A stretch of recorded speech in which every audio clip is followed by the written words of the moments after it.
Good afternoon, everybody. Could I ask the other commissioners to make sure their microphones are turned on? We're going to go ahead and start. We are missing one commissioner who will be here in about 30 minutes, but we cannot stall that far. So we're going to go ahead and start. We have a quorum of 4 commissioners that vote.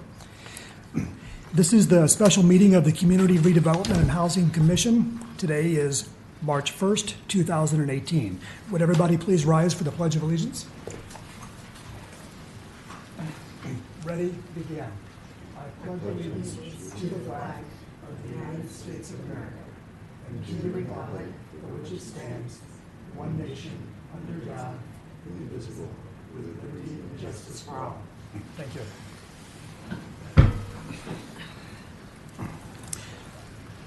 Madam Recording Secretary, would you please take roll call? Commissioner Cano, Commissioner Garcia. Here. Commissioner Ramos. Present. Commissioner Santana, Commissioner Solano, Commissioner Tardif. Here. Commissioner Wood. Here. Commissioner Frazier, Commissioner Vasquez. Here. We have quorum, Mr. Chair. Thank you, Madam Recording Secretary. Seeing there is a quorum, this meeting is officially called to order. This is the time for the Commission to consider matters under consent calendar, and items include number 1. Do any members of the Commission have any corrections to the minutes, items they wish to pull for separate discussion or abstain on? Thank you. Do I have a motion to consider item 1? So moved. Thank you, Vice Chair Tardif. Do we have a second? Second. Thank you, Commissioner Ramos. All those in favor, aye. Aye. Opposed, nay. The item carries with a vote of 5-0, with Commissioners Cano and Santana noted as absent, and Solano.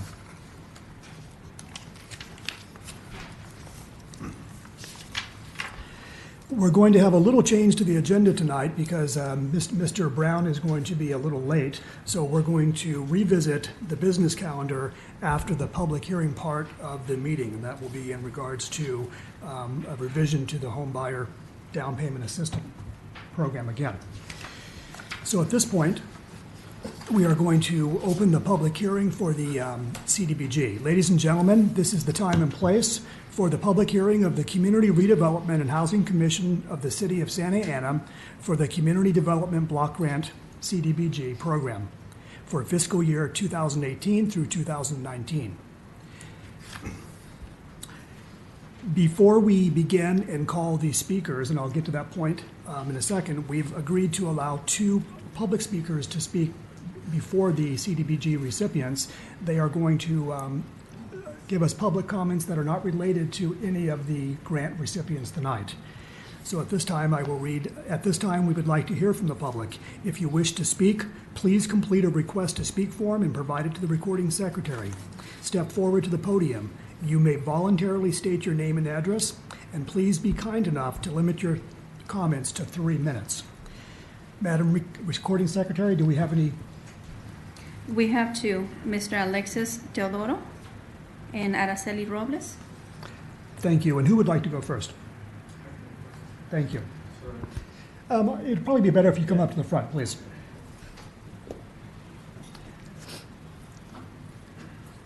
And Chair Chris, you'll watch the time. Thank you.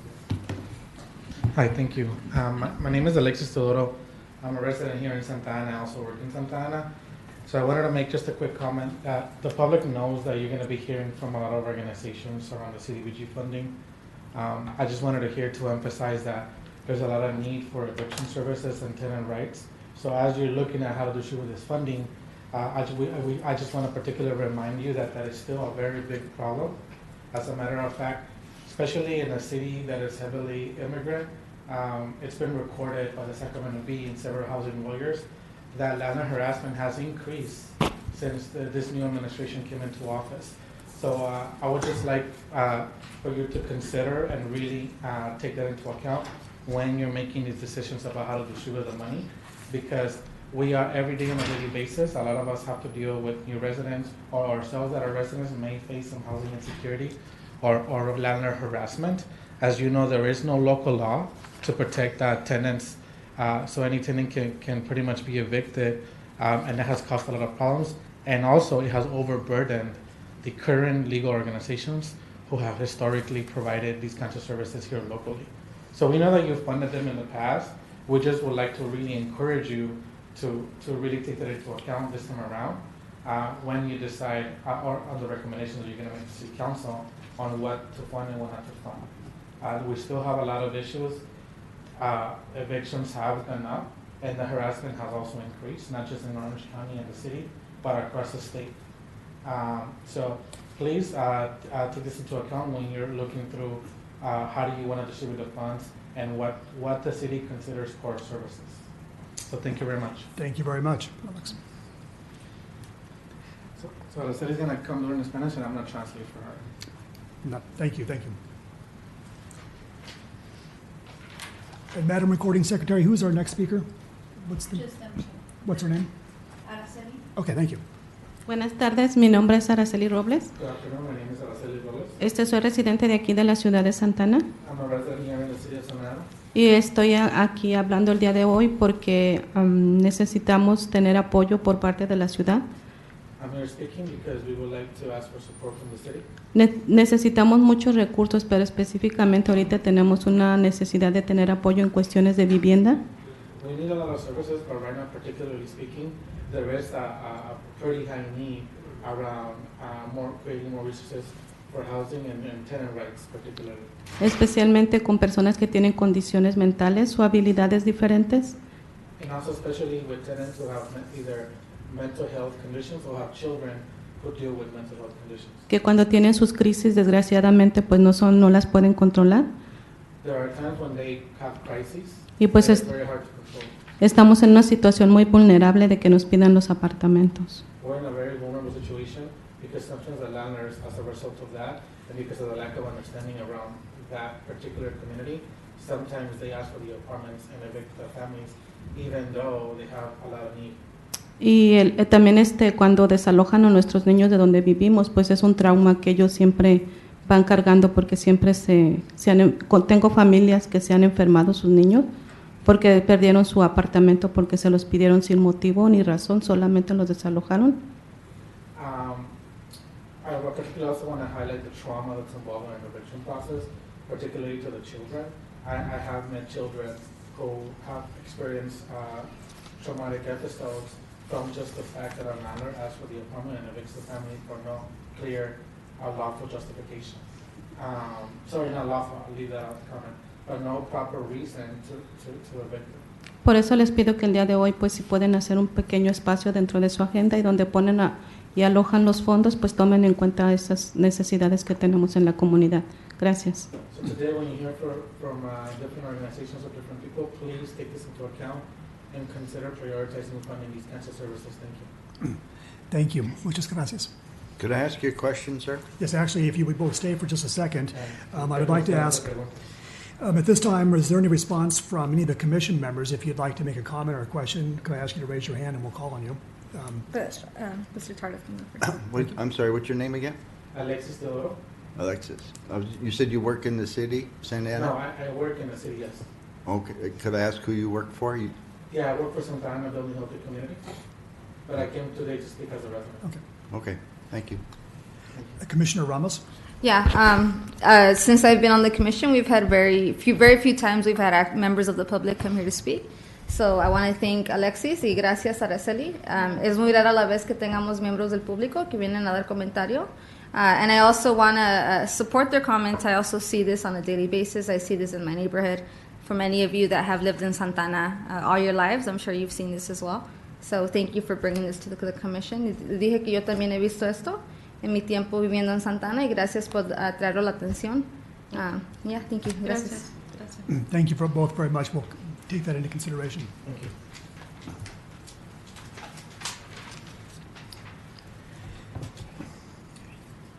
At this time, we would like to hear from the organizations who submitted an application for the Community Development Block Grant Program funds for fiscal year 2018 through 2019.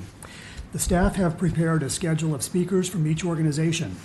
Each speaker will have 7 minutes to present their proposal to the commission. We will be holding up a placard when there is a 1 minute left in your speech. And when you've hit the 7-minute mark, I will ask that you wrap up your comments. The commissioners may then discuss the proposal and ask questions of the applicant for up to 5 minutes before the next speaker is invited to present. Typically, at each meeting, I like to go commissioner by commissioner to show not only the respect for each of your positions, but also to ensure that I don't miss any commissioner. But tonight and today, we're going to, when it's time for commissioner comments or questions, I would ask that the commissioners who wish to ask or speak raise their hand, and I will call on them to try to speed things up tonight. If there is anyone else who would like to speak about the proposal, you will have the opportunity to present your comments at the end of the presentations. I would like to invite our first speaker to present, and that is from Orange County Fair Housing.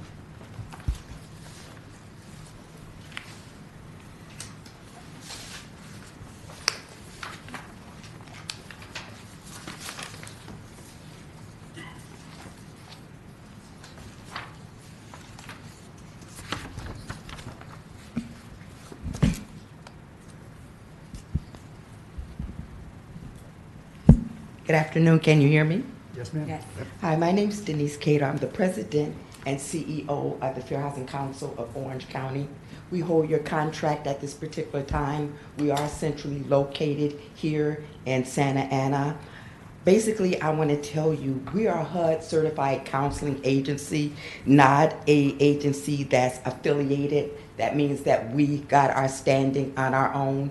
We have 3 HUD grants. We have a HUD counseling grant that helps us basically help individuals on a one-on-one basis. We have a walk-in clinic every day of the week. We open up at 9, we close at 6. Once a month on the 3rd Wednesday of each month, we stay open to 8 o'clock. I was a single mom and I had jobs that I couldn't take off during the day to see someone to assist me, or I couldn't talk business on the phone at lunch. So once a month, we stay open to 8 o'clock.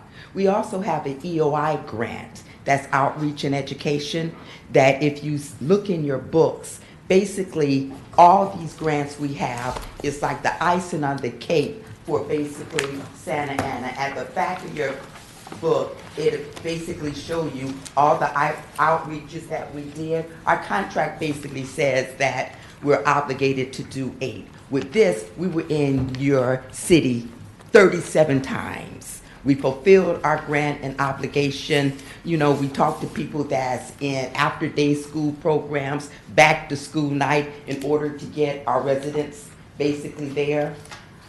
We do a lot of mediating and conciliation. With our enforcement grant, we're able to investigate housing of discrimination. If this lovely lady here basically wanted to have her house refinanced and maybe she was on maternity leave and her landlord denied her, we can handle that. If this gentleman basically here approached the landlord because he was advertising his house basically for rent, and once he appeared on the doorstep, the terms and conditions changed, we were able to investigate that. We also work with all 3 of the apartment associations in southern cities. That's AGLA, the Apartment Association of Greater Los Angeles. I've been teaching there for 27 years, for Apartment Association in Orange County, for 16 years in Southern City, for 25. We teach and train all of their managers. The management companies that we work with basically do training for is Beverly Hills Properties, Satellite, LaBrie, Irvine, Western National, Domino's, the Beaumont, ACM managers. I'm certified basically with the Department of Real Estate to do continuing education for realtors, and that's where we get our training. One of the most important things with my agency, I'm a firm believer that if you educate the public about discriminating, it benefits, not only does it benefit the tenants, it benefits the landlords, and we can work together basically as a team. One of the things that I heard the young men mention about the things that's going on here in Santa Ana, the most recent change to the law that came into effect January of 2018 is Assembly Bill 291. What it basically states is that it is illegal for a landlord to harass, intimidate, extort on the grounds of one's immigration status or citizenship. And here in Santa Ana, we are getting a lot of that. How most of them we are mediating, because even though we tell individuals their rights, they have the right to sue, they are afraid. The reason that we're able to get landlords to do it is because we work for the public. And I can tell the landlord, you're breaking a law. I can sue you because we work for the community and the community's being harmed. Legal aid can help these individuals, and there's very few groups that's out there. We are getting a lot of immigrants that's coming in, that landlords are raising their rents, telling them if they fail to, if they basically complain about repairs, they evict them, they're threatening them left and right. And this is something that we're doing on a daily basis. I want you to know that we are definitely a qualified agency. We're one of the best, not through the state of California, through the nation. I sit on the NAFA, the National Fair Housing Alliance. That's the board in Washington that governs all the fair housing councils across the country. We basically talk to senators, we talk to congressmen about all the laws and things that's facing this particular county, Orange County, and that helps us with our goals and things that we're doing here in the city of Santa Ana. If you look through your books, you would basically says that we more than qualified to continue holding our grant, because we have completed not only of our grant, we've gone far and beyond. We are, like I said, a certified counseling agency, and these grants we were able to get because we are qualified. Are there, and you know, I keep looking at him wanting to know if he's gonna hold that up, so I don't know if I have any more time to say anything else. 1 minute left. I want to thank you for inviting us here. We love working for Santa Ana, and as I stated, this is home for us. And if you have any questions, I'll be more than happy to answer them. Thank you very much, Denise. I'd like to open it up for comments or questions from the commission. Are there any comments or questions? Just wondering how large your staff is. We have a staff of 10.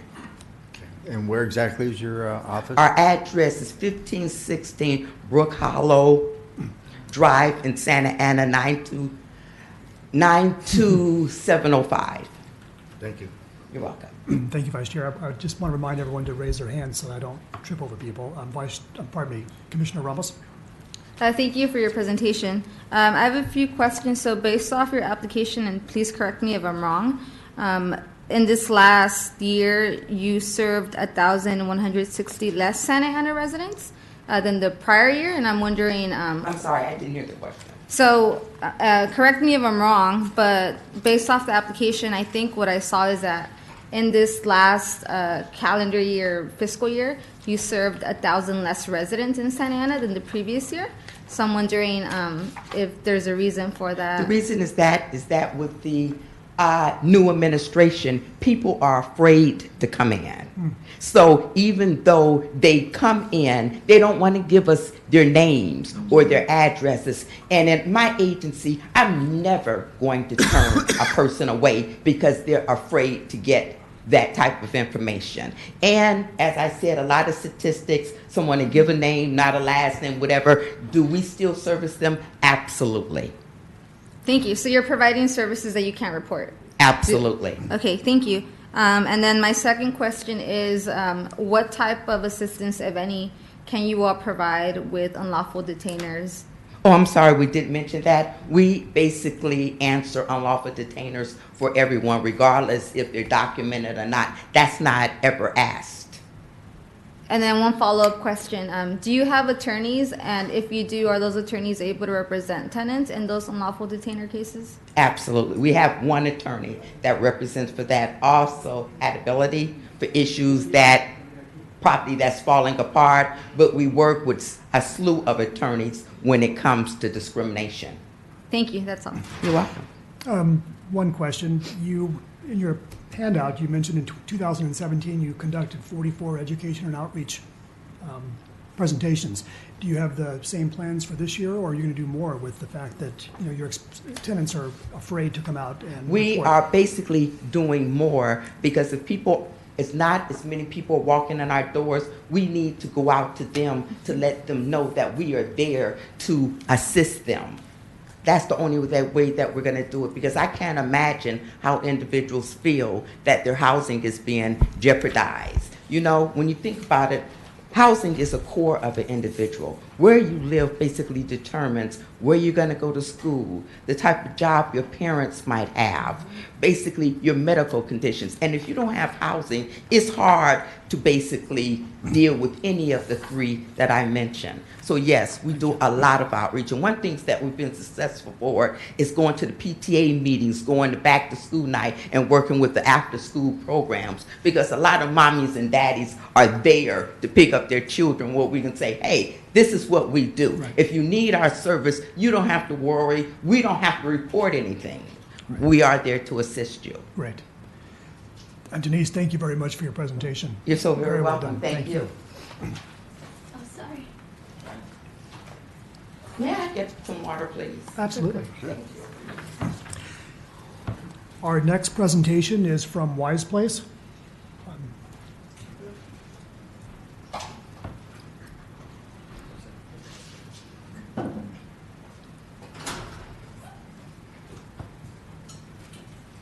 Good afternoon.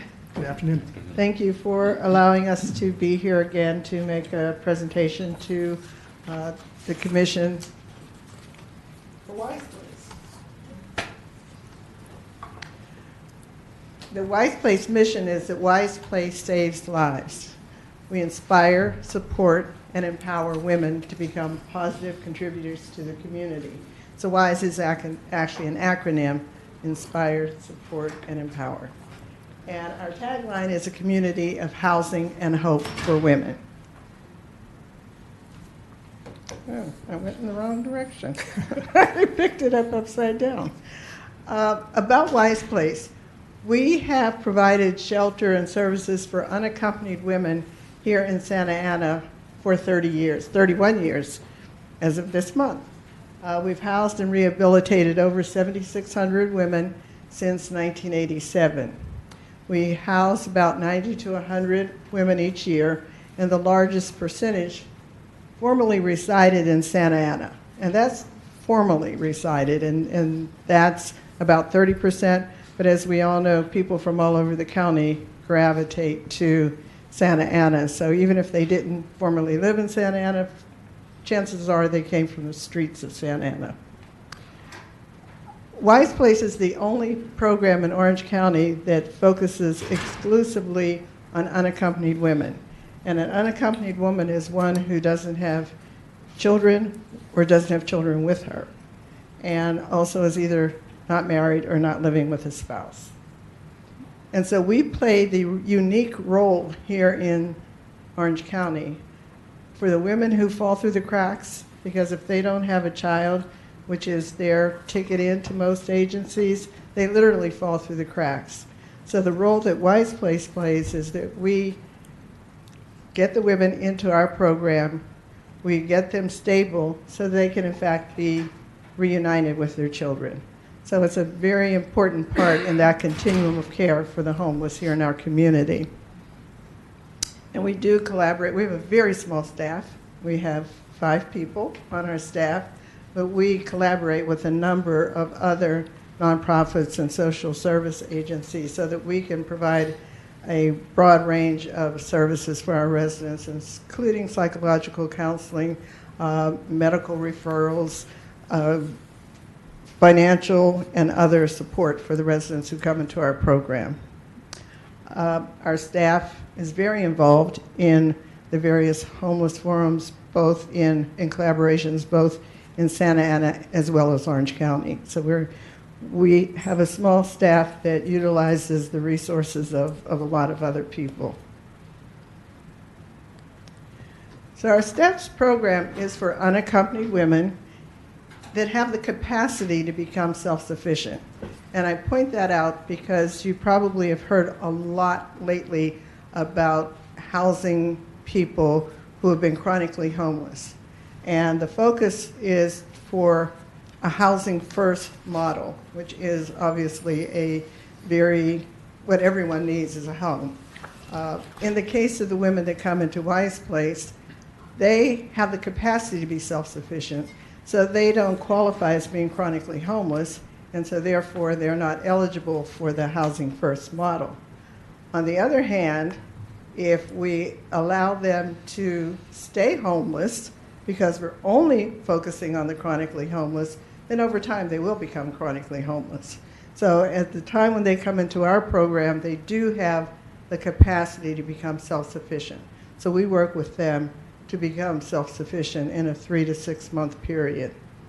So we are really a stopgap so that someone who finds himself homeless, who's sleeping in a car, sleeping in someone's backyard, or otherwise hiding, because unaccompanied women tend to hide when they're homeless. If we can get them the tools to self-sufficiency, then we don't have to worry about them becoming chronically homeless and needing permanent supportive housing for some extended period of time. We are able to provide trauma-informed care for the residents who come into our program because we are a program for women. And we recognize that a woman who is homeless has some additional trauma that doesn't necessarily apply to a man. And I'll show you some of the reasons for homelessness, and I think you'll get a better feel for that. And the other thing that I want to share with you is that 1 in 4 of adult homeless people are unaccompanied women. So it's not a small percentage. It's this percentage that almost always gets overlooked, but it's not a small percentage. So our target population includes senior women who are victims of elder abuse, the woman whose son, the doctor, sold her house from under her, and at 78 years old, she became homeless. I've highlighted 2 on those domestic and sexual violence victims, and also those who have suffered a catastrophic financial reversal, because those are the 2 really big reasons for homelessness. And although only about 25% of the women who came into our program, their primary reason for homelessness is domestic violence, the reality is that about 90% have experienced domestic violence, either while they were housed or since they've been homeless.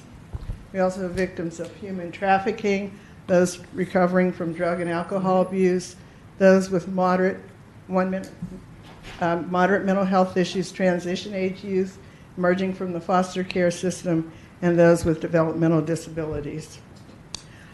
These are our program components, including, of course, a safe place to live, case management, financial empowerment, community health referrals, computer training, clothing, meals, transportation, life skills training. Our goals is that a woman who stays in our program for 3 months, 100% will obtain and retain full-time employment. 70% will move to safe, affordable housing.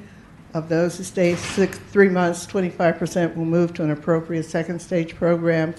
The women who complete our financial empowerment program will demonstrate a better understanding of finances. And our main goal is to end homelessness, at least for the women who come through our program and for their families. That's how we're going to spend the money. Kathleen, thank you very much for the presentation, and maybe you'll have a chance to answer a few questions. One of the things I wanted to remind the speakers, so that if we do have a lot of questions or comments from the commissioners, is try to keep your responses short so we can ask more questions. At this time, I'd open up to any commissioners who have questions or comments. Question? Yes, sir. I noticed in the media recently with the homeless being evicted from San Ann Riverbed, that they had mentioned your facility would take some of those. Yes. Did the county contact you about that? Well, yes, actually, I was involved in the conversations in Judge Carter's office that day. And some of you have been to our facility, and we have a large gym that is underutilized. And we have, on dark nights for the Armory program, had the Armory program there, and so we know that we can do a low barrier program in our gym. So as part of the solution for moving people from the riverbed, we did offer up our gym as a place where originally we said 100 women, but now we're down to about 60 once the fire department and the planning department came in and did the measurements. We're down to about 60. So we're still moving forward to be part of that solution on an interim basis, because as you know, the county hopefully has longer term solutions for them. Have you taken any homeless in as of yet? Since the evacuations, Yeah. no. But we have, over the last year and a half, since the courtyard has been operating, and since the people along the riverbed, if people have come in and interviewed for our program and they're appropriate, we've brought them in. Thank you. Mm-hmm. Thank you. Any other questions or comments, commissioners? You did mention that typically over the past you serve about 100 women a year, Right. and that's Mike sort of touched on that. So you're probably going to have a few more this year because of the relocation or dislocation of all these. Well, Or is your capacity right, pretty set? yeah, but what I'm presenting to you is our Steps to Independence Right. program. That would be a separate program, and there would be over a 6-month period. There probably would be another as many maybe as 500 people that Right. come through the program. Come through, Understood. yeah. Yeah, it's such important work. Thank you so much. I don't think there's Thank any other you. questions. Well, I thank you. And we appreciate the partnership with the city in saving the lives of unaccompanied women. So thank Absolutely. you. Thank you, Kathleen. Our next presentation is from Public Law Center, and I believe they're going to do 2 presentations back to back.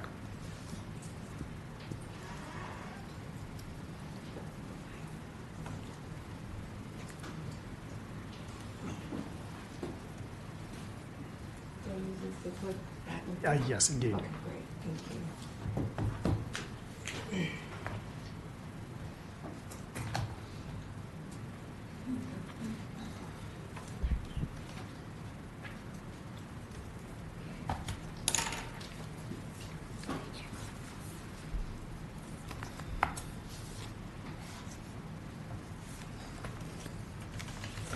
Good afternoon. Thank you for the opportunity to present before you today on our application for Cdbg funds from the City of Santa Ana.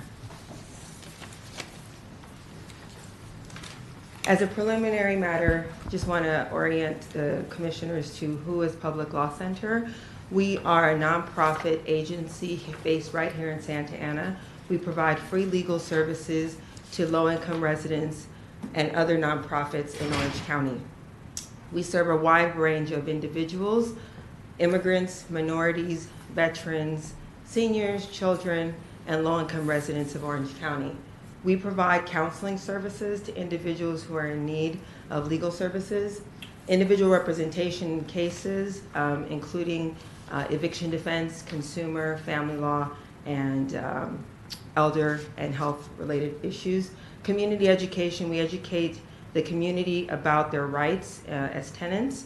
In this particular context in our housing unit, we provide tenants with an understanding of what their rights are under California and federal law so that they can be armed and ready to speak to a landlord if they're in a situation faced of losing their housing. We also provide strategic policy advocacy. A lot of our work involves intersection between litigation in court and also changing policies to make sure that low-income residents of Santa Ana are provided with policy tools to ensure that they can thrive in the city of Santa Ana. And we also engage in impact litigation to challenge societal injustices, including jurisdictions' failure to continue to provide affordable housing or create affordable housing or preserve affordable housing stock in the city of Santa Ana as well as in Orange County. In our housing unit, we believe that every resident, no matter what their income is, no matter where they come from, they're entitled to safe, dignified, secure, and affordable housing.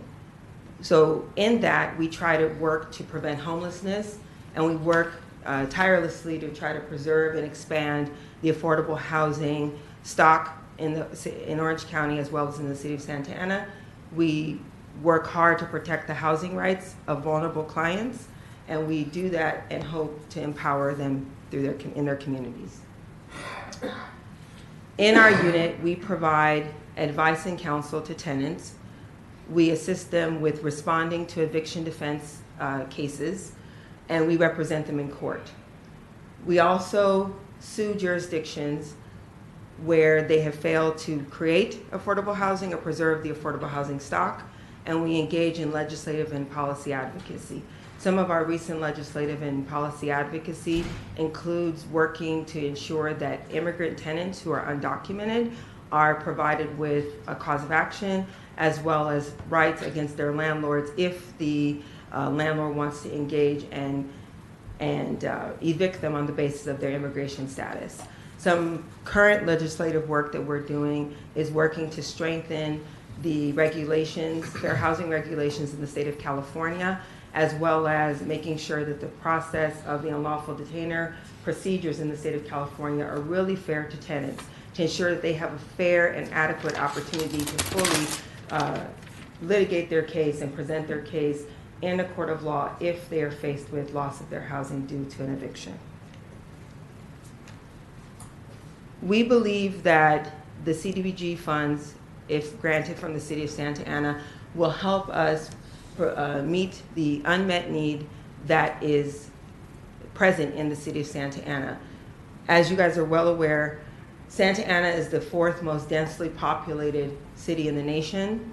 Over 50% of the residents in Santa Ana report to us on a daily basis that they're spending more than 30% of their income on rent. It's just simply unaffordable for many residents that come to our offices to seek services. And more importantly, the housing stock in the city of Santa Ana is aging. Many of the units that were built in the city of Santa Ana are older than 1995, and so this has caused an issue regarding the safety and livability of many of the housing opportunities that are available for individuals in the city of Santa Ana. And so we believe that we can fill a very important need for individuals who are at risk of losing their housing due to eviction or homelessness, and therefore resulting in the lack of safety in their communities. If we are funded with CDBG funds, we propose that we will be holding a monthly clinic and outreach services at the local civic center here to help inform individuals who are at risk of instability in their housing or loss of their housing due to homelessness, to help them understand and how to navigate to try to get rapidly rehoused so that they're off the street and in a safe environment. We also will be coordinating with local health and safety officials to ensure that individuals in Santa Ana who are faced with the issues of habitability and threats of eviction are protected and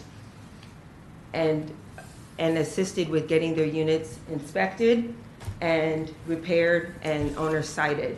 And then finally, we will assist tenants who are victims of crime, such as domestic violence, threats of ICE and removal, and pervasive harassment with defending eviction so that they can ensure that they have a quality place to live and are safe in their environments. I see that my time is coming to an end. Are there any questions? Thank you very much. And I apologize, but I didn't catch your name when you started. My name is Ugochi Annabera Nicholson. Okay, that was on the first line. Thank you very much. At this time, I'd like to open up the floor to any questions or comments from the commission. Commissioner Ramos? Yeah, I have a question. So thank you for your presentation, for the work that you're doing. As I was looking through the application, I noticed that in the last year that you report, 2017 through now, there were less residents served than the prior year. Is there a reason for that?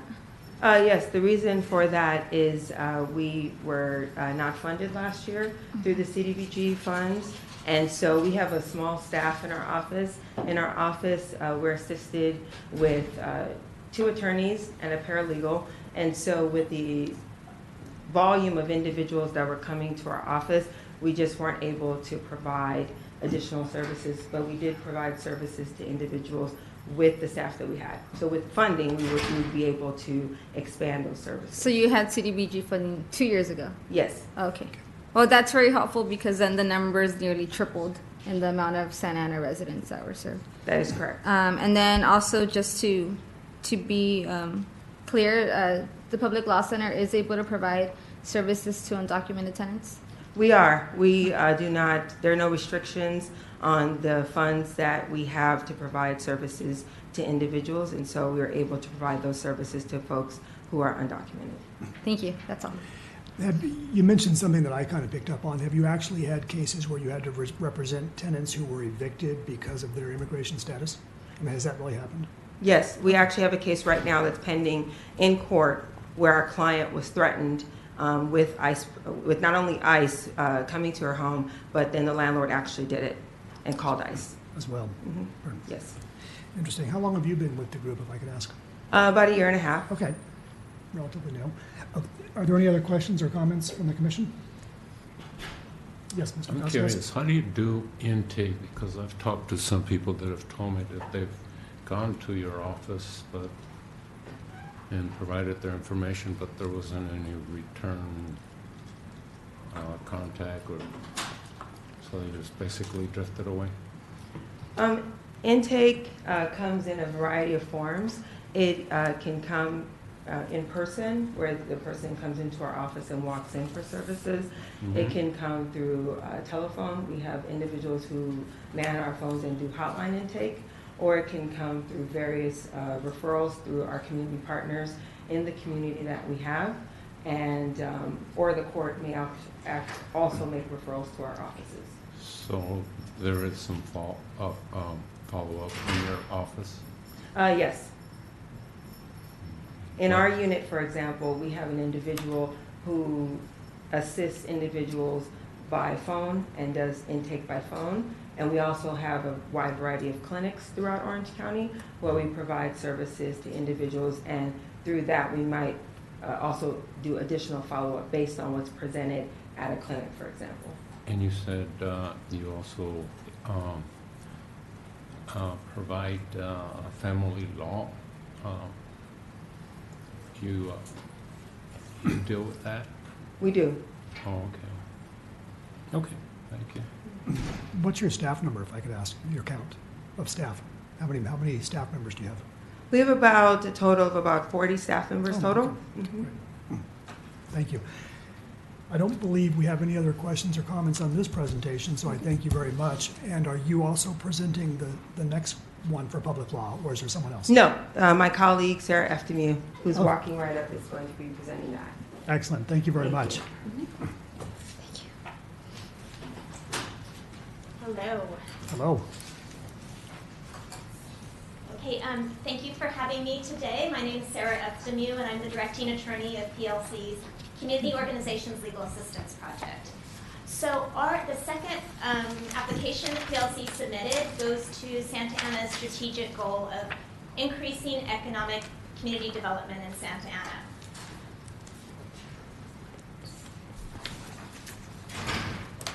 So community economic development runs strong through PLC's overall mission. We, within 2 separate units of PLC, we see our work particularly involving community development. It's my unit, COLAP, I'll call it for short, and our consumer law unit. So our mission through our 2 consumer economic development units is to increase community economic development through economic empowerment of our residents. So through COLAP, we serve nonprofit organizations and small business owners. Through our consumer law unit, we strive to balance the equities between consumers and buyers with sellers and creditors. So in that case, we're representing individual clients. And we also are trying to, through our consumer law unit, trying to prevent dishonest tactics by unscrupulous creditors and other people in the marketplace. So in the course of developing our proposal, we identified two particular needs in Santa Ana that we think we can address through our legal services. The first is to increase accessible legal services for small business owners. As everyone nationally agrees, small businesses are the engines of communities. Okay, it's something small businesses are some groups that we want to encourage and see thrive. When small businesses succeed, so do the communities and residents within those communities. It's critical for economic development. Unfortunately, for small businesses, only 50% survive the first 5 years. So we want to come in and change that number. We think by offering accessible, affordable, free legal services, we can increase that number of successful businesses here in Santa Ana. We also identified a need for Santa Ana's most vulnerable residents in terms of financial literacy. And when residents in Santa Ana are taken advantage of, it's tragic. It's particularly tragic when it happens to a senior citizen. They simply don't have the time to make up that lost income. So this is an area through education and direct legal services we want to see addressed. And we understand that there are financial literacy services provided in Santa Ana already, and we recognize that those are great programs. However, we see that they aren't quite as sufficient as the community needs. So we want to see that expanded through our services, and also to provide a unique service, which is not only education, but also legal representation. So this is our proposal, Cradle to Retirement Legal Services. And the purpose is to spur economic growth. So on the Cradle side, I mentioned that we were interested in supporting small businesses. We can't hit everybody, so we wanted to really focus on child care providers. We found that there is a need throughout Orange County, but particularly Santa Ana, for good quality child care. There are also many women and a few men who would like to be child care providers, but simply don't know how to get started. We have a child care legal services program. We believe we're the only ones in Orange County who are offering this as a free legal service. And we want to go in and increase the number of child care providers in Santa Ana. We also recognize that there are families who are home not working because they are taking care of a disabled adult child or a disabled elderly relative. And we also see that there are many potential small business owners that are in the care field. So we see dependent care just as critical as child care services. So it's not only, we see it as a win-win situation for our clients, because it's not only us going in and helping create a new business and a new business owner, but also we're freeing up the families who have young children or disabled relatives to go out and work. And this only serves to increase the tax base in Santa Ana.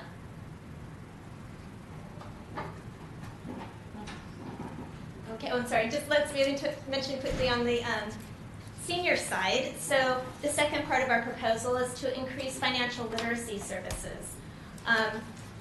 When older people, such as when senior citizens or other vulnerable groups fall victim to financial scams and other forms of financial abuse, there really just isn't that time to make up that lost economic growth. So we feel that by going in and providing the education, preventing those scams from happening in the first place, we can really do a lot of service for our community. So how we're going to deliver these programs, community education, we're going to go in and provide workshops for potential child care and dependent care, small business owners, financial literacy education and workshop for seniors, for non-English speaking clients, the ones that we see, unfortunately, falling particular victim to financial abuse. Legal representation as attorneys, as a staff of over 35 individuals at Public Law Center. We have the bandwidth to provide legal representation for these clients. And finally, we do represent nonprofit organizations, so we can act as a resource provider for our nonprofits and for our other clients, both through ongoing educational opportunities and day-to-day legal assistance. All right, at this point, I realize you might have some questions. I'd be happy to answer. Great, thank you very much, Sarah. Do any of the commissioners have any questions or comments? Commissioners Aurora, Solano? Hi. As a student, I don't know what financial literacy is, so can you please explain that for me? Sure. So the term financial literacy, what we're saying is the knowledge to about an individual's finances and the consumer market that an individual can gain to prevent themselves from being scammed. So knowing when a letter from a creditor comes in, knowing your rights, whether or not you need to pay them, knowing your rights that yes, you may need to pay them, but can you take some measures? Can you develop a payment plan?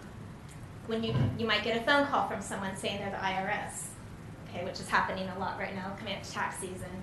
Educating the community that that's not an adequate, that's not a legitimate phone call. But even beyond that, if somebody is faced with credit problems and gotten themselves into a bad situation, working with an attorney to work out a payment plan will help them in the long run. Thank you. I think it's a good idea to increase the number of child care providers and senior care providers. How do you identify those types of people or businesses that you can help grow or supplant? Yeah, and that is a good question, and that's something that we're constantly trying to get the word out that we have these services. So we find that offering community workshops is a good start. Also, we have close relationships with our nonprofit partners here in Santa Ana, with other government agencies, licensing agencies. So as they're on the ground working with potential clients, they're able to refer those clients to us, and we can even go in and provide education to a small group on site. Great. And have you looked at any other organizations across the country that do something similar? Is this, that you've modeled this on, or is it pretty new for your organization? It's a program that the Public Law Center has had for over 5 years now. Okay. Great. What is new about this program is that we're bringing it specifically to Santa Ana. Okay, got it. Thank you very much for the clarification. Sure. Are there any other questions? Commissioner Garcia? Thank you. Thank you for being here. Quick question. How are you planning to do this outreach in the community here in Santa Ana specifically? Because I noticed that the number of residents that you serve is really narrow compared to your bigger numbers.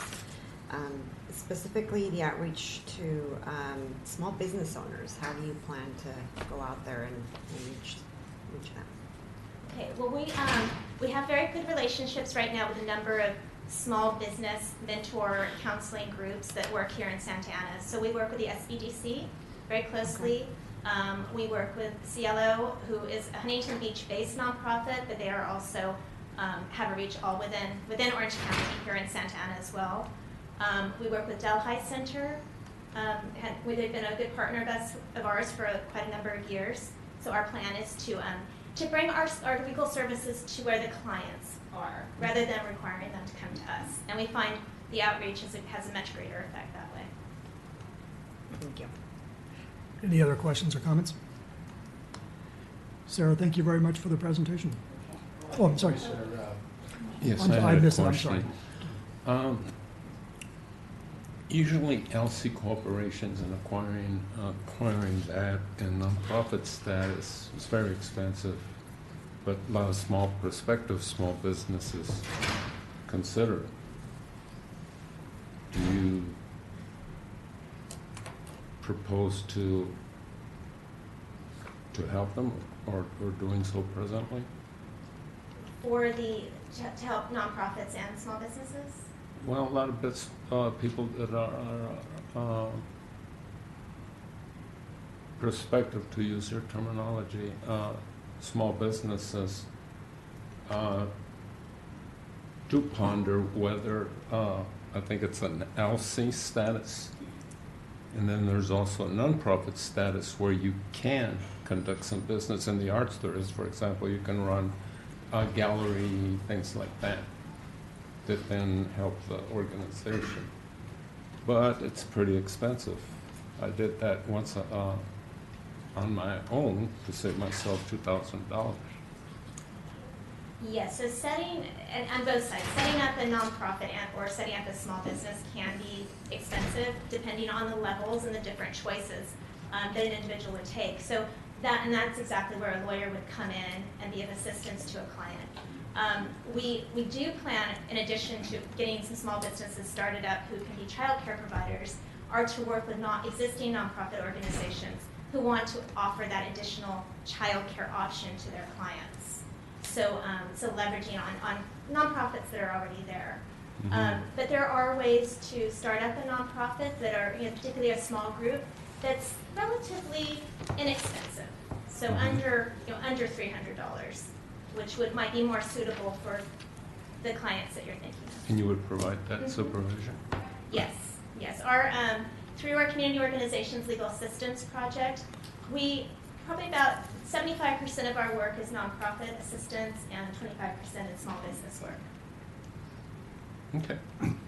Thank you. And with that, I believe we're at our 5-minute mark, so I don't believe we have any other questions or comments. Thank you very much, Sarah. Thank you for having me. Our next presentation is from TKO Youth Foundation.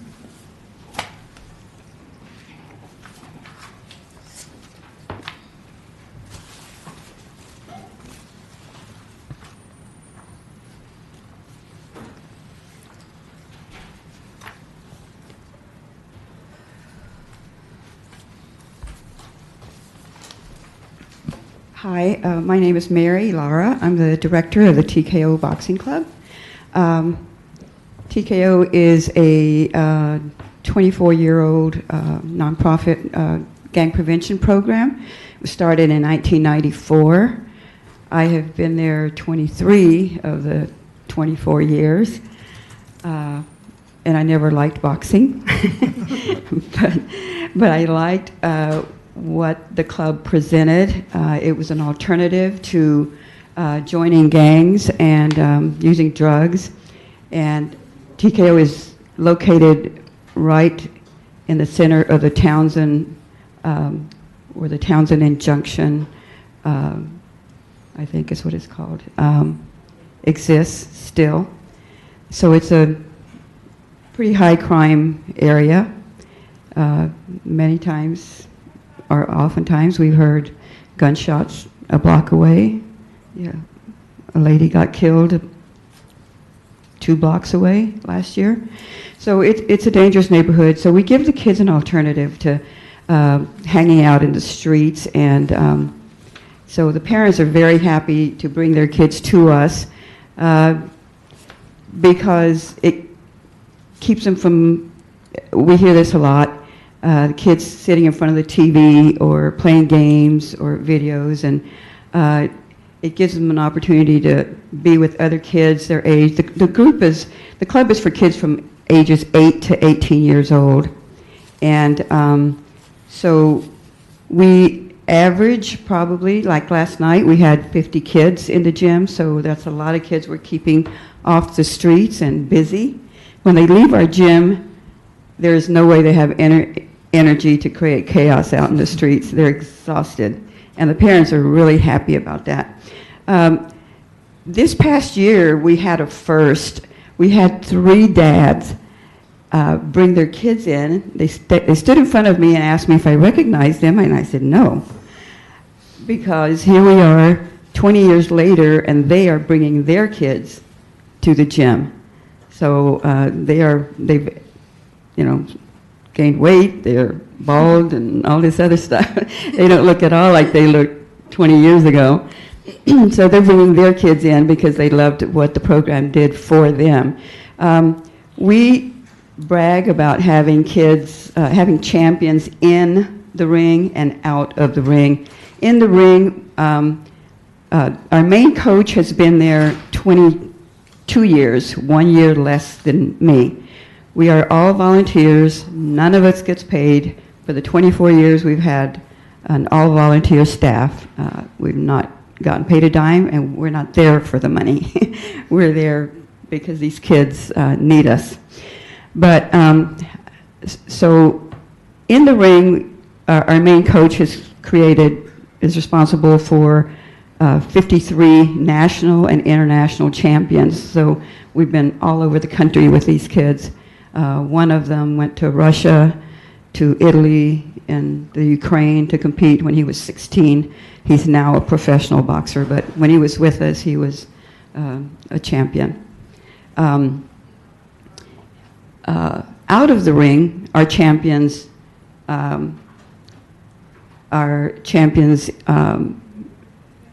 education-wise. We started a scholarship program about 11 years ago, and we named it in honor of Deputy Chief Bruce Carlson of the Santa Ana PD, who died of cancer. And he used to come to the gym, and he used to just be so amazed at how nice and polite the kids were. When he would come in, they would always acknowledge him. So when he passed away, we named our scholarship in his memory. So every year we give 1, maybe 2 scholarships, depending on our funds. And so out of the ring, we have these champs. We have one young man right now, he's in law school at Chapman. Another kid that's at Tufts University. His goal is to become a doctor, an MD. We have another young lady, or a young lady, who's in her junior year, an honor student at Cal State Fullerton. So, we're proud of that. Actually, even more so, the champions out of the ring. So we do have that. The club also teaches the kids to eat properly, exercise, of course, and we have a contest called the Biggest Loser contest. And so every Christmas, we give an award to the biggest loser, the person that's lost the most weight. We've had kids that have lost anywhere from 20 to 88 pounds. We had a young man that lost 88 pounds last year. So, we're proud of that as well. And it's a challenge for the kids. And so we keep a chart, and every month they weigh, and they can see what their progress or lack thereof is. Our program, some of the moms have come up to me. They did, especially in the beginning when I started with the program. They would come up to me and they would say, my husband never took an interest in my child's activities, but he loves being here every day to watch their kid work out. So that was a big one for me, just to know that dads who never took an interest before all of a sudden are very interested. So, okay, thank you. I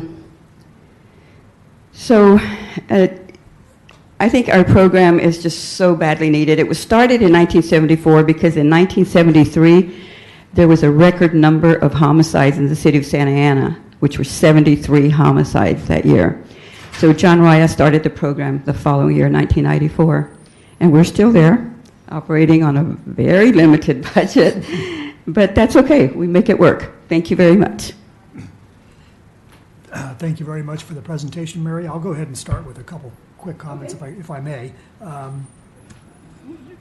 You touched on it, but I must have missed it. What's the age range of the young children you help? The group is for kids from 8 to 18. 8 to 18. And it's girls and boys. Okay. We have quite a few girls. And you serve Santa Ana residents typically about 200 in a year? That's what your application is? It's an average of 200 a year, yeah. Already right now, it's only, February? And I've had almost 70 kids already enroll. Wow. And it's only February. Is most of your outreach through word of mouth, through the school districts? In the 23 years I've been there, people always ask me that. We don't advertise. We don't go out to the schools to look for new members. We don't have to because word of mouth keeps us busy enough. Yeah, I mean, we're very crowded. So every night we're very crowded. So, great. But that's a good thing. It's a worthy program. Commissioners, Commissioner Ramos. Hi, I just want to thank you for what you're doing. I was actually a part of the Jerome Boxing Club with the Ramon family quite a few years ago, and that program also dissolved because of the lack of funding, so I understand how important this is. And I see that a bit of it is going to the licenses, the uniforms, and travel, which gets very expensive. So I'm just wondering, what percentage of the youth that are there now are competing? We have, currently, because some of them have already reached the age to be out of the program. But right now we have 6, but there's like 4 or 5 more that are ready to get their licenses as we speak. So they're very excited that they will be getting their licenses, and so we'll be hitting up USA Boxing. USA Boxing, who we report to, is in Colorado Springs at the Olympic Training Center facilities, which we've been to several times with our kids competing. Great. Thank you. Thank you for your volunteer work. Thank you. You're welcome. Commissioner Garcia. Thank you for being here. Appreciate it. The question I had was in regard to your partnerships with the higher education institutions. I'm sorry, what? Your partnerships with colleges. Can you tell us or take us through the process of how you connect your participants to higher education?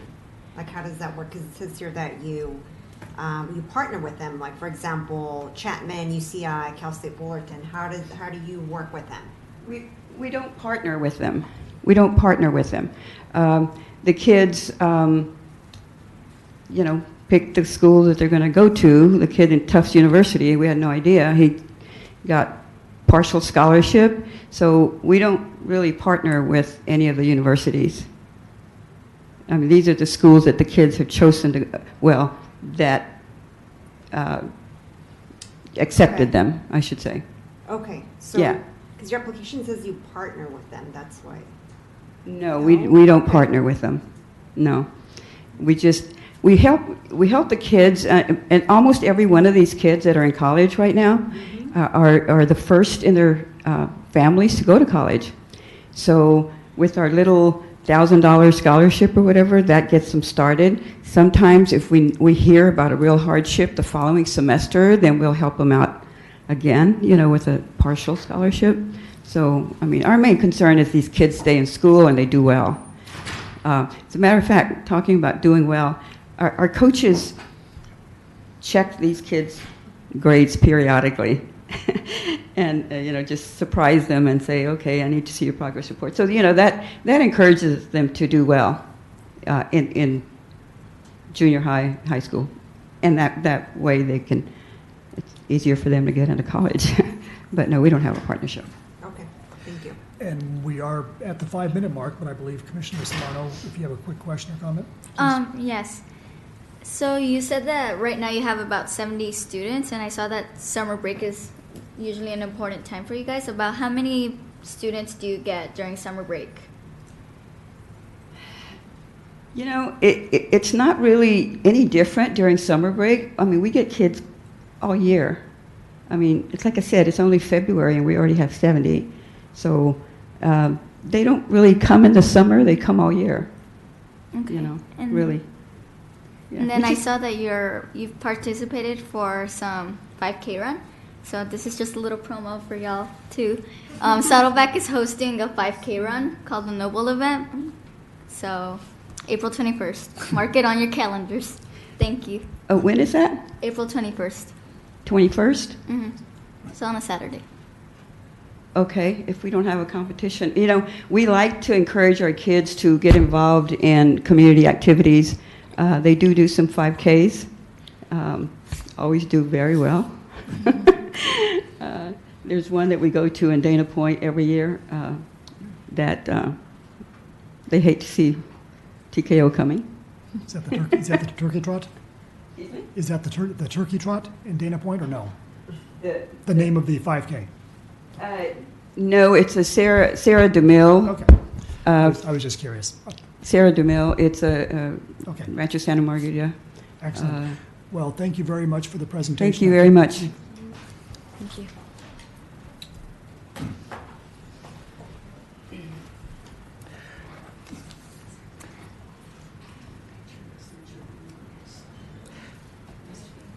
Our next presentation is from Big Brothers, Big Sisters of Orange County.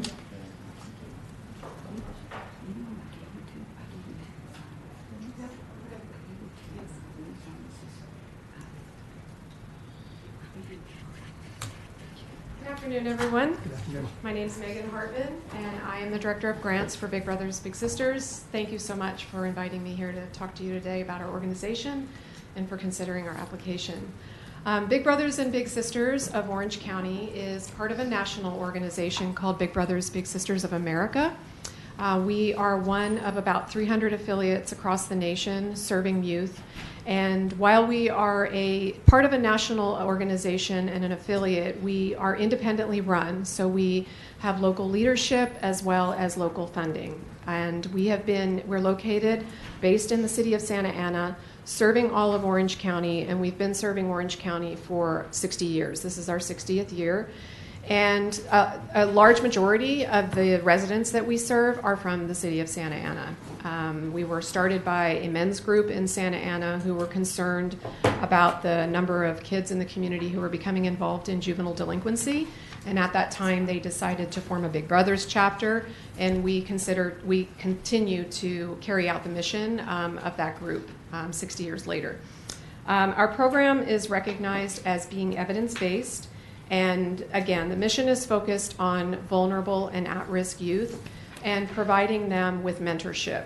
That's where we focus. Our work is on one-to-one mentorship between a child and either an adult volunteer or a peer volunteer.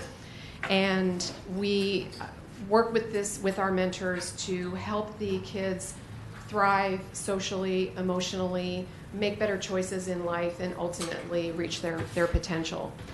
We deliver our program 3 different ways. We have a community-based program, we have a school-based program, so we're partnering with local schools, and we also have a workplace program. And the program that we are requesting funding for from Santa Ana is the community-based program. And within that program, there is an initiative that we call Gang Reduction Intervention Partnership, otherwise known as GRIP. And so with the GRIP program, GRIP is not our program. GRIP is a program that is led by the Orange County District Attorney's Office, who is our partner in this effort. And the Orange County District Attorney's Office approached us back in 2009 as one of the organizations that they wanted to work with to provide services for youth that they identified at the targeted schools that they work with, and provide those youth with other alternatives, rather than getting involved in street gangs and other negative behaviors. Those are the youth that they're targeting. And so we started partnering with Santa Ana. GRIP is within 9 cities, I believe, right now in the county. And Santa Ana GRIP brought us on board when they started in 2012. So the Orange County DA's office partners with Santa Ana Police Department and specific schools, and also GRIP case managers to provide referrals. So school principals, school counselors, and GRIP case managers are identifying youth in the community who they feel are in need of mentorship, and then they refer them to us, and then we provide the family intake and child assessment to ensure, to really find out what is taking place in a child's life and determine what type of a volunteer mentor they would be best suited for. The volunteers, again, are adults from the community. They are all well screened by our organization, so we vet them out through case management. Again, our case managers are all certified under our service delivery model, and they will ensure that the volunteer is a good candidate in the right place in their life, and someone who is safe to be placed with a child and who's going to be able to follow that child for a significant period of time. We monitor these matches, though, so once a match is facilitated, we do not just say, go have fun. We monitor the matches on a regular basis. Every match is assigned to a case manager who is serving somewhat as a social worker for that match, and they are seeing them either personally every month, or the majority of time, though, contact is over the phone, and seeing the volunteer, communicating with the parent and the child to make sure that the volunteer is doing well with their relationship, not having any struggles, as well as checking in with the child to make sure that they are doing, having regular visits with their mentor. And so again, this is a relationship that we follow for its duration. With the Santa Ana Cdbg funding, we would expect to serve about 50 clients They would be new and existing. We are currently under this grant for our first time, and we're serving new kids. Those children, along with new referrals from the district attorney's office, would be served with this particular funding. And the funding would be allocated towards our enrollment and match specialists, our match support specialists, volunteer intake and engagement coordinator, as well as our family coordinator. This year, every year, Big Brothers Big Sisters awards a Big Brother and a Big Sister of the Year. And this year, it just so happened that our Big Brother of the Year is matched to one of these students. He came to us in 2014. He was referred to us by one of the elementary schools because he was fighting all the time. He was acting out. He was getting in trouble in the community. And the school that he's in has assigned school resource officer. And he approached him and he said, "Why are you continually getting into trouble?" And he said, "I have to fight because I don't have a man at home or a dad at home to help defend me." And he said that's why he's acting out. And a lot of these kids come to us with a lot of built up anger and frustration, and it's resulting in acting out violently or getting into fights and into trouble in school. And so our bigs are able, we call them bigs, are able to help the kids channel that anger and that frustration in positive ways, and become a lifelong friend. And really, I will say at the end of that's our goal, is we want to establish a lifelong relationship for these kids so they have somebody that they can fall back on, someone who can take them outside of their neighborhood and provide them with a different perspective of life beyond school and home, and give them some experiences that they probably wouldn't experience on their own. Some of that is a lot of fun and recreation, but a lot of it is also very intentional in guiding them academically, and finding what it is that they want to do in life, and being able to have a roadmap to follow those pursuits. So again, thank you, and I'm happy to answer any questions that you may have. Thank you very much, Megan. Do any commissioners have comments or questions at this time? I'll go ahead and start quickly. You talked about 50 kids that would be served by this program, and your partnership with the district attorney, the GRIP, sounds really phenomenal. Is the program that they'll receive, is it strictly mentoring, or is there any other aspects to it? So they will receive, the primary element of the program is the one-to-one mentorship and training that mentor on what this specific child needs. So they go through a youth development plan, and we identify areas of growth for that child and work with the mentor to help them reach specific growth goals. But within our program too, we also offer a lot of activities. We have a program called Destination Future that is specifically focused on education awareness outside of beyond high school, and career awareness. So we're taking kids on college campus tours. We're providing them with ACT, SAT test prep. We're providing them with soft skill building, and we bring all of that in-house. And the matches can either participate in that type of programming together or individually. It's up to them. And it's just an additional resource for the volunteers and the matches to engage in together, and that's all part of it. So part of it's agency-sponsored activities, and then individual mentorship. Excellent. And the next question, I'm not trying to volunteer, but I wanted to know, what qualifications do you look for? So the main qualifications. So a volunteer, an adult volunteer, has to be a minimum age of 18. They need to have been in Orange County for at least 3 months, have a valid driving record, be free of any criminal record. They need to commit to the program for at least 1 year. We find that 1 year is when we start to see good results. Anything below that sometimes is detrimental. These kids are coming to us already, having people abandon them and leave them and not be trustworthy people, so we don't want to perpetuate that trend. We require them to see the child that they're matched to at least 2 to 4 times a month for 3 to 6 hours each time. So there are some parameters to what they do, and also to work with our staff to reach those growth goals that we've set for that child. So those are the major qualifications. No, that answered my question perfectly. Thank you, Megan. Any other commissioners? Commissioner Garcia? Thank you for being here today. I appreciate You're it. welcome. Thank you. With regard to the selection of schools that participate Yes. in the GRIP program, I saw that there's 7 schools in Santa Ana that were selected. And I realize you might not have the answer to this because it's the police department and the DA's office that selects these schools, but how do they go about doing that, selecting these schools and picking students from those particular schools? I think they're working with schools that they have experience receiving a lot of referrals from internally. So they're identifying students within their schools that seem to be having problems, number one, with high truancy rates, academic issues, and behavioral issues. That's the triad that they are focusing on. Other than that, I really don't know how they go about selecting them. But one of the things I will say, if a child from one of those schools is referred to us and has siblings attending other schools in Santa Ana, we bring those kids in. So we are not only taking kids just from those schools. If a student is referred by either a sibling or other relative from a different school, we will take them regardless of the school that they are attending.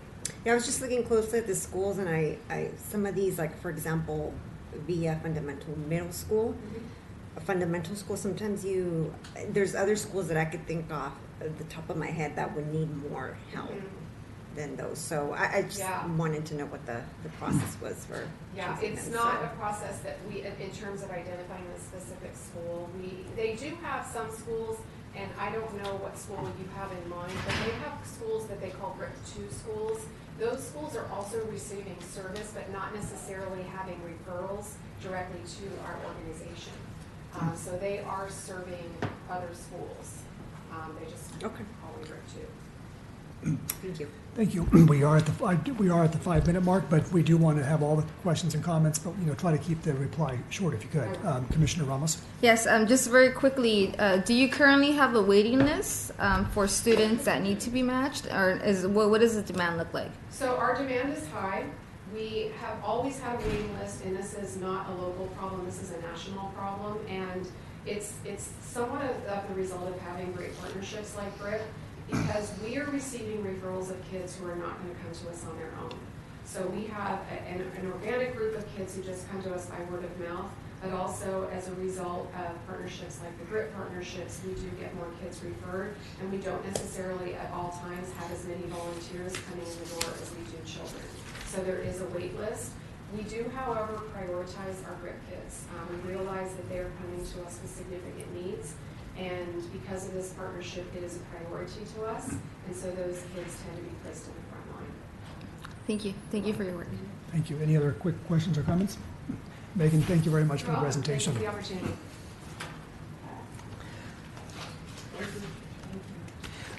Before I call up the next presenter, I would like to, we have a lot of new presenters that have come into the room. I just wanted to remind you that your presentation is limited to 7 minutes. We will give you a 1-minute mark when you're at your 6 minutes in your speech, and ask you to try to wrap it up at 7 minutes. We'll have a follow-up session of 5 minutes for the commissioners to ask questions and comments, and try to keep your responses short so that we can get as many questions as possible in. With that being said, I'd like to welcome Taller San Jose Hope Builders to present. I believe it's tired. It says taller. It's Tayet in Spanish. Tayet. I am sorry. Well, where was the little inye? No, It's probably have Hope Builders now. Thank you. Everyone can say Hope Builders. Thank you. Good evening. Good early evening, I suppose. My name is Karen Mendoza. I'm the Senior Director of Programs at Hope Builders, and it's a pleasure to be here. Thanks for inviting us to present. I am excited to talk about Hope Builders, and we're asking for your support this evening to be able to support specifically our business applications program. I'll talk more about that in a minute. For those of you who I'm sorry, Mike. Oh, perfect. So for those of you who might not be aware of Hope Builders empowers young people to get on a path to self-sufficiency. And we target specifically 18 to 28-year-olds. And the way that we do this is through intensive life skills training and job skills training.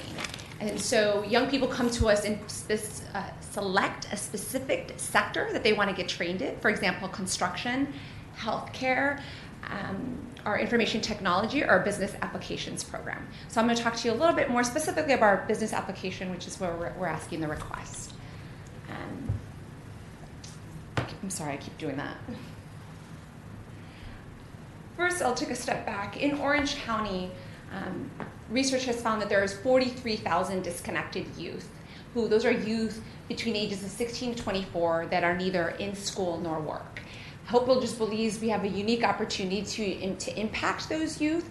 One, because there's a significant skills gap in Orange County. So we hear over and over from employers who say they don't have qualified workers. And there's a group of young people who are neither in school nor work, or also young people who don't know how to find or access these employers.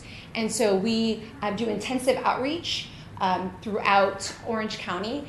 And because we're based in Santa Ana and because of the high need in Santa Ana, we spend a lot of time in specific zip codes in particular where we find there's a significant need for our service.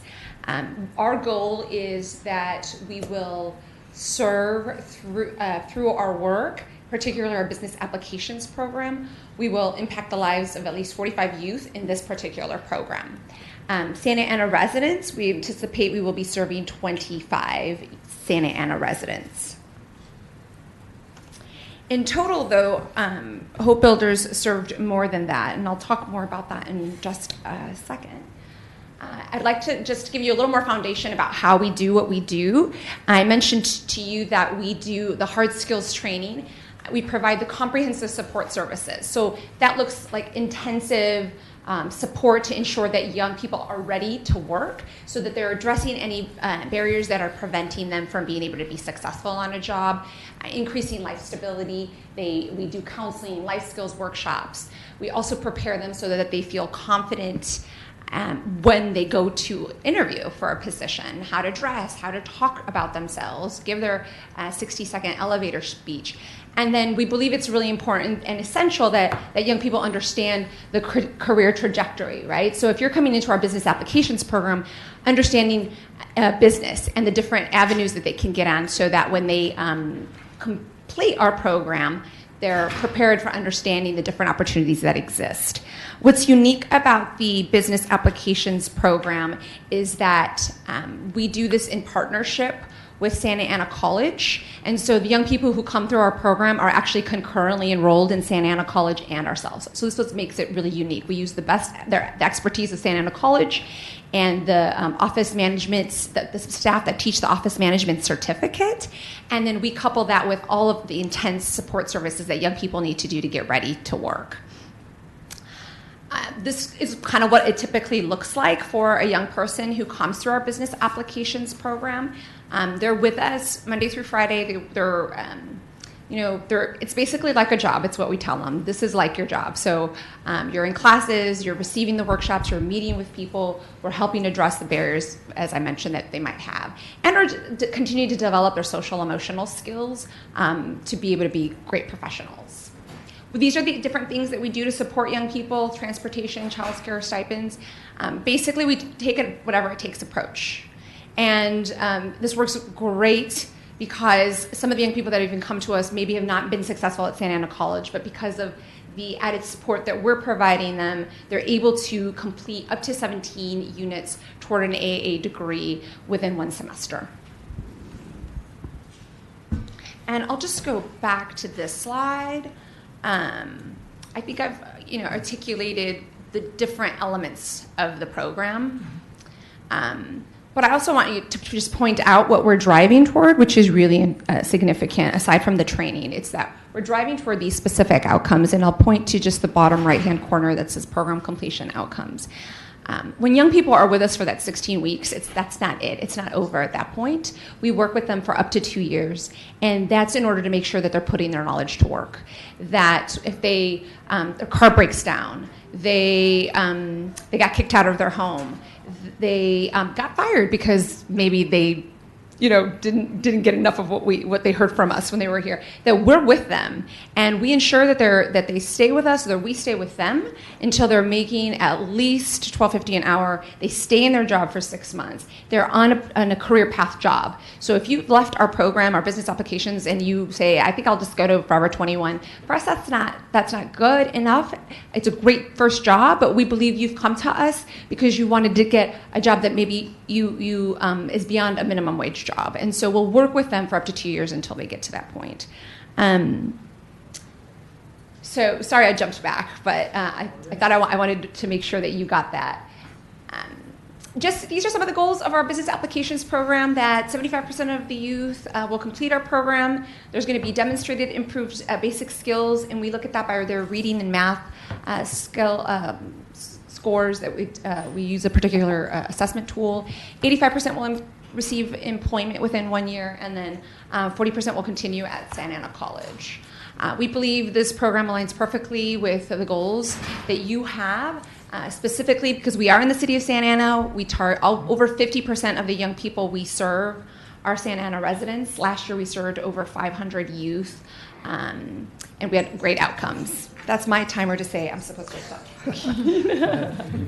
Oh, that's well done.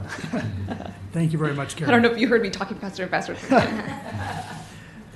I answer any questions for you all? Thank you. Commissioners? Yes. Start with Vice Chair Tardif. Thank you for your presentation and for being here. I was wondering if you're affiliated with any of the building trades apprenticeships through your program?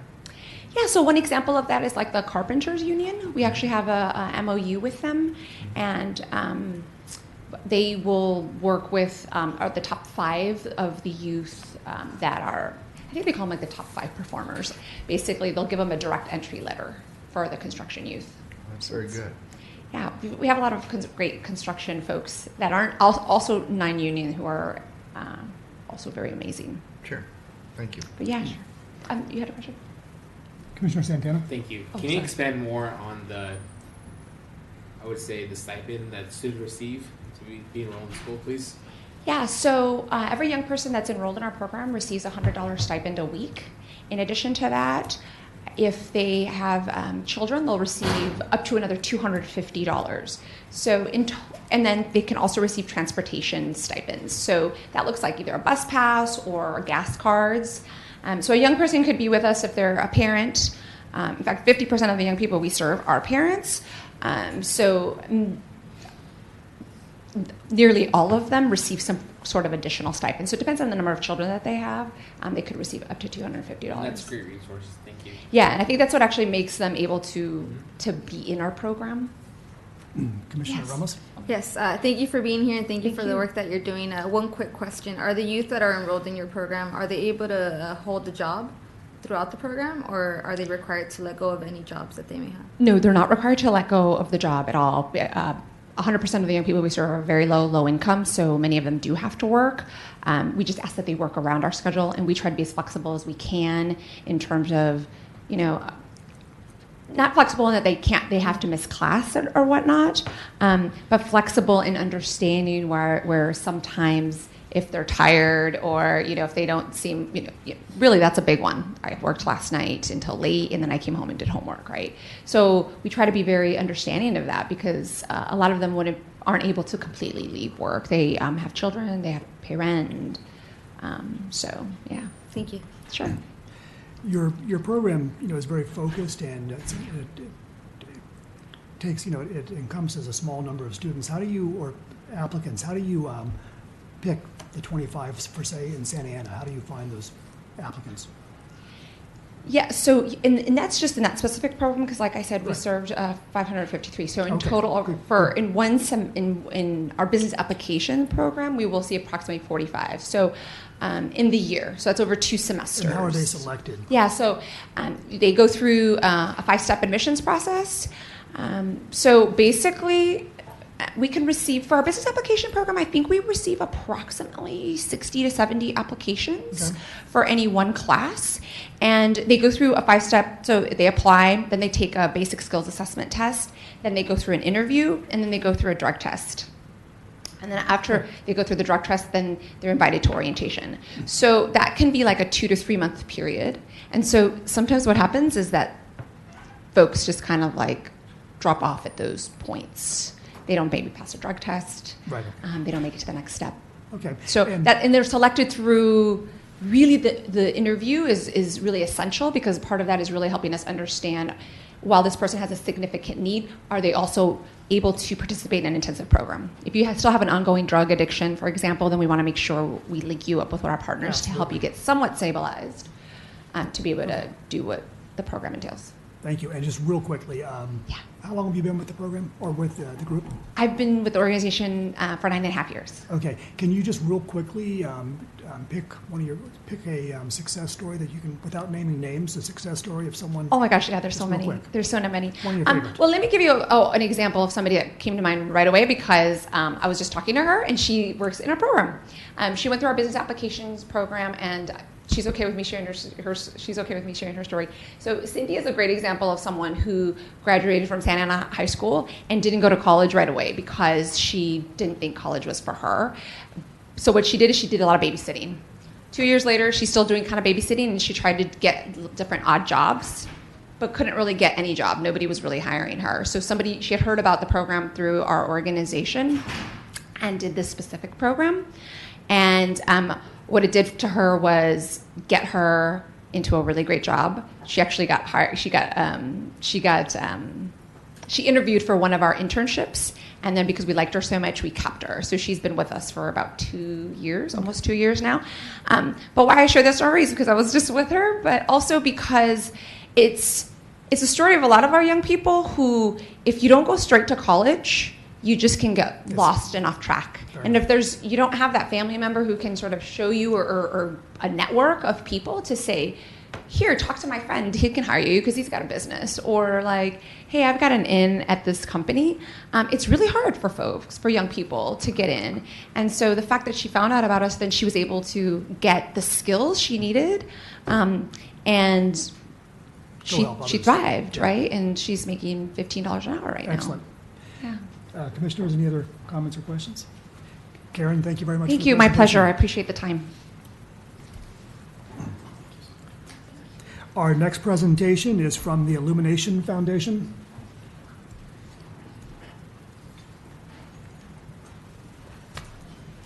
Okay, so let's make sure. All right. Hi, my name is Rose Wolfram. I am the Director of Children's Programs for the Illumination Foundation. Thank you so much for allowing me to be able to speak here today.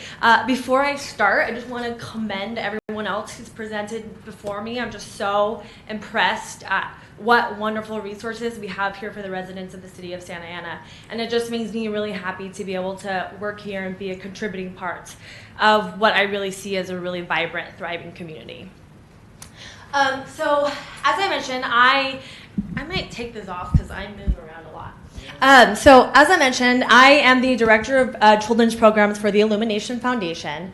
And at the Illumination Foundation, what we do, if you're not familiar, is we provide interdisciplinary services for homeless individuals, families, and children. So really our main goal as an organization is to end the cycle of homelessness that exists within the County of Orange.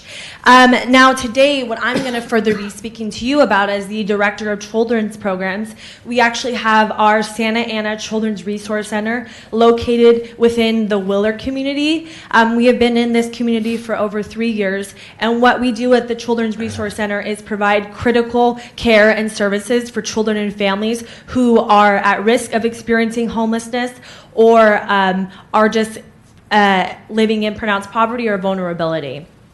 So kind of just to give you an idea of what that is, that's where we are located within the Willard community, and there's kind of some of our stats about who we serve and what we're doing. So really, when I talk about our Children's Resource Center, I explain really our bread and butter programs. This is our early children's program, our early childhood enrichment program, and our after-school program. So with our early childhood enrichment program, we focus on early literacy and social emotional development for children ages 3 to 4, and we have partnerships with universities like Chapman University and Stanbridge that actually have graduate students who teach children occupational therapy skills in speech and language. And this program runs Monday through Friday, and it's 2 to 2.5 hours per day. And then we have our after-school program, which we currently have 45 children enrolled in. This is primarily for kids in kindergarten through 6th grade. And we have all these services listed here that we provide within the scope of that. What makes us really unique is that we have really robust partnerships. So we have an organization, for example, that I'll spotlight, Art and Creativity for Healing, and they actually come in once a week and provide art-based emotional education where children can learn to express their emotions through painting, so it serves as a healthy coping skill. Now, when I talk about what is our need for expansion and growing our services, it's really to address the mental health needs of our kids that we are working with. So something that we do for all of our kids is an adverse childhood experiences questionnaire, which I won't get too much into, but it looks at the amount of traumatic events that children have experienced by the age of 18. And when working with our kids, we find that the average out of 10 traumatic events is 7.3. And what is particularly concerning about that is what is associated with the more adverse childhood experiences events that you experience. So for example, higher ACE scores or adverse childhood experiences are associated with poorer health outcomes later in life, with not things necessarily that you would expect, but things like cancer, diabetes, stroke, heart disease. And what I find to be most astounding about that information is that children who have at least 6 ACEs by the time they're 18 actually on average have their lifespan cut by 20 years. That's pretty remarkable. It goes from an 80-year lifespan to a 60-year lifespan on average. So really, when we're looking at our kids with their pronounced mental health needs that may be in existence, how do we address that? And I will say, something more recently that I've heard that has been specifically outstanding to me is that 1 out of every 5 children in Orange County now can be considered to have a diagnosable mental health disorder, so we really need to be focusing on this. So within the scope of our program, what I propose that we will do with these Cdbg funds is really kind of expand our wellness programs and services. So with the first thing, that means implementing our Time to Talk curriculum. This is a curriculum that is taught by a marriage and family therapist to our early childhood program, so it's children who are very little. What this helps them do is develop the vocabulary to be able to articulate and to be able to express their emotions. I can say just experientially, now being with this organization for 6 years and working with youth for almost 10 years, that I find when kids get older and they don't have that vocabulary, they don't have that vernacular to really say, this is how I'm feeling, that is going to come out in some other way, and often it is in a behavior that is adverse to them or not necessarily healthy. And so what the Time to Talk curriculum does is teaches kids that when is it time to talk? Every day. And it's put in kid-friendly language, and kids are, getting used to the words like frustrated, angry, happy, and how to incorporate that into just their everyday dialogue and being able to better express themselves. In addition to the Time to Talk curriculum with proposed additional Cdbg funding, what we would be able to do is incorporate more family participation within the early childhood program and really educating parents about what their children's needs are, but also when looking at that wellness, piece of it, it's looking at, okay, maybe, can a parent learn maybe some things that have affected them in their life, and how can they break that cycle with their children? And in addition, generally, we plan to have more just wellness programming within the scope of our children's programs, and really being able to expand our group counseling programs. So we already have some groups, for example, like leadership and social skills for our young boys, but it's really being able to make sure that our counseling services reach all of our students who are participating, and that they all will be able to participate in some sort of group that will benefit them emotionally. So that is it for me. So if you have any questions or comments. Thank you very much. Commissioners, questions or comments? I've seen something there that you provide services and, portioning, taking care of dental health. Yes. Now my question is, how about vision? That in a way for learning is more important than your eyes than your teeth. So like vision care services? Yes, and periodic exams, because Yeah, so we're actually not a medical facility or an optometry facility. So if we were noticing that a child was experiencing maybe some problems with their vision or their health, right, we'll make those appropriate referrals. A lot of what we do is providing referrals back to their pediatrician or their PCP, or there are a lot of good actual resources in the community for free vision screening, and for children who are on Medi-Cal, they actually can receive one free pair of glasses per year. So we're able to make that referral and connection that way. good. Any other commissioners? Rose, your passion for what you do shows through your speaking. Thank you. You've been with the group 6 years, the foundation 6 years? Over 6 years. How did your passion lead you to do this, to do what you do?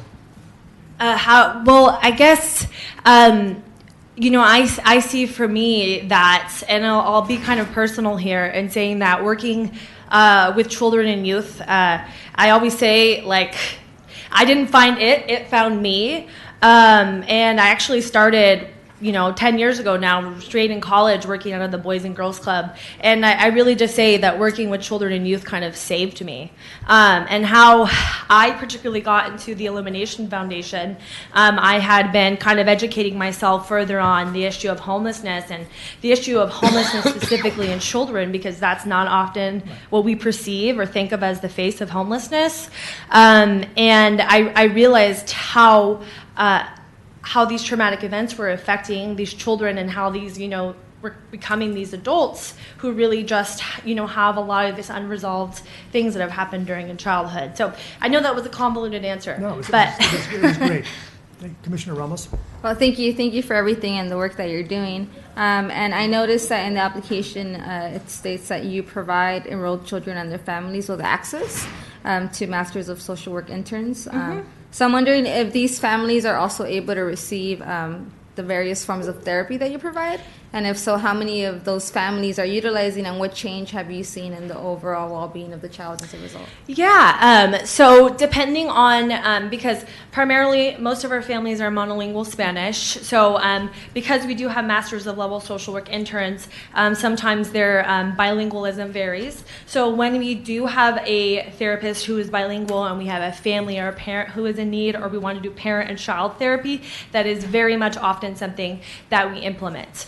It happens as we have the resources and that we are able to provide it. I would say a lot of the work that, as far as kind of the success and the transformation that I have been able to see, I have a set of twin girls who actually experience selective mutism, or what's more referred to as elective mutism now, meaning where they are selectively mute and only choose the people with whom they speak, right? And so that may mean they have kids that like to talk in front of a couple kids, but maybe there's some adults. So we have had these two girls who are now in second grade in therapy for the past year. And I would say what's huge about that is that they are talking. They are talking to other kids in the program, and they actually talk to staff, an adult.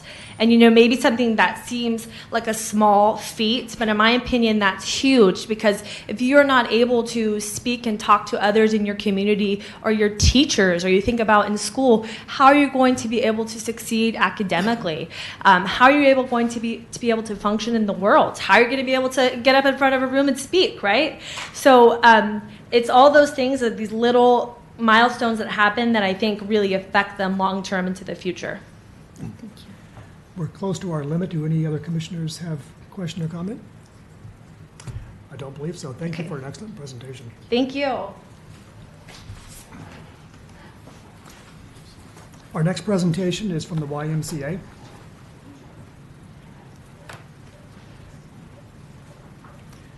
If you want to.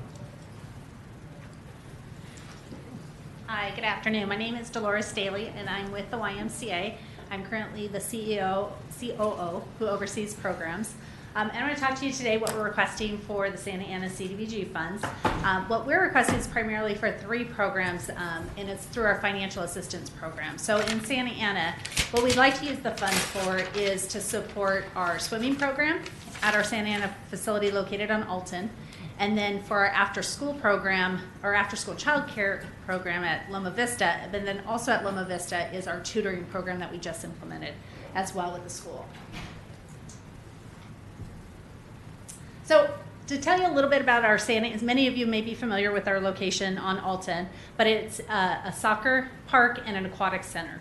And so that's open 7 days a week. We offer swim lessons, youth soccer, adult soccer. Some of you are shaking your head, so I know you're familiar with it. Drowning prevention, that type of thing is happening at that center. We offer parent-child programs, pretty much from 0 through adulthood. If you want to learn how to swim, we'll teach you at the YMCA.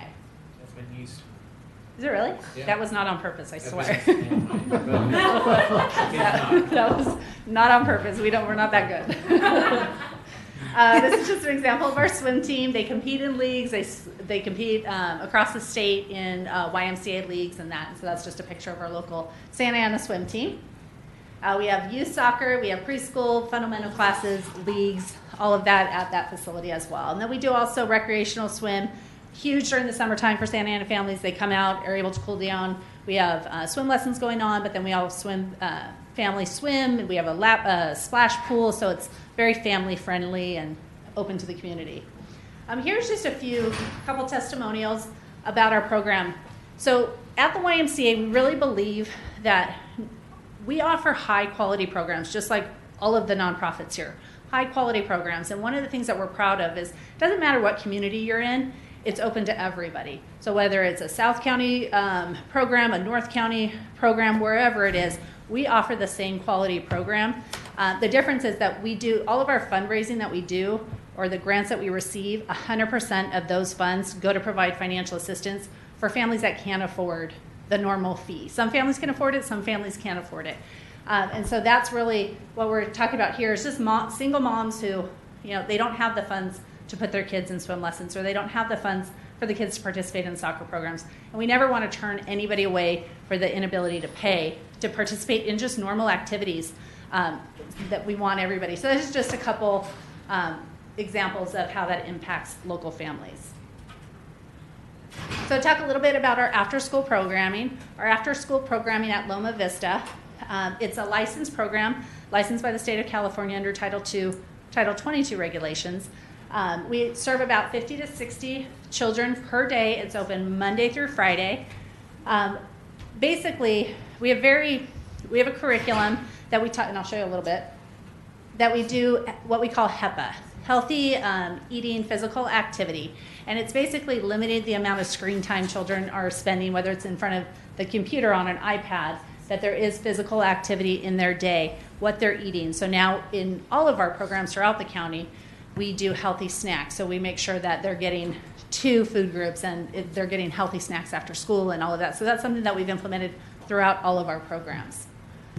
We have clubs. This is an example of our science club. This is just, kids can choose what they want to do, whether it's a science club, a cooking club, a reading club, all of that. So it's really to engage the kids. And one of the unique ways that we really do engage our kids at the local schools is we have what we call our KIC, Kids in Charge of Our Community. So this is kind of like a student council for the after-school program, where they come in and they run it. So they decide on, they do service projects throughout a month. So they'll say, we want to support this, so they'll put together a service project. They decide what snacks they get to serve. They help on the clubs and stuff. So it really gets them involved and shows them leadership skills and really shows them, how to make change by being involved. At Loma Vista, we also added a tutoring component. The tutoring component was actually added by the request of the principal. We've been working with the school for a while. And she basically said, we have a need for after-school programs. There's parents, both parents working in the household, that they just need after-school childcare. But then we also have students who just need assistance with typically math and reading. And so we worked with the school. The school principal, or the staff and the volunteers work with the school teachers. We use the same software that they use in the school, so the students are familiar with it. That runs 2 days a week for 2 hours a day. Currently, we have about 20 students in the program, and it's a newer program, so we're starting small, but we know that it will grow just from our conversations with the principal. So another example of just a testimonial on the impact of the after school and the tutoring programs have, and the support that's needed. Just that extra support that, when parents are at work, the kids going to a structured place after school is so important for them to continue, so that they're just not latchkey kids and going home with no supervision or direction and things like that.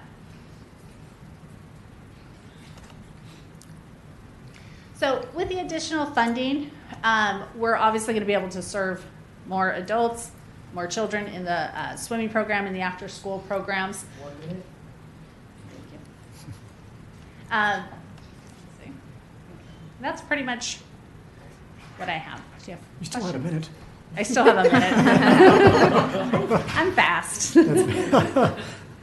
I'll go ahead and start, Dolores. Sure. I have to say, I know the facility you're talking about very well. I live down the street from it, and my dogs love when I walk them going up that little hill you have built up in front of the pool. What you didn't really get a chance to touch towards the end, you did, specifically with the program at that facility for swimming, and that's going to be geared towards both adults and children? Right now, yes, it is geared towards both adults and children. Basically, like I said, we don't turn anybody away. So if we have somebody who comes in who needs to learn how to swim, drowning prevention for the whole family, for an individual, for a child, for an adult, that's what we want to do. We want to make sure everybody's safe around water, and so we do open it up for everybody. Absolutely. Thank you. Commissioners, comments and questions? Can you lead us in why? Typically, that's my role at family weddings. They look and the song comes on. Oh, that's pretty good. I could, but it won't. Commissioner Ramos. Thank you for your presentation and your work. I'm just curious about what the demand for that swimming pool is, and if that's open year-round. It's not open year-round. We open it in April, and one of the things with the swimming pool, it gets very expensive to run. And so we do close it down during the colder months, but then we open it up in April through September. Yes, there's a high demand for the swimming pool, especially for swim lessons, and then especially for just open swim for families during the summertime, just to escape, especially when it gets really hot. Thank you. Any other commissioners? Dolores, thank you for the presentation. Thank you very much. Thank you. And our next presentation is from the Cambodian Family. We'll wait about 30 seconds before we start here. Yes.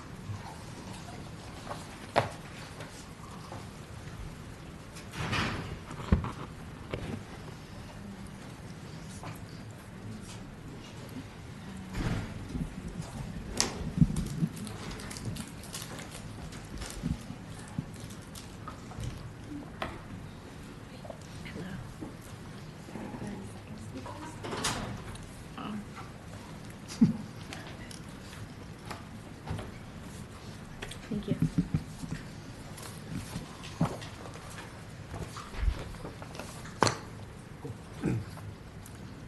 And I think we're ready. Okay. Hi, everybody. My name is Sophia Chung. I am the program director for the Planet Head Youth Program at the Cambodian Family. I just want to thank you so much for allowing me to speak today. So before we start, I'd just like to let you know a little bit about our organization. So the Cambodian Family is a grassroots community-based organization that was formed in 1980 when Cambodian refugees first settled in America in Santa Ana, and a lot of them settled in the Mini Street neighborhood. So over the years, we've expanded our services to serve other immigrants and refugees from all throughout the world.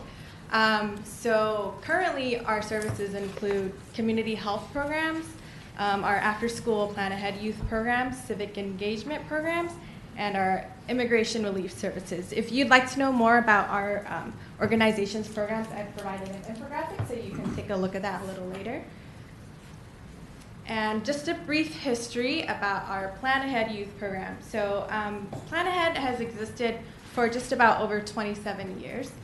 We've been helping thousands of young people and their families. We've mostly made a tremendous impact on Cambodian youth because when they first arrived, a lot of them, their parents went through trauma, they didn't have the resources, and they didn't speak the language. So that has been our base, but like I said, we've evolved. And now our demographics has changed. We do have a large majority Latino population that we serve, but our model is still the same. So at the Cambodian Family, we believe in providing positive activities to youth and their families to realize their true potential. So not only does our Plan Ahead youth program offer culturally competent academic tutoring, we also offer leadership skills, career exploration, health and wellness, and education. And also we believe that parent strategy is really important to having our students realize their true potential, because education not only starts at school, at our after-school program, but at home too. So we do provide workshops for our parents as well. So we provide things like helping with suicide prevention or communication and things like that for our parents. So I'm just gonna go over all the institutes that we have. So our first one is academic, so this one's pretty straightforward. This one is, we help the students tutoring.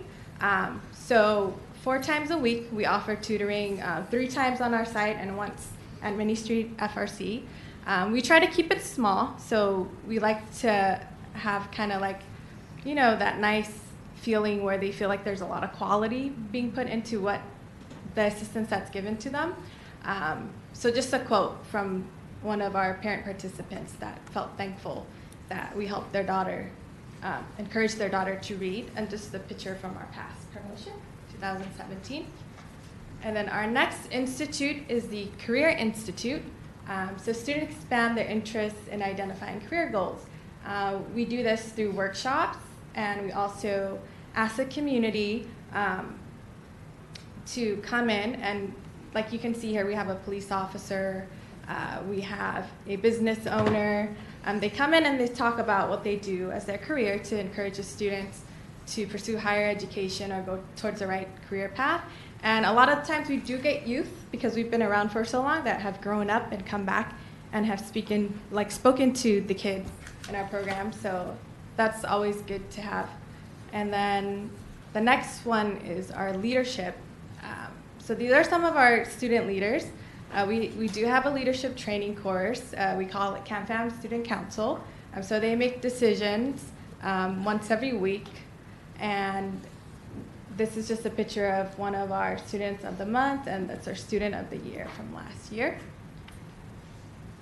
And then our Health Institute focuses on not only health education, but also wellness. So we offer hiking, we offer better eating classes, so things like that. And we also offer arts and craft. So we believe wellness is a part of health as well. And then impact. As of today, we're not only accomplished our goal of serving 75 individuals, but we've stretched our capacity to serve 10 more. And we also do have 10 more on our waiting list. And then I'd like to share a brief story about one of our participants named Brian. So Brian, he's been with us for a couple of years, and I remember when he first came in, he was kind of shy. He didn't talk to anyone very much. So he was younger when he came in, probably, I think, probably 4th or 5th grade. And then when he transitioned into his middle school years, he had a few anger management issues. He had issues with his siblings. He was insecure. So his mom expressed that to our youth counselors. So they were able to work with her and with him. And so we provided a lot of social activities for him to involve himself in. So after a while, probably a year or so, he really transitioned. He's grown a lot as a student. So I see him say hi to me now. Before he would never say hi to me, things like that. So we took a lot of his negative behavior and we channeled it into positive behavior. So when he was in middle school, he was at risk. He was at a big risk because he could have turned to gangs and things like that. But with us, we were able to provide him that after-school support and really work with him. So now he's actually one of our top student leaders. He always helps put things away in the classroom. He encourages the younger kids to do their homework. He's always really helpful. So one of our success stories is Brian, but this is just one of many students that we've helped over 27 years. And the demographics may have changed, but the need is still the same. And we're filling that gap for a lot of these kids that don't have places to go because our space is really safe for them and they feel at home there. Because that's what our mission is, right? We're called the Cambodian Family because we want to serve the whole family. So a lot of the times our participants, they go through like kindergarten, maybe all the way up to when they graduate high school. They come back to volunteer. So it's really a family atmosphere, and that's our motto, and we like to keep it that way. So it's been our... Okay. Thank you. That's my next slide. Thank you. Excellent presentation. I'll open it up to the commission for comments and questions. Commissioner Solano. Hi.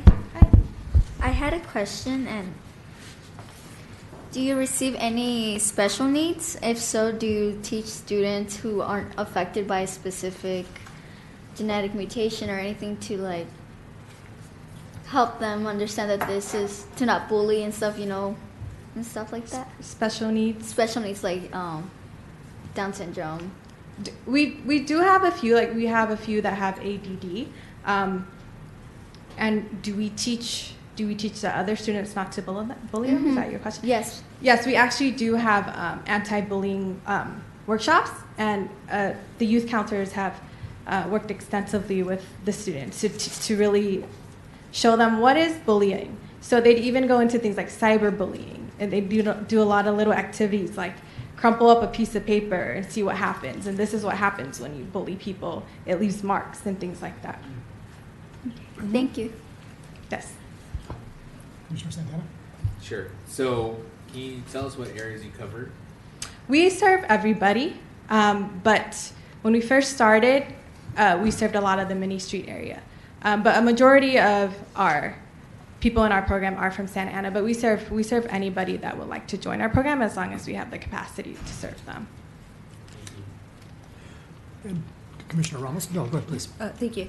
Well, thank you for the work that you're doing. And just one quick question. So you're projecting that you'll serve 114 Santa Ana residents. So Yes. that's like a 21. That's 21 more students that you'll be working with, students and families. Yes. Will those be new students, the 114, or will those be old and new? Old and new. Okay. Thank you. Thank you. Where is your organization based, or where's your facility? We are on 4th Street in Santa Ana. You are. Yes. And do you conduct all of your work at that facility, or do you do out?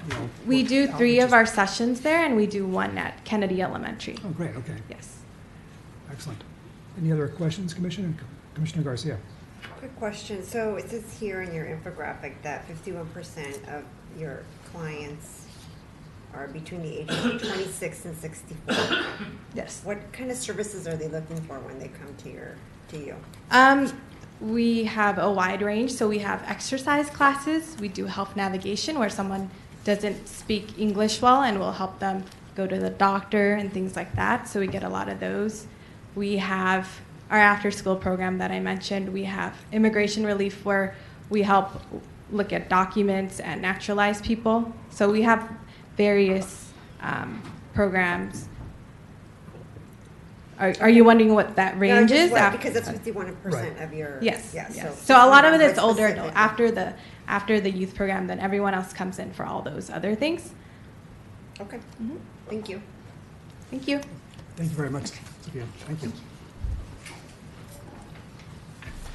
Our next presentation is from Santa Ana Building Healthy Communities, and it's a partnerships presentation.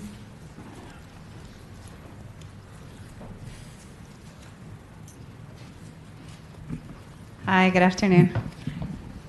I'll be the only presenter tonight. Thank you so much for the opportunity to address you, and thank you for your service as commissioners as well. My name is Ana Ursua. I'm the Sustainability Director with Santa Ana Building Healthy Communities, and I will be overseeing this program. And this is a proposed program in partnership with Cielo entitled Cooperación Santana or Santana Coopera. Santana Coopera is a business education and training program for Santana residents specifically focused on worker cooperatives. And so you might ask yourselves, what are worker cooperatives? Worker cooperatives are businesses owned and controlled by their workers. Different than owning stock in the company that you work in, like with employee ownership or ESOP.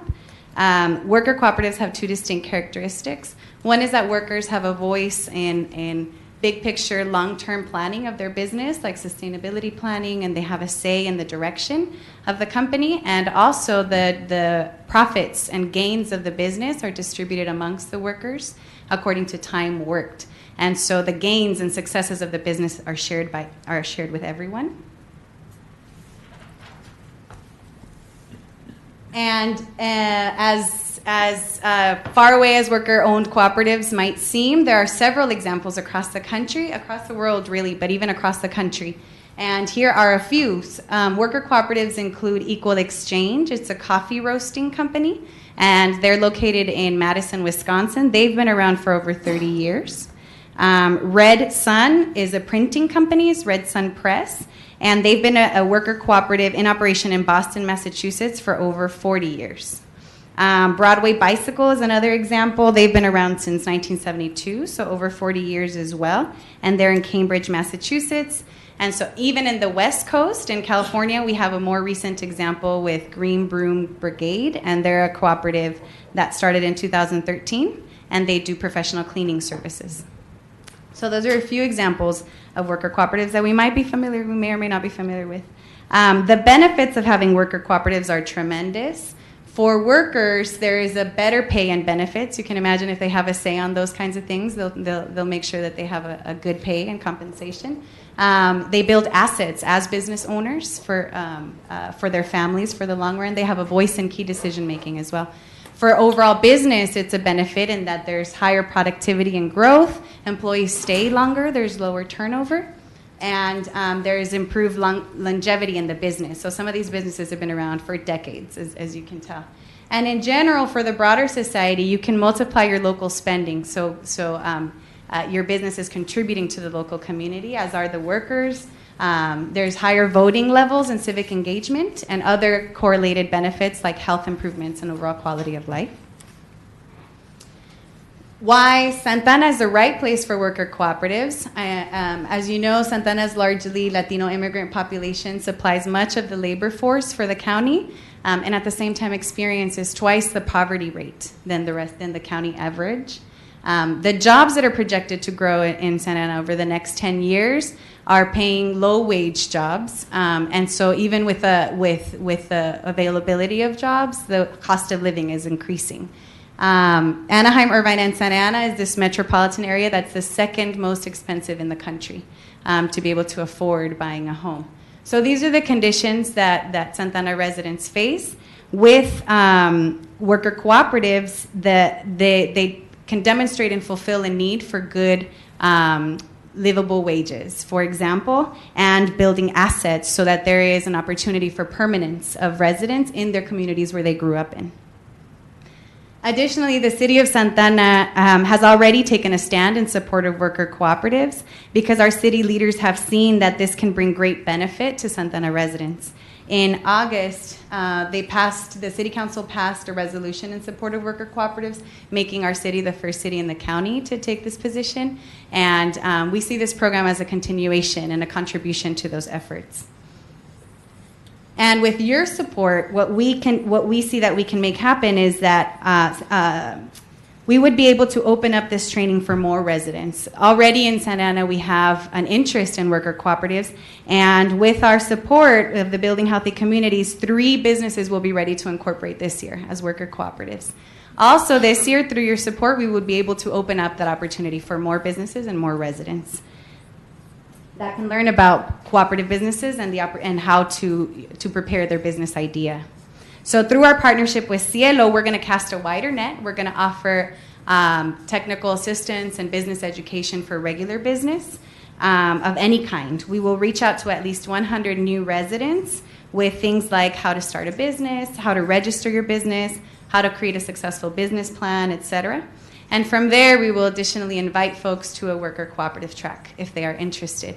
And those who choose are going to join a 10-week curriculum where they can prepare that business idea under a cooperative model more extensively. And so we hope to do that twice and service 40 participants through that curriculum. Why we think we're well positioned for this opportunity is because the Santa Ana Building Healthy Communities is a broader community-based initiative. It has about 20 different partner organizations, and so we think that this could be a good resource for a lot of the clients that they serve, a lot of the community members that they serve, and beyond. Working with Cielo is a tremendous asset because Cielo has a long history. I think you heard of them yesterday also, or Tuesday. They have a long history of technical assistance providing and helping to develop businesses. And so they bring a lot of the business expertise. We bring a lot of the community engagement and especially a lot of the group processing and shared decision making that goes into cooperatives. So it's a neat partnership between the two of us. We started to do this in the past with a smaller group, and now we hope to grow this program and make it available to more residents. So I'm happy to answer any questions, and I thank you for the opportunity to share with you and hopefully an opportunity to grow this program as well. Thank you, Anna, for the presentation. I'll open the floor to the commission for questions or comments. Vice Chair Tardif. Hello, Anna. Nice to see you. Hi, Mike. How are you? I know you've been working in the community for many years. I've worked with you in the past. I was just wondering, would a brewery be a possible business for a co-op? Absolutely. Oh, okay. Yeah. One exists. One? Yeah, a co-op brewery? Mm-hmm. Nice. Thank Do you. you have kombucha? That's a great idea too. Thank you. You know, one of the points you mentioned in your presentation was Orange County has the second highest level of food security. Mm-hmm. Are you going to lean these 100 applicants towards Different areas? No, towards fulfilling that specific Towards part that of it one? as well. I think we would be open to whatever business interest that they have, but one of the cooperatives that's ready to incorporate this year is an urban agricultural cooperative. Great. So for that reason, we highlighted how they would be meeting that need. And how do you outreach to find the 100 participants? So we are thinking of going to some of the current partner organizations and outreaching in their locations. So that way we can reach broader areas throughout the city. And then hopefully lean on our partnership with the city to provide this information broadly for people that we might not have in our network yet. Good idea. Commissioner Ramos? Yes, I thank you for your presentation and the work that you're doing. I think you mentioned that worker cooperatives have the opportunity to provide more financial stability for our residents. Can you provide any examples of that with the existing cooperatives? Yeah, I think with the existing cooperatives. So I mentioned one of the cooperatives in development is an urban agricultural cooperative. So they focus on being able to grow food locally and supply it at a low cost to families. And so that's fulfilling one of those needs. it would provide the opportunity also to utilize some of the vacant land of the city and make it productive and have them be community centers also. So some of the ways in which that's already been a contribution is that it's providing an income to some folks, and it's also just activating more spaces that not only the worker cooperative can benefit from, but local residents can come to and really experience a community location and learn about urban agriculture and good eating in the process. Mm-hmm. Thank you. Any other questions or comments? Yes, Mr. Vasquez. Thanks for your presentation. I'm curious, how does the public get in touch with your program? So I think this is something we're going to have to put into our website, and I have some information. I have my own business card to share with you all. But also the worker cooperative resolution that the city passed means that we created a sort of liaison relationship with the city. So now the city will also have this in their website. Oh. And they are also learning about worker cooperatives and being able to connect us or connect people that have those questions. So I think that the resolution made a big difference in that it created visibility for this, and it also created those relationships of support. And now the city will have a lot of these resources as well. Thank you. Thank you. I believe that's it. Thank you, Anna. Our next presenter is from Madison Park Neighborhoods Association.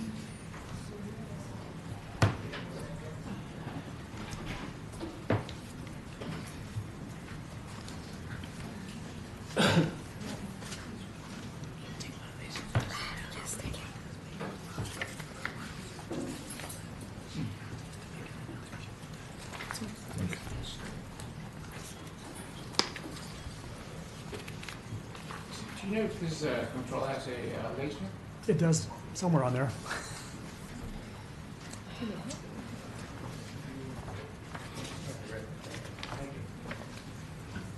So, good evening. My name is Jose Rea. I'm the executive director for the Madison Park Neighborhood Association Green Project. And when we hear about this opportunity to apply for the City of Santa Ana Summer Nights Lights, we thought, what a wonderful idea. And when we saw that one of the pilots was going to be run at Madison Park, or Madison Elementary, I thought, well, great. So this is really a good opportunity for us that we've been working in the area for decades to apply for this, awesome opportunity. So the Neighborhood Association has identified some priorities. One is public health, safety, youth educational development, healthy lifestyle for the entire family. And the neighborhood has been working on increasing open space for residents and improve safety and use for existing open space. We have oops, you can see it. The Pacific Electric, I have my own picture. It doesn't show it. So we have the Pacific Electric bike trail here, and on top is the new Pacific Electric Park that opened in January 20th. And in here we have an exercise park in El Senado, and this is Madison Elementary, and this is Madison Park. Our biggest challenge has been public safety at Madison Park. Families are afraid to use the park. The park is primarily used by adult males at any time of the day. People drink there, play cards, gamble, sell drugs. And so this is the place where we've been working for quite some time, the park. So this led us to use the approach the school, and we've been using since 2012 as a community center. So we are at Madison Elementary since 2012. So the green area is what the City of Santa Ana defines as Madison Park. This is a little different from our target area, simply because we know that things don't work that perfectly in real life. So if we use the school and the park as the epicenter of a circle, and we draw a half-a-mile radius, that will take us outside of the Madison Park Neighborhood Association into Cedar Evergreen and also South Main Street. And this is our target area. This is where we work. Through the support of the Santa Ana Building Healthy Communities and the California Endowment for the last 6 years, this is a programming that we've been offering at Madison Elementary. It's called we call it the GREEN program, but GREEN stands for Getting Residents Engaged in Exercise and Nutrition. So for adults, we have leadership development, civic engagement, and education, physical activities such as Zumba, boot camp, and yoga. But also we have health and wellness workshops. One of them is called Una Hora con la Doctora, when we have a physician that comes and spends an hour on a topic that was chosen by the residents, primarily the moms that do the Zumba and the cardio. And we also have the community garden, both at the school but also at the park. That's another one of the things that we increase in terms of the space. The district and the city join forces in opening up a community garden at Madison Park. And we basically offer paid internships for the culinary school students from Valley High School to teach our cooking demos throughout the year. For the youth, we also have physical activities like soccer, basketball, ballet folklorico, and we also offer science academies on Saturdays. For now, we started with 4th, 5th, and 6th graders. We now have middle schoolers and a high school component as well. Unfortunately, we can only do this during the school year. The school district has 180 days of instruction, which means that 180 days of non-instruction during the year. So we primarily run this we kick off our year with a walkathon at the end of September, beginning of October, and we continue through May or June based on when the school year ends. So this is the number of people we have served for the last 3 years, including 2017, 2018, approximately 300 adults, youth 120. What we anticipate if we get the funding for this program is that some of these programs will be offered year-round, and our dates are. Oops, sorry. Wow. Our dates are 3 months, July 2nd through September 29th, and then followed by the walkathon.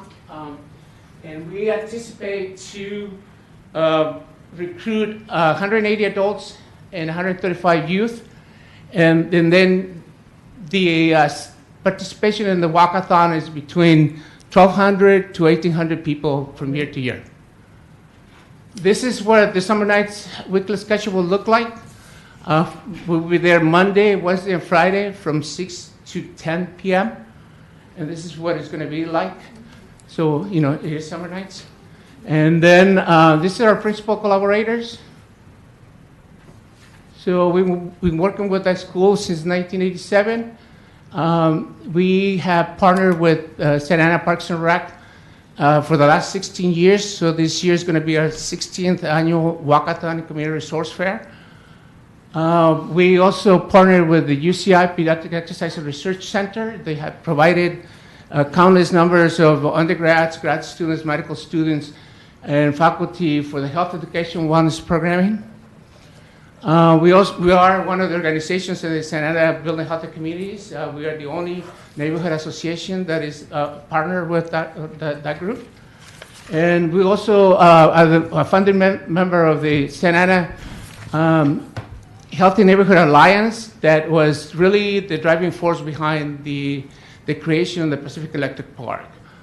And also we partnered with the district to open up the school as a community center in 2012. And then we also work with Serve the People, which is a federal qualified health center who provides us with a lot of the health talks and health screenings that take place during the year. Jose, Yep. Yeah, you're at the 7-minute mark, so you need to wrap it up. Excuse me? Yeah, that's Okay, it. I I'm got sorry. some questions. I got a picture of the walkathon on the corner, dance class, the little girls dancing, and a cooking demo on the Science Academy. So, Thank you very much. Want to open say it any up- questions? I'll open it up to questions and comments from the commission. Mr. Weird. Santana? So I'd like to say that Madison has done great work. There's with the bike trail, with Madison Park, with the new camera system, we continue to trailblaze ahead, even though with the most difficult issues we have going on. Madison has continued to lead the way for other associations to follow. So thank you, and I commend your effort and your involvement with the parents and with the district and with the city and other affiliates. So thank you, Jose. Thank you. Any other commissioners? Any questions?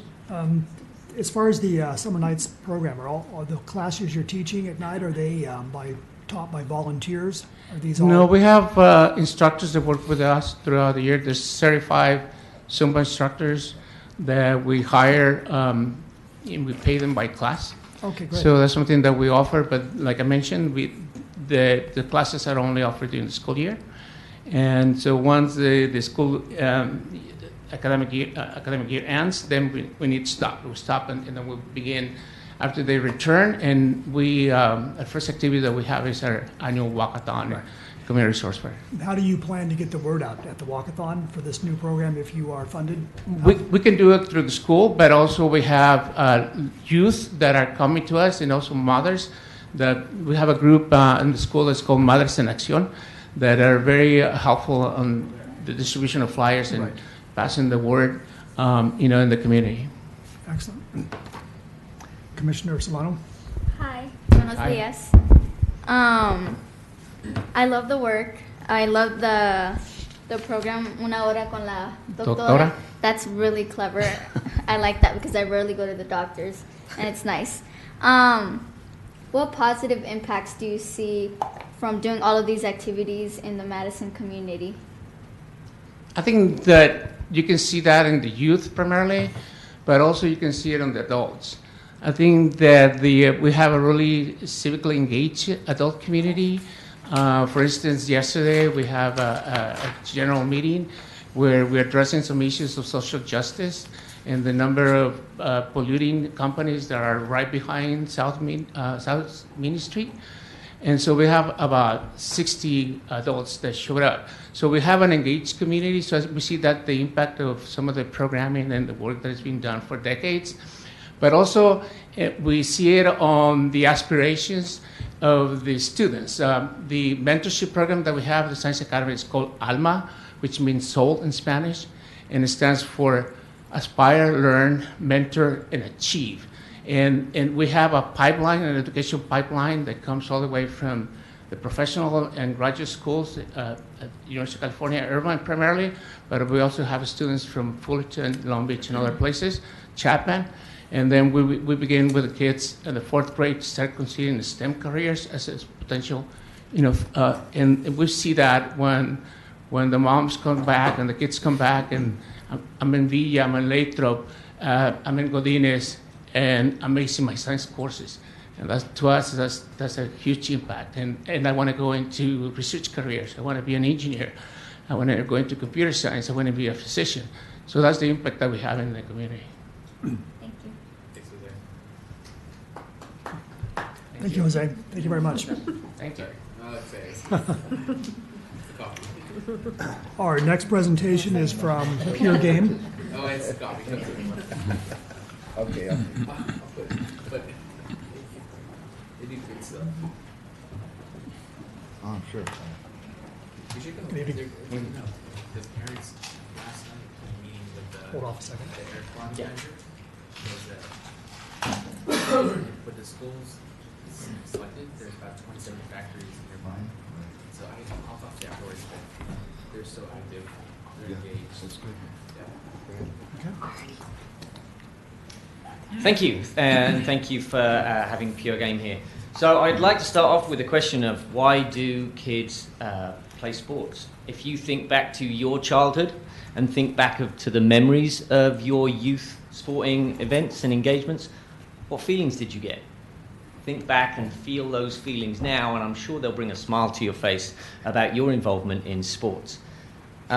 They've done some research on this, lots of research on this now, and why kids play sport is all to do with fun, engagement, improving skills, friendship, excitement.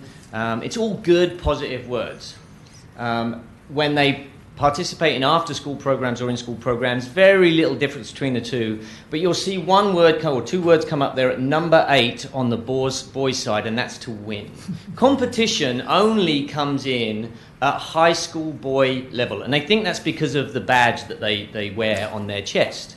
And so it's amazing to me that we see adult programs or kids programs run by adults that are all about competition and a need for winning.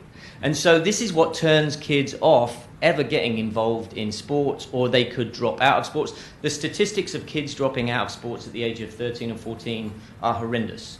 And so we want to change that, and we want to stop that, and we want to see more kids playing more sports all year round. So why Pure Game? Why would we be the ones that would spearhead this? Well, a lot of what we do takes it back to the reasons why kids play sports in the first place. So we make it all about fun.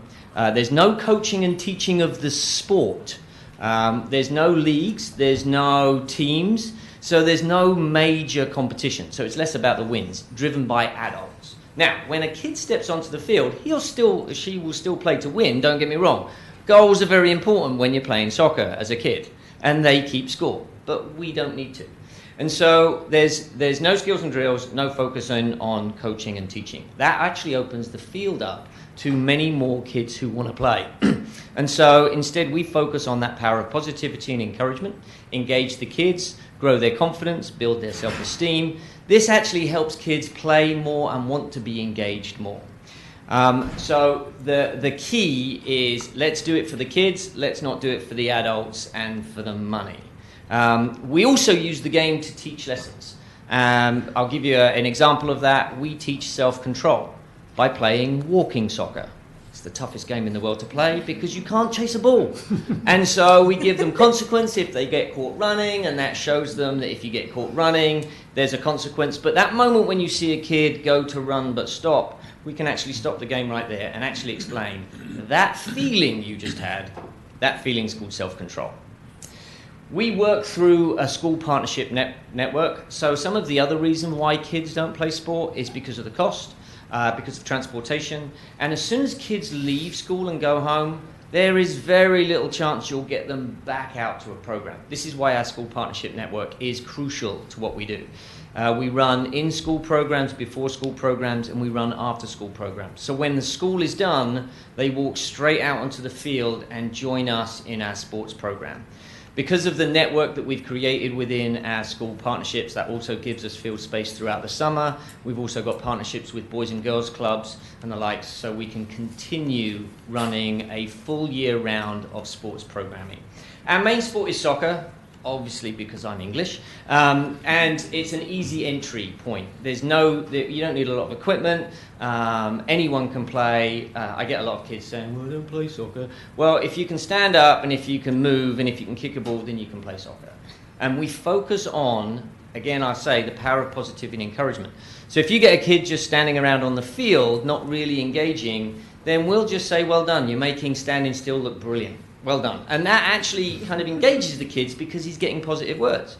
The positive words aren't just for the superstars and the guys that are scoring the goals.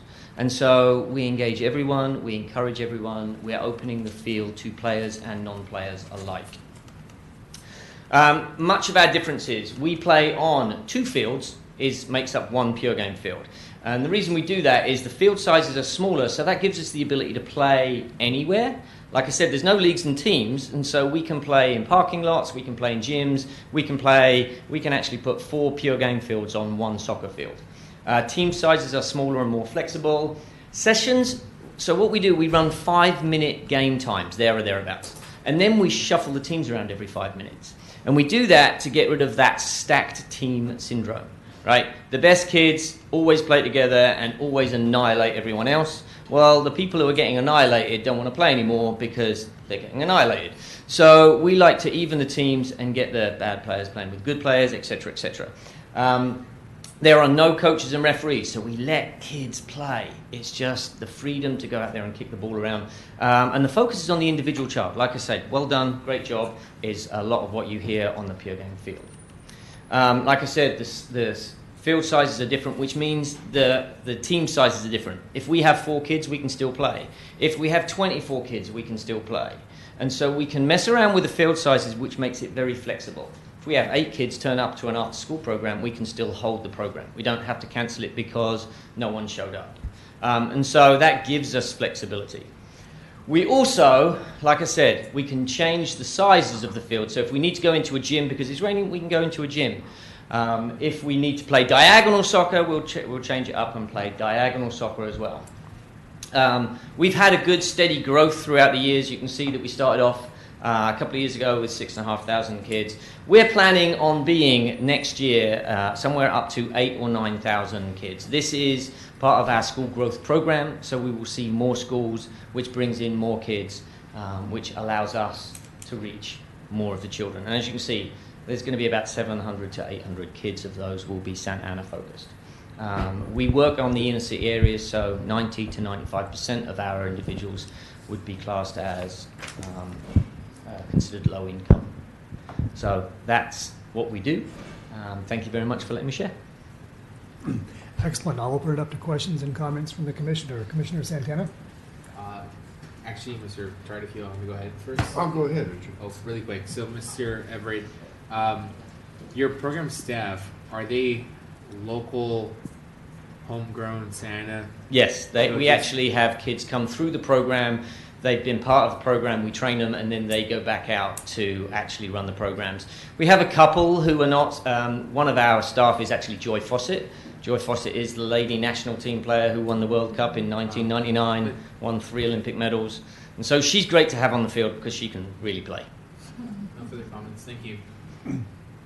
Vice Chair Tardif. You kind of answered the question, my first question, during your talk. I was wondering what part of Texas you were from. Just the south part, the real, okay. Southern part right there, yeah. How many staff do you have? There's 8 of us now. We're actually now working to train another 4 from some of the programming that we're working on. We've put them on to a leadership development program, and they're going to be volunteering with us throughout the summer, and that's our training program to get them up to full speed so they can hopefully be at 12 by the start of next school year. Are they volunteer or paid staff? They're paid staff. Thank you. Kids need consistency, and so volunteers, as great as they are, can sometimes be a little flaky, and so we needed consistency for the kids that we work with. Sure, I'm a volunteer. Yeah, I didn't say all volunteers were flaky. Sometimes can be flaky.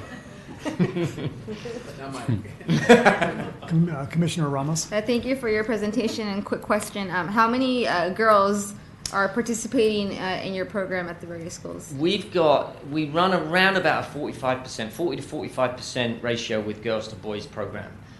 It's tougher to get girls just because they think they can't want to play the game. But because our game is less about the pressure and less about teams and wins and losses, they can come out there just with their friends and have fun. And that's a big part of why girls play, just for the social aspect. So we run a high percentage of around about 40-45% on the different schools. And a quick follow-up to that, your staff, what is your staff, what's the composition of your staff? It's 50-50. Okay. Yeah. Thank you. How long has your group been doing this work? Since 2009 I started this. So. And how do you have such high growth? Because you answered my other question was, what was your projection for this coming year? It's quite high growth. I think it's because we found a good marketplace for us, which is school. We've been playing at where we go, where we fit in, and how we fit in. And about 18 months ago, 2 years ago, we found that schools was a perfect marketplace for us. And with the LCFF and LCAP funding, they actually have a budget in their line item for school climate, which is what we fit under. We increase attendance and lessen playground fightings, lessen principal referrals. So school climate is where we sit under, and so the schools actually pay us, so it's free for the kids. Right. Excellent. Any other questions? Commissioner Solano? Hello. Hi. Hi. You were saying that if you saw students that were good and they would pair up with good players, and you said that occasionally you would put them with students that weren't so good with so good. What if you saw some students that were just taking the lead the whole entire time and not letting the other students play? What would you do? Well, a lot of what we do is we teach them character. It's a character education program. So we'll actually talk about respect as a big deal within that, and how respect is treating others the way you want to be treated. So I then liken that to, if Messi was here today, would you like him just to run around circles around you, or would you like him to spend time teaching you the game and helping you out? Obviously, they pick the second option, and then I say, well, you're Messi today, go help out your team. Thank you. I believe that's all the questions we have. Thank you for the Thank you very much. presentation. Thank you. Our next presenter is from Boys and Girls Club of Santa Ana.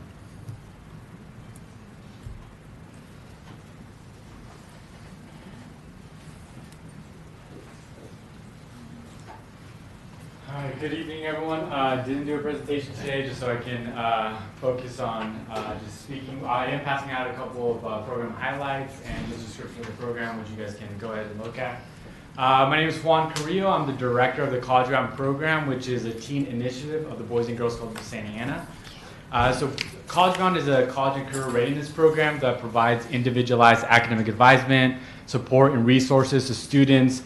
Number one, graduate from high school. And number two, have a post-secondary plan, whether that be going to vocational school, military, or a college degree.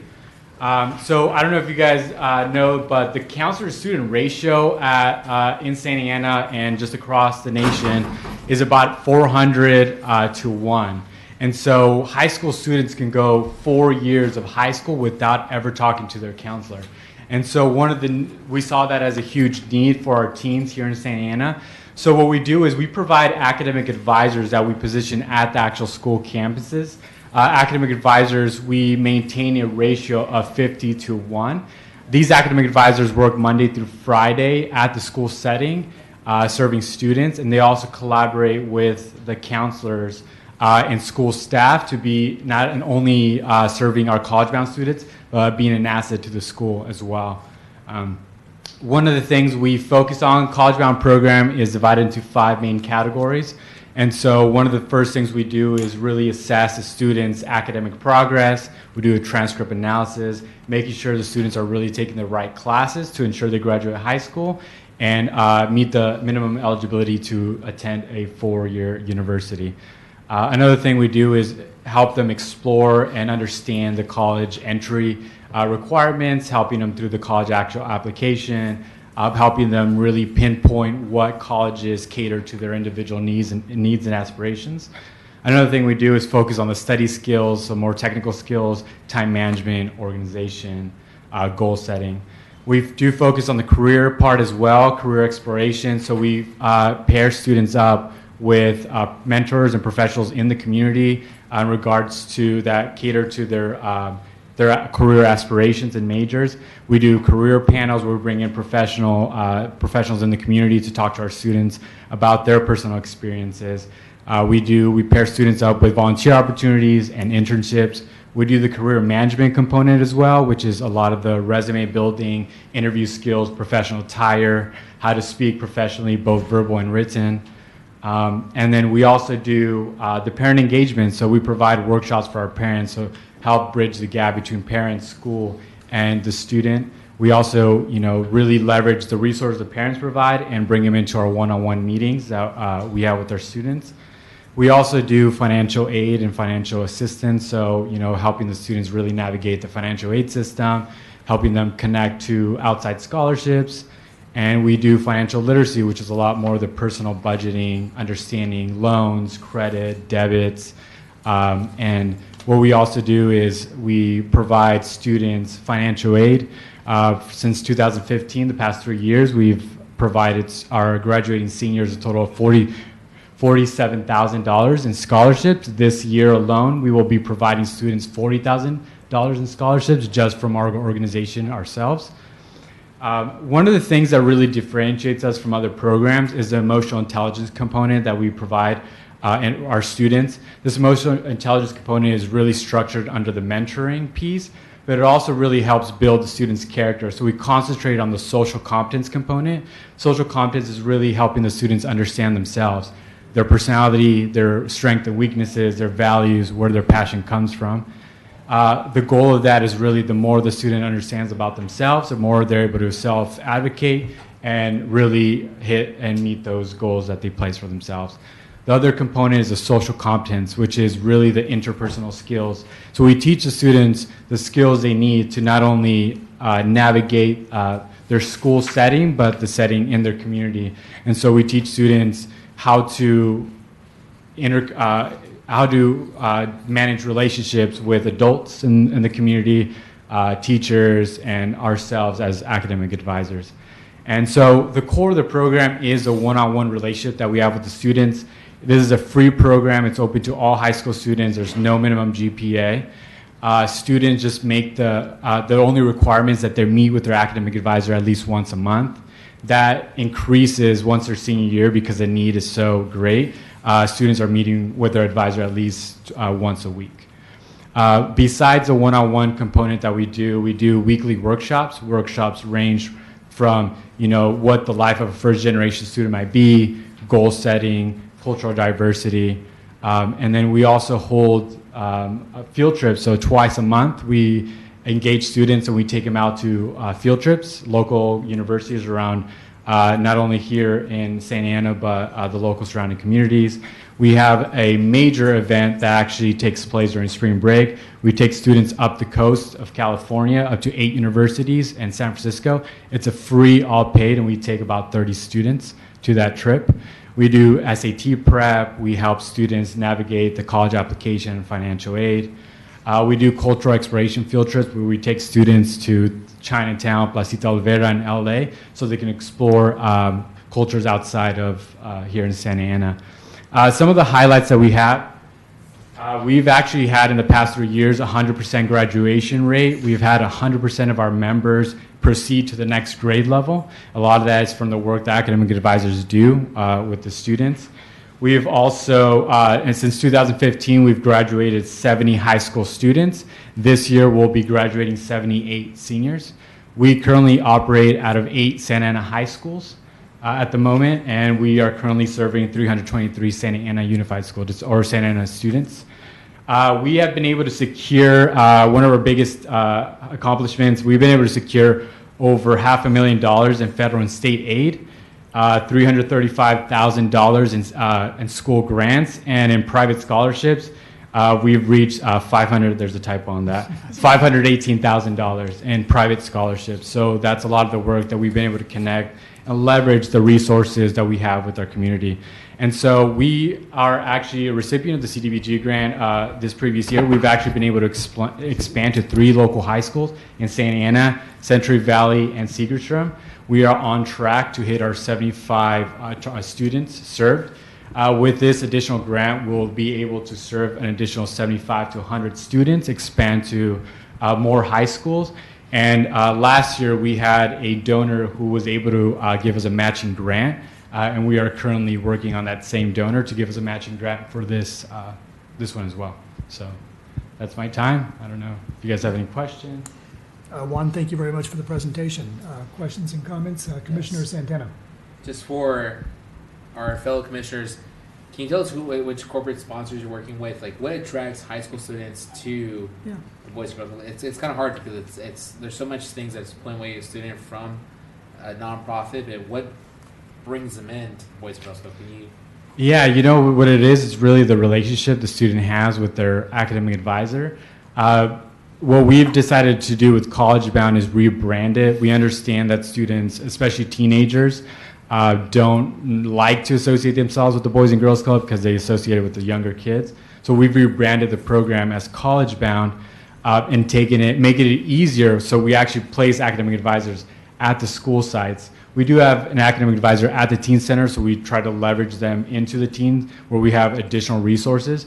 But it really is, they believe in the academic advisor, they don't want to let them down, and they believe in the value of that relationship. So that's what brings them back.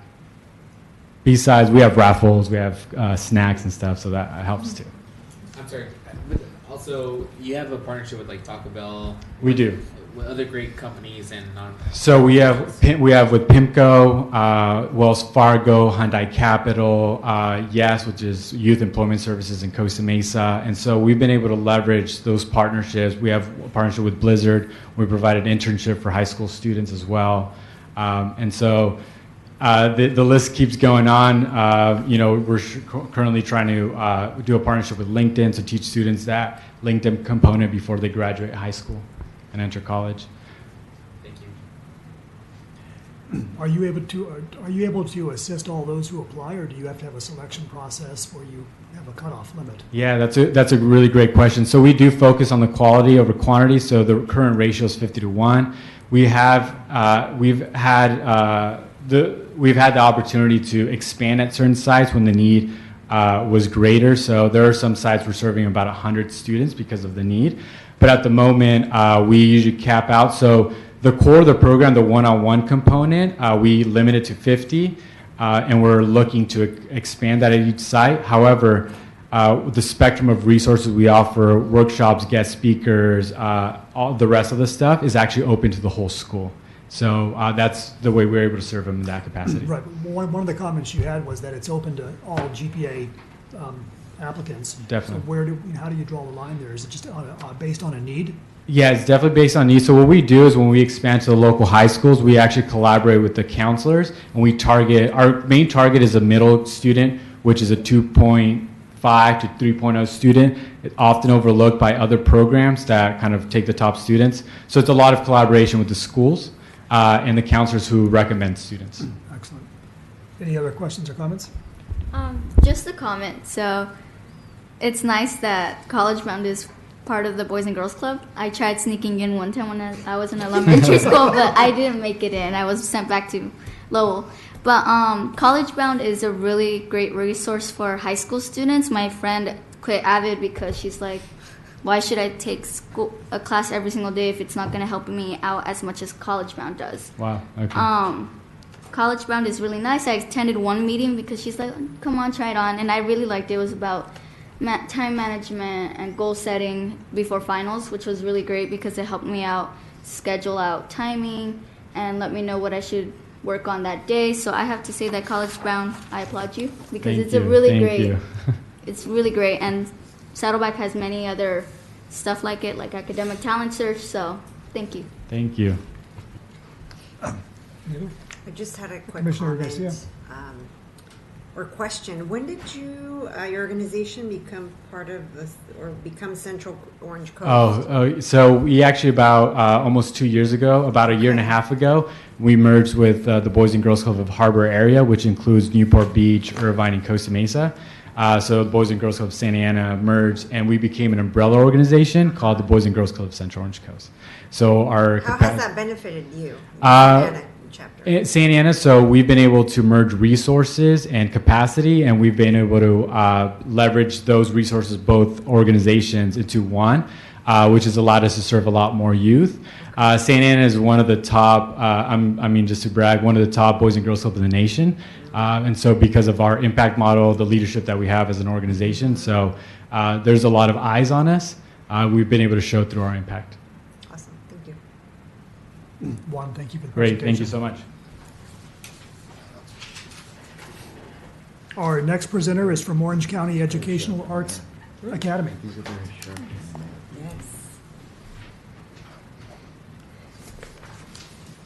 It's this guy.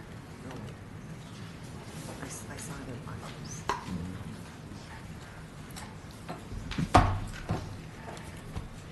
Good evening, Commission.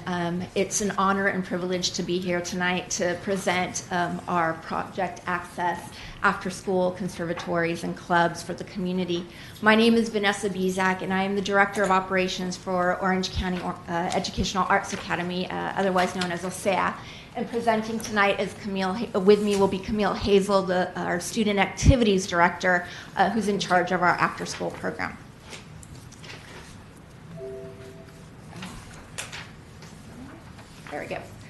So for those of you who don't know OSEA, we are right up the street here, not even a quarter mile away. We are a public charter school that serves TK through 8th graders. 70% of our students reside here in Santa Ana. About 68% of them receive free and reduced lunch, and 67% of them are socioeconomically disadvantaged.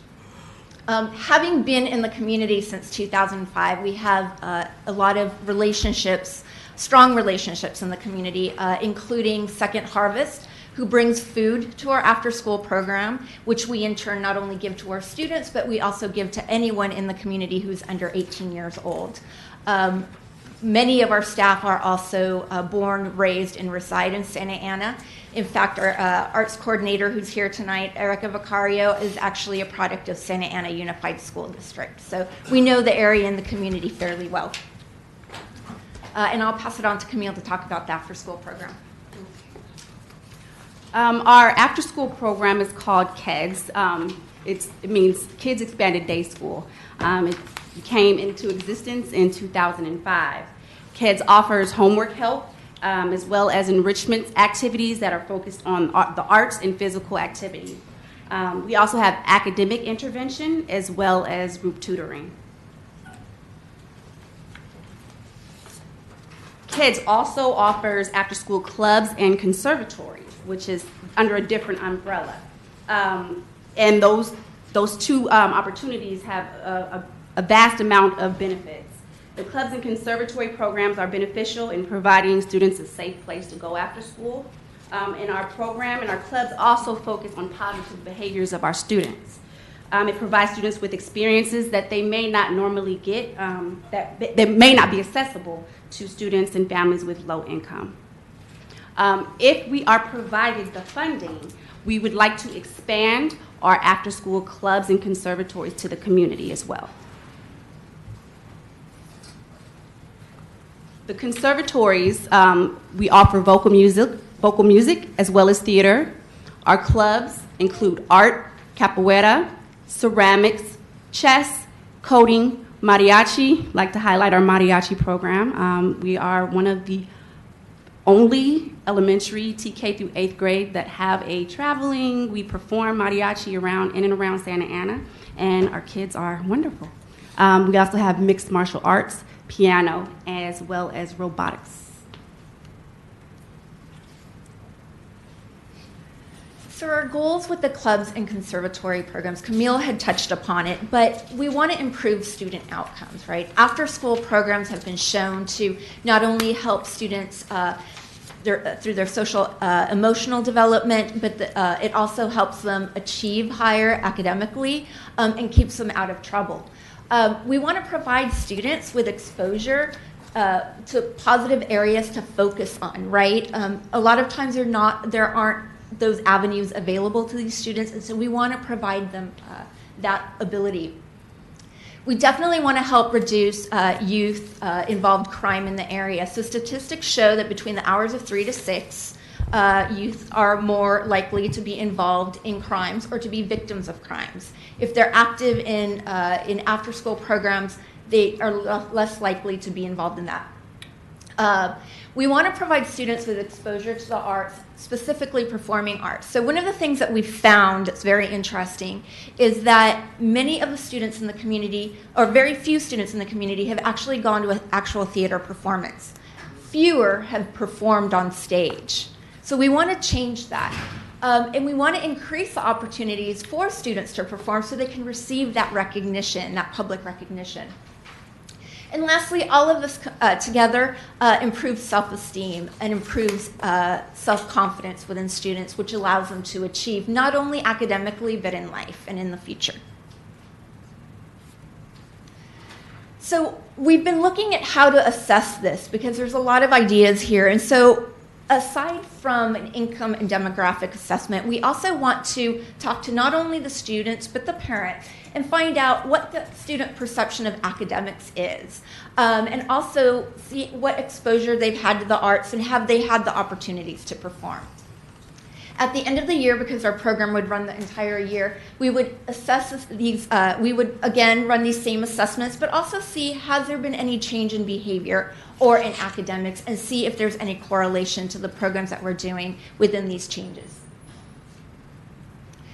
I'd like to thank you and open it up to questions. If we have time, and I'm not sure if it's possible, we have a short 30-second video of our, we can do it? Awesome. Of our conservatory program.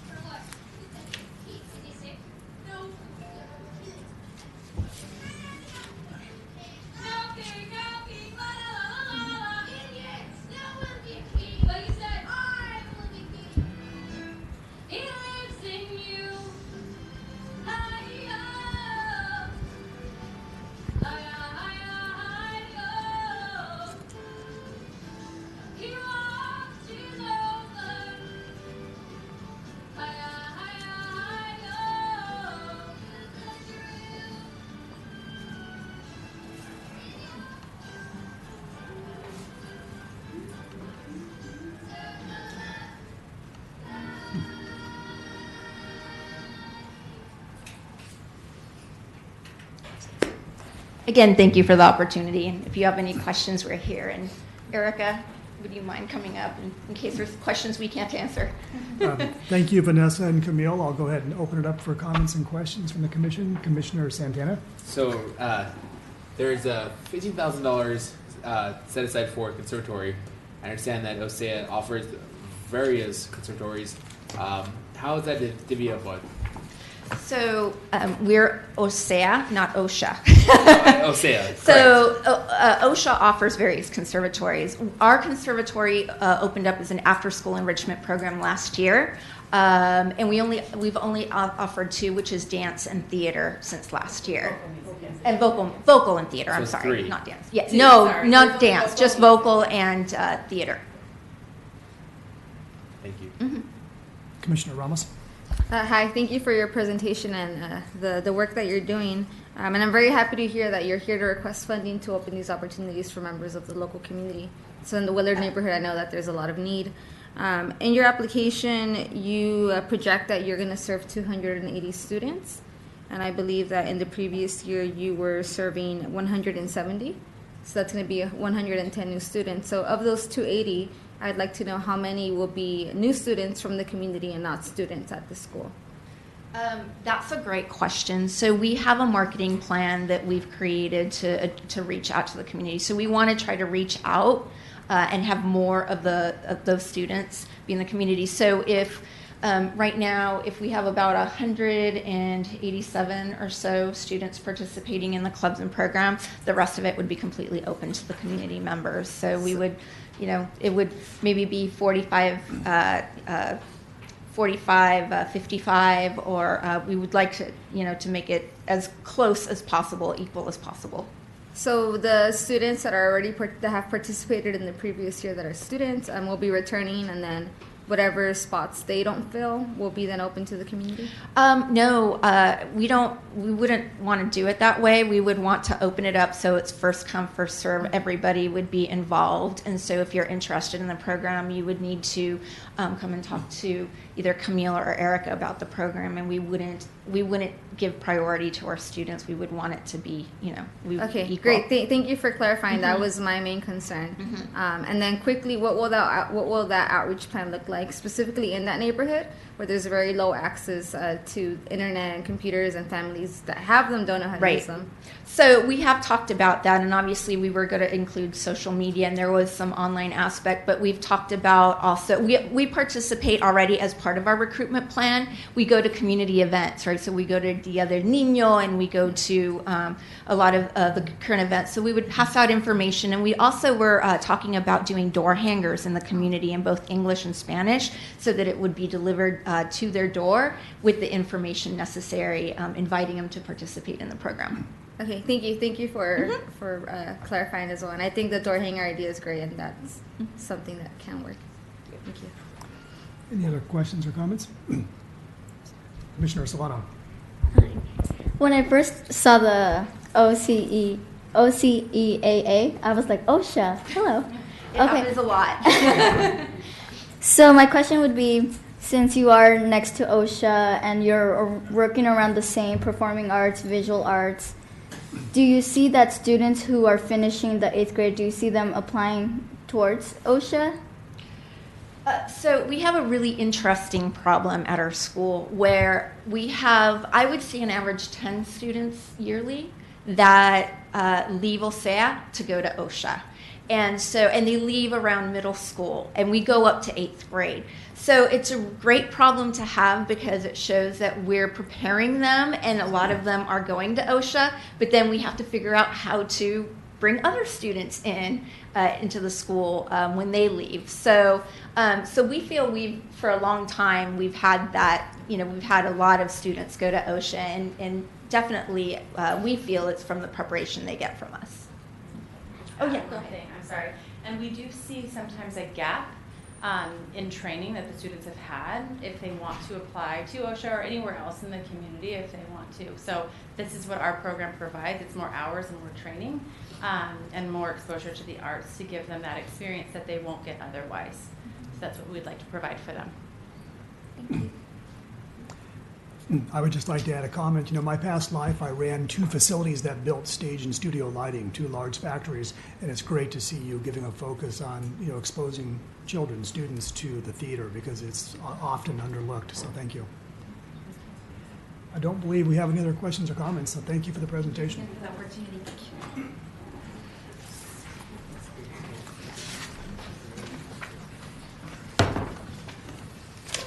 Our next presenter is from Nati's house. And I believe you'll be doing 2 presentations tonight? Yes, sir. Can Chris specify which one is first, though? This is the intervention. The non-summer night lights program. Oh, thank you. Appreciate that. Oh, you want that one first? No.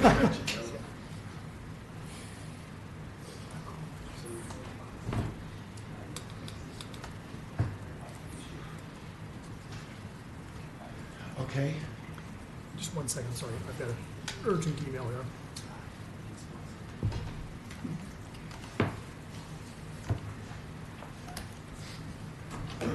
Thank you very much. Yeah, we're ready. We're good to go. Okay. Thank you very much, Commission, for allowing me to be here again this year. I'm a recipient from last year's Cdbg, and it was an area of intervention work here in the city of Santa Ana. I'm born and raised here. I live in the city, do all my work here in the city for many years now. Neutral Ground has provided community services, and I've been providing in the city here for over 25 years in prevention, intervention, mediation services. We have an after-school program. Also within that, there's drug and alcohol prevention, mentoring, parenting classes, and our services are offered 7 days a week because sometimes things just take place and we have to be there. Community intervention workers on Neutral Grounds, our workers are trained in case management, violence de-escalation, intervention strategies, restorative practices, victim offender mediation, and we're bilingual in English and Spanish, and we have the license to operate, meaning our employees come from our community. We're born and raised here. We come out of the streets that we're living in, working in. Our training resources have been a professional community intervention training institute with Akil Bashar out of Los Angeles through a USC School of Social Work and San Unified School District, and Parents on the Mission. We offer 3 types of evidence-based practices to accommodate each of individuals' unique emotional and social needs. We do one-on-one mentoring, group circles, which promote positive behavior, and also service-based mentoring is provided through other community services.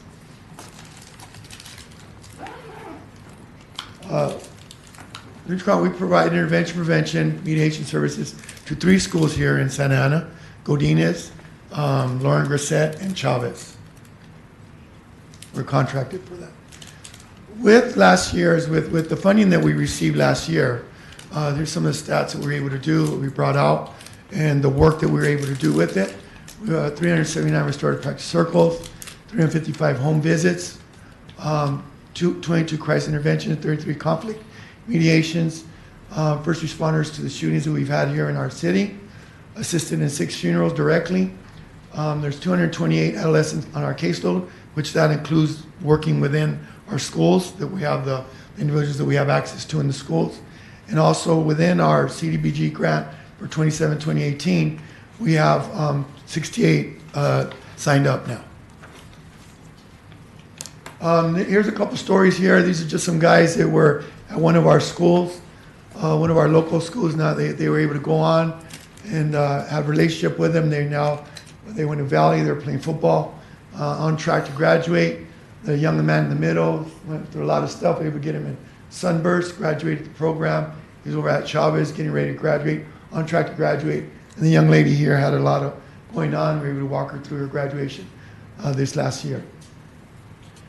We've gone out and done USC field trips and panel presentations at USC, and we're able to take students from the city out to the school and present at a graduate course on juvenile justice. And we're actually their instructors, the graduate students, and let them know what was going on within the community. With the CDB funding, once again, we were able to take some local kids up to Big Bear this last year, a couple months back, and probably 90% of them had never even been up to the mountain. Spent the full day up there with them, and took them snowboarding, took them to a variety of different things. We had a cabin for them, and then we have an after-school program that through the CDBG that we've been able to do. We have Parents on a Mission, as training certification. It brings leadership training to parents. It's teaching them within the community. It's not so much always the student or the adolescent. The parents need to be trained also in some areas. And that's what this is here. They're certified, so able to train other parents also. Here's one of the reasons why we need to continue to do the work. There's a lot of work that's gone in the community. We've been doing the work. There's a lot of work, and these here are actual deaths. A young man that was with the boxing club at, he was with me. This young man here, this guy here, 51 years old, not involved in any gang violence whatsoever, standing in front of his mother's house. And right in January it happened. He was shot in the face just in front of his parents' house. Had nothing to do with anything. And so that's one of the reasons why we need to continue to change the story in our community. This is this young lady on the left. Her husband was killed point blank right before Christmas in front of her, and they were homeless. They were living in the streets. And we directly worked with them, directly helped them get going, and help assist them in the funeral. We ended up getting her into a program like 2 weeks after. And this last Sunday, that picture was taken this last Sunday at the program. She completed her 3 months, and she's planning on finishing doing the next course, which is a year program. So it's a success program. You can see, and they're all Santa Ana students from Segerstrom to Manuel Esqueda School. That's very good. It was actually pretty quick, wasn't it? Yeah. Very excellent. Any questions or comments from the commission? I'll jump right in. Can you explain just real briefly when you list 379 restorative practice circles? What we do is we through the Santa Ana Unified School District, where there's one of the big things is restorative, where we're not just suspending kids no more. They're working with them, and so we do circles, and there'll be a variety of topics. It could be fatherlessness, it could be anger, it could be just a variety of different topics that we do, and we pull circles in within the students we're bringing in, working out. It could be on gang issues, it could be whatever. So we talk about it, we end up with solutions on it. And that probably, does that get over to the 228 adolescents that are on caseload? What types of, yes. What type, is that the same? Yes, that's through the schools. Them are the kids that we're able to have direct access. Mm-hmm. The beautiful thing with us is we have direct access to our students, which with the CDBG allowed us to go after school and follow up with them and do, the prevention after school, because in the daytime they're in a structured setting, and we could control that most of the time anyway. But it's once they leave the school, as somebody said earlier, is when the support needs to be there. Excellent. Thank you for answering that. Commissioner Ramos? Thank you for your work and all of that information. I have a few questions. My first one is, how were the schools selected? So I see Lauren Grissett and Cesar Chavez. They select us. Okay. So they requesting? Yes. And how do you reach students in the district that don't attend those schools? How do we reach them in the? Yeah, so if they're not students at any of those schools, or do they still receive the services that you provide? Yes, we do, because we're in the community. So they come through a variety of different people that know. I've been here in the city all my life, and we've done work for a lot. So there's a lot of just by name that they'll bring students to us. We're working with their kids in that manner. Okay, and then one other question: do you operate any sort of housing? Yes, I have a home. I also have a home called Nathi's House. Neutral Ground is a DBA under Nathi's House. And Nathi's House is a home off of Flower and 17th. And I've been running it for many, many years. We work with AB 12 kids, young men that have turned 18 already through the foster care system. We work directly with Orangewood Foundation and the state program. So we help house them, and they come in, get them on the road, they go to school, work. And also guys that are on the street, just to get them back on their feet. Thank you, and I asked because I've seen the house and I've always wondered. Yeah, that's what it is. Thank you. Yes. Thank you. Any other comments or questions on this part? I believe that concludes that part of the presentation. Thank you very much. And we're going to move on to your summer nights proposal. All right. So the second piece of this is our, and they're passing out some information for you. We can hold off if you need to. Okay.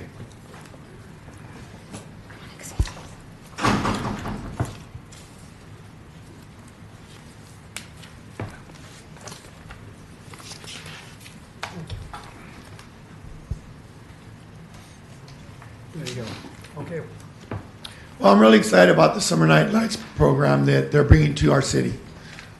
Summer Night Lights has been run out of Los Angeles for approximately 11 years. They service, I think, approximately 32 parks in the LA area, San Fernando area. And it's a program that has been very, very effective to reduce gang violence, crime in those specific areas that they're ran. We ourselves, Neutral Ground, is proposing, I know that there's a couple parks that they have proposed for to possibly go to. And so we're proposing to provide Summer Night Lights programming at least one park here in Santa Ana, and which allows us to continue the work that we're already doing in the city. Neutral Ground proposes, the park that we are proposing to work at is El Salvador Park, and it would run from June 6th to August 11th.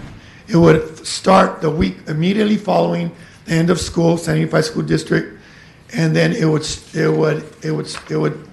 end the week prior to school starting, our district school starting. A program would be provided to 4 nights a week, Wednesday through Saturday nights, and it would run from 7 p.m. to 11 at night. Wednesday, Thursday, Friday, Saturday are the nights that it runs. And we're modeling the exact program that from Los Angeles, that they run in Los Angeles. It's been a very effective program. The sports and the clinics, Neutral Ground would utilize El Salvador Park, existing parks and recreation infrastructure, the courts, fields, etc., to offer sports programming and skills development. And we would, offer from handball to basketball to baseball to soccer, a variety of different sports activities at the park there. We'd offer arts and crafts. Each night we will have available arts and crafts tables for smaller children to engage in making a special take-home artwork and craft to get them involved with the families, also with the parents. Local artists could be brought in to teach special one-time classes as well with the kids in the area of arts and crafts. Health and Wellness, Neutral Ground would request nonprofit and health organizations to provide resources, materials during the summer. These could include free eye clinics, free dental exams, free exams, testing, as well as health and wellness classes such as yoga and Zumba. Community resources, Neutral Ground would partner with a variety of nonprofits because that's going to be the key here with this program, as is our collaboration with other nonprofits in our community and even outside of our city. city and county agencies to provide materials, information each night, which would offer the individuals or the families that come in the resources that are available in our city. And the special events would be Neutral plans to incorporate special events into programming through leverage resources and relationships. Example, this could be a car show and a vintage cars, the 50s, and it'd be a theme every week that we would do it, even with the kids. It could be a SpongeBob theme, it could be a Superman theme. It would be certain themes that we would run throughout the week with the arts and crafts that we would offer them throughout the week. And then we would also find vendors because through the Cdbg, the funding is not able to get food and what have you for that. So we would really look for vendors and business sponsors that would help us provide the meals and snacks and beverages, because we would plan, our goal and our desire would be to feed the people every day of the week through this. And Changes to Neutral Ground hopes to hire, and this is the goal. This is one of the, I was a recipient of the summer work program back in the 70s, and it really helped me during the summertime at the Park and Recs, when Park and Recs was a lot stronger than it is today. But what we would project or propose, what we would hire kids from within our from our community. So we would actually give them jobs and help them within the community, give them jobs where they would have a buy-in into it, and they know the local kids and all that. So we would work with that. So that's one of the bigger pieces that we would do. The purpose for we've done a lot of extensive work in the F Troop neighborhood in the El Salvador Park area. F Troop is one of the biggest gangs, or one of the wild, maybe one of the. Things are changing now. Santa Ana, there's gangs all over the place, but we would go in there and work with these community. We've done a lot of work in there. So the reason why I'm looking at El Salvador Park, my heart for it is that being that it's a pilot program, I feel that we would walk into a place where the risk level maybe is not as high. There's El Salvador Park is surrounded by one gang, not 5 different gangs from all around. And we're going to be having kids in there. And being that it's a pilot program, in the summer you're going to have people out walking around. So it would, the proposal looking at El Salvador Park for me would be that we would be able to come in, really work it, find out what works, see what how we're going to get it going, and hopefully stay away from any type of anybody getting hurt in the park until we really get it, put together. Thank you. Thank you for the presentation, and I have a feeling we might have a lot of questions on this, so if you can keep your answers shorter, sure, we can get more If more I can questions. answer it, I'll answer it. Well, I'll open it up to anybody that would like to ask questions or have comments. Don't prove me wrong. I'll go ahead and start. Who would run this program? Would it be yourself? Who's the main administrator? I am the main administrator, yes. And you said it's modeled a lot on the program in Los Angeles, which Yes. I unfortunately don't know a lot about. Why does it work Wednesday through Friday, 7 to 11? Just what's the gist of that? That's been the model for LA, and I guess they push it all the way into from Wednesday. They keep it going all week long, where it's continually going because they're having sports, they're having competitions. Come Saturday, we would end like with a championship game, a big thing every Saturday that within the different teams. Yeah, so it would everything would build towards that Saturday evening with the parents and all of it. And you mentioned a lot of different great ideas you had for running this. Who would do? Have you identified people that would teach like the arts and crafts and the other activities? Right now, Park and Recs has a lot of it also. So once again, it's a pilot. So, I've done some homework on it, and once we know where, we'll do a lot more homework on it. But being that it's a pilot, there's Santa Ana Park and Recs has a lot of programs that actually already come in. So what we're projecting, maybe looking at doing is working with some of those that are already there, and just enhancing them more. And do you have an idea of someone that would help you identify nonprofit and health organizations that could participate in what you talked about, giving out materials for free, the free dental? We're pretty established here in our city with a lot of the collaborating with a lot of our programs. So you don't see that as a problem? I don't see that as a problem because it's such a great program that we could do to get off the ground here in our city. I really feel that it's going to give our kids somewhere to go in the evenings, you know, and really build them up. Great. Thank you for answering those. Any other commissioners? Well, thank you very much for the Thank you. presentation again. Thank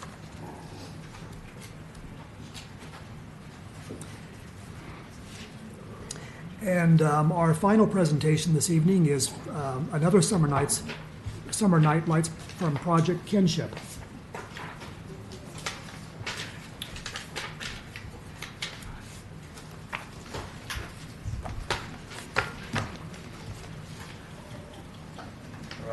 Thank you very much for the opportunity. Good evening. We're going to do what Pastor Nati's doing just on the other side of town, so exact same thing. That's it? Keep it short and sweet. Project Kinship, Steve Kim. I'll give you a quick overview of just our organization, and then maybe a proposal on, go into the proposal on what the Summer Night Lights is going to look like. Project Kinship, what we do, we have for community-based services from elementary school all the way to folks in their 70s. Primarily, our population is from about 14 to about 42 years old. And it's, if you've been incarcerated, in gangs, or been impacted by violence on any level, that's where we want to embrace folks. And so we have clinical therapy, case management, workforce, educational pathways, yoga, art therapy, just mechanics of it. We have a lot of resources and opportunities, but you know, for us, it's really not the what, it's really the why. And so the reason why Project Kinship came about in 2014 and really has exploded in growth is because it's not really the mechanics of it, but it's the way we understand in working with folks who've experienced such high levels of trauma and violence that it has stemmed all the way to generations beyond their mothers and their parents. And so really it's looking at how violence impacts families and the communities and being able to address those things. And so we're in the juvenile halls, in the Orange County jails. We have folks coming out of prison that we're working with. Another unique part of our program, our organization, we do training. So we partner with UCI, USC, and UCLA, which is kind of weird saying those two words in the same sentence, but you know, we do a lot of mediation between the two. But we do training, school-based services. We're at 5 schools in the city of Santa Ana, providing restorative practices, case management, bless you, home visits, just really whatever needs kids have. We're always trying to wrap our services around them. So just a visual. We have a legal clinic on top for folks in the community who have legal issues. It's absolutely free for whoever comes in. We do a lot of trainings in there, a lot of support circles, classroom settings where we do educational and employment education services. Community outreach, this is actually something we partnered with Neutral Ground in back in the day and had an amazing time just reaching out to the community, providing services, and just letting them know, like, hey, you know what, we're available, we're down the street, and we're offering services to the community. Again, training, we started the first cohort of training formerly incarcerated folks to be community intervention workers at USC.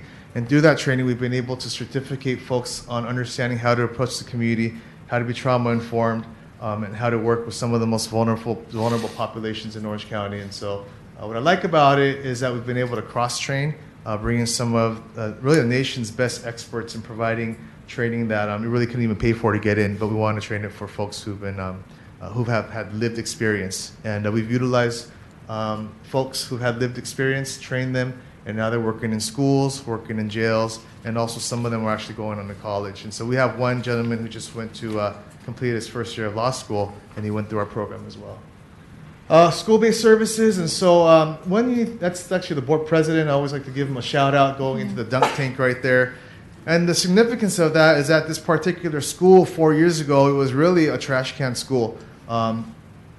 Major incidents of violence. In 1 week, there was a stabbing, a shooting, a sexual assault, and 5 fights all in the same week.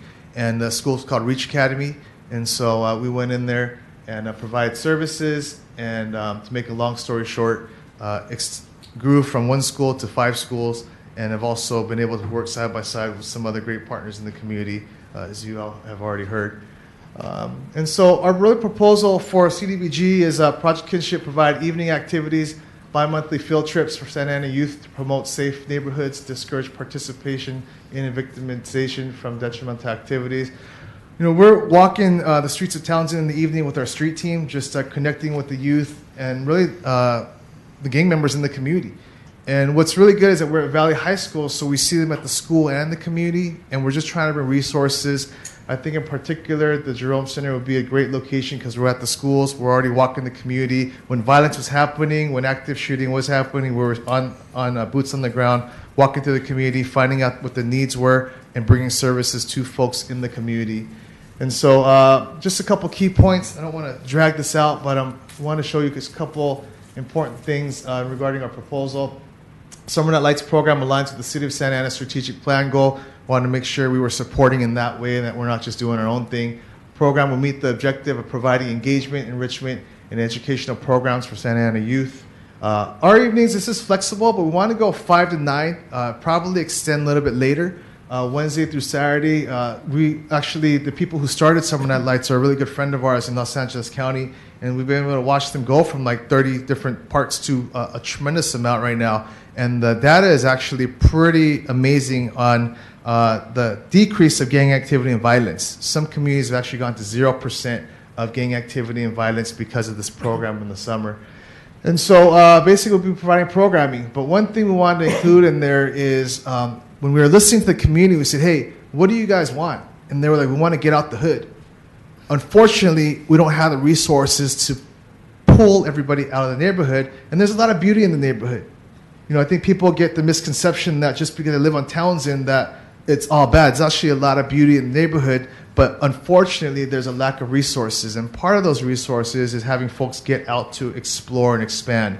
And so we wanted to honor what the kids were saying and do bi-monthly field trips where we'll bring kids outside of the community. I'm trying to get into Disneyland, to be honest with you. Let's see if they represent. But, we'll knock on their door. But, some of the kids never even been to, actually we had a kid say, where do you want to eat? And he goes, I want to go eat McDonald's. So we actually made him eat somewhere else. So he went to Chipotle. But, it's things like that to really expose kids to other things. Identify a city strategic plan, outreach to middle schools, high schools in that area, but really be able to work with all Santa Ana youth. And really our goal is to reduce, I want kids to stay out of trouble. We don't want you to get arrested. We want to provide resources for your family. We don't want you to get killed. And we just want to plug you in so that we could be a service to you with all the rich resources that we have in the city to be able to provide them and get to places where they're not reaching. And unfortunately, it's in neighborhoods such as Townsend and also in the Uptroop area. We need to get these resources there. And so that's the point. Thank you. Thank you. Great presentation. And I have to apologize. I didn't catch your first name when you started. Oh, Steve Kim. Steve? Yeah. Okay. I'll open it up for questions or comments from the commission. Commissioner Santana. Mr. Kim. Yes, sir. It's a pleasure to meet each other again. I've actually had a pleasure to work with you in the Delhi neighborhood. And I want to thank you for highlighting the evening nights. It's really important to have teens busy and engage in other activities aside from being in the street. So I just want to thank you for your efforts in Townsend. I know it's a little different territory side, but I know you're still doing great work. And if you can just elaborate a little bit more about, the evening activities you do. Oh, yeah. I actually was getting excited when we were talking about it. We're going to hook that place up. And so what we're thinking is we have a budget line item here for subcontractors.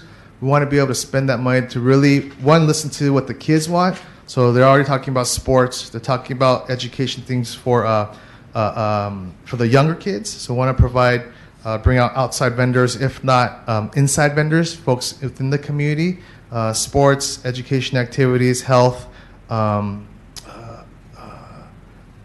employment, social emotional health. We want to bring in, one thing was job, what's it called, where you create your own businesses. I forgot what that word is escaping me, but the entrepreneur, business opportunities to be able to train so that hopefully we could use these resources to provide those type of trainings as well and workshops. But we're just going to flood that place with just really, really a lot of good resources and services. And so, yeah. Have you set a goal for how many children you want to involve, want to reach out to? Yeah. I think that's where I think we To be really honest with you, it's in our proposal. I It don't is. have that I just- here. And I've read it. I just wanted to hear it again. But Sorry. I think part of the challenge was I understand that we have to have documentation for folks who are going to be enrolled in the program. Right, I see. And so that's why we came up with that number, because initially we were like, let's hit the whole neighborhood and all the blocks in the area. I'm hoping we could really go larger than what we said, but I think whatever number was in there was what the team came up with. And we're trying to provide as much flexibility as possible Absolutely. with Yeah. our regulations, so we want them to have the most positive impact possible. To be honest with you, I feel like it would be not good use of money if we don't get into the hundreds, if not more. But if it's 75, those would be the ones actually enrolled, really being able to take advantage of all these services. But we're really trying to get up in the hundreds, if not more. And where's Project Kinship headquartered? Yeah, we're a lot of off-site, so schools, yells, but our home office is off on 17th Street, in between Grand and Tustin, right next door to the Village in Orangewood. We're sandwiched in between. I've seen you over there. Okay, great. Yeah. Commissioners, any other comments or questions? Just very quickly, thank you for everything that you're doing. It's much needed. So with Neutral Ground, they said that they are working in specific schools. I'm just wondering if you have a similar arrangement with specific schools. Yeah. So we're at Valley High School, Century High School, Sierra Prep, Heroes Elementary, and Reach Academy. Yeah. Thank you. And You're I'm welcome. happy to hear that you're not at the same schools. So you're Yeah, but we're reaching a close. lot. I mean, in this work, I think what we've been able to see, to be honest with you, is it's heavy work, and so we have to collaborate. There just really is no room for being siloed or being, this is my thing. So we're constantly collaborating. Thank you. All right, Steve, thank you again for the Okay, presentation. thank you very much for the opportunity.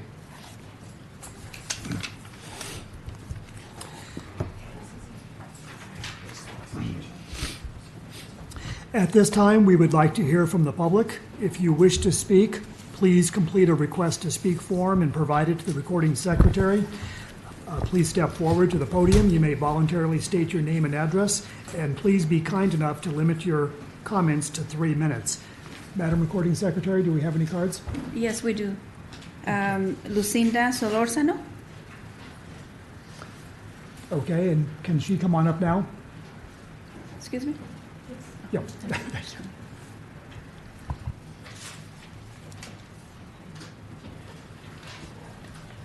Hi, my name is Lucy Solórzano. I'm a board member of the Artesia Pilar Neighborhood Association. I'm here to speak on behalf of the Friday Night Lights in conjunction with Neutral Ground. We are going to be working in conjunction with Neutral Ground. That's the neighborhood that we both represent as Artesia Pilar Neighborhood Association members. And we are very excited about this opportunity coming to our neighborhood and our park. And somebody said something about the Parks and Rec. Unfortunately, they're not what they used to be. When I grew up, you would be able to walk in and just kind of pick out a game, pick out a ball, and go outside and play. A lot of the resources at the park right now are very structured, and it's you have to pay to utilize some of the workshops or classes. So the fact that this program would be open to anybody coming in, especially after hours, just really appeals to us. Not only do we have the facilities all around, baseball, volleyball, we have basketball courts. We also have a garden. So being able to utilize the evening to garden, because some of us don't like the sun, would be fabulous to be able to incorporate that into the grander scheme of it. So I think this opportunity, especially like in our neighborhood, would be fabulous, because I think our park and rec is very underutilized during that time, especially for our young adults. So we are really in support of this program coming into our neighborhood. I'm Ruby Wu. We have had our Artesia Pilar neighborhood, and we've been working with the parks, and we have a lack of services there. I don't know why the city hasn't done more programs, but instead of in the 70s, they had a work program for teenagers. There is no program for the teenagers in our Artesia Pilar. We have two junior high school, I'm kind of old, junior high schools, I know there's another name for them, Willard and Spurgeon, and there has been problems there. And I think we've been one of the neighborhoods with lack of services, and I am so happy, me and Lucy are happy to see some kind of program, because we've been working very hard to put some more programs. We ourselves have as volunteered to do the garden. We've added programs during the summertime with the summer movies.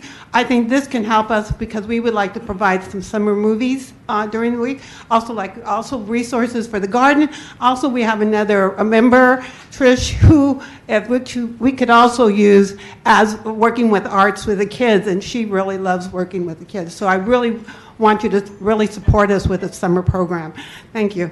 Thanks. And before you sit down, hold on. Do you want to go ahead? I have one last comment. I do just want to say specifically that our area is right outside the borders of the Building Healthy Communities. So where you see the central part of Santa Ana being able to utilize some of that funding, we are just outside. So we don't qualify for some of those grants that they provide that some of the neighborhood associations may have tapped into. So being able to get this resource in our particular area is would be very gratifying for all of our students within that area. So I just wanted to mention that we're outside. We don't use any of the BCH money.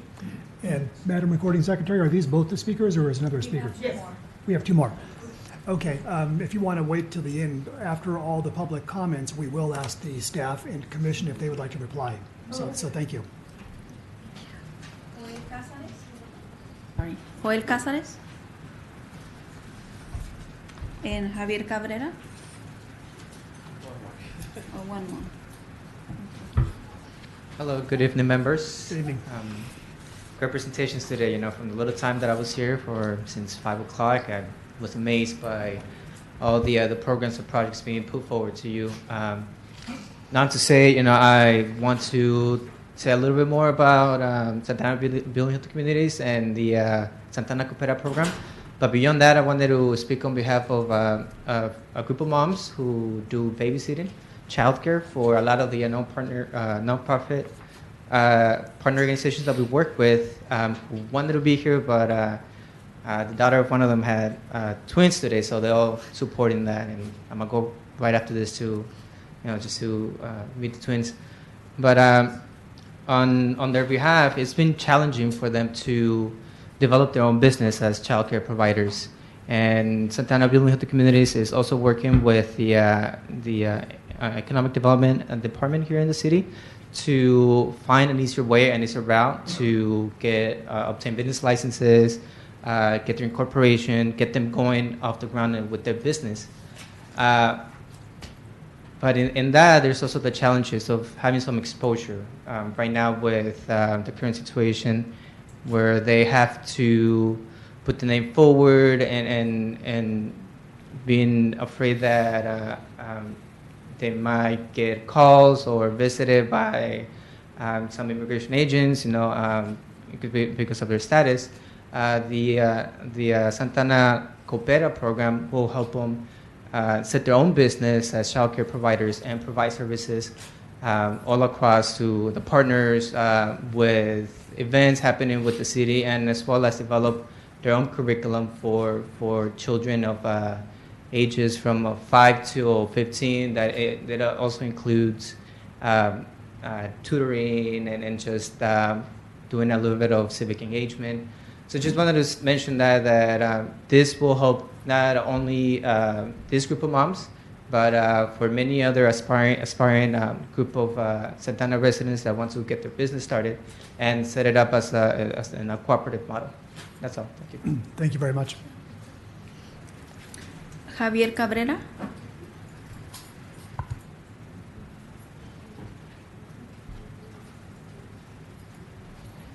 Hi, ladies and gentlemen. My name is Javier Cabrera. I'm with Project Kinship. I am one of I'm the program coordinator for the Wages Program, which is the workforce development component to our organization. And we're very excited about having the opportunity for the Summer Nights program. The most part that I'm excited about is that it'll allow us to expand our services not only for our 18 to 24-year-olds that can do the workforce development, but also for their siblings and their family members that can't or are not eligible for our programs. And what we notice is that some of our youth that live in homes, especially in the Townsend area, are working. Mom or dad are either undocumented and can't work, so the child, in addition to school, also works part-time. And what we see is that affects a lot of them in a positive way, where they're able to contribute and get their family a little bit more comfortable and be able to provide more services and resources to them. So we're very excited about collaborating and getting this opportunity to provide more services to our younger youth, so that way they can see the prosper of what it is to be in a nice community and continue giving forward. So, and that's all that I will take from you guys, and thank you very much for the opportunity. Thank you very much. Before I ask the commissioners if they have any comments, or the staff, I would just like to say I to think you. there's one more. We have two more. I'm sorry, please. Yeah. Luz Maria Martinez.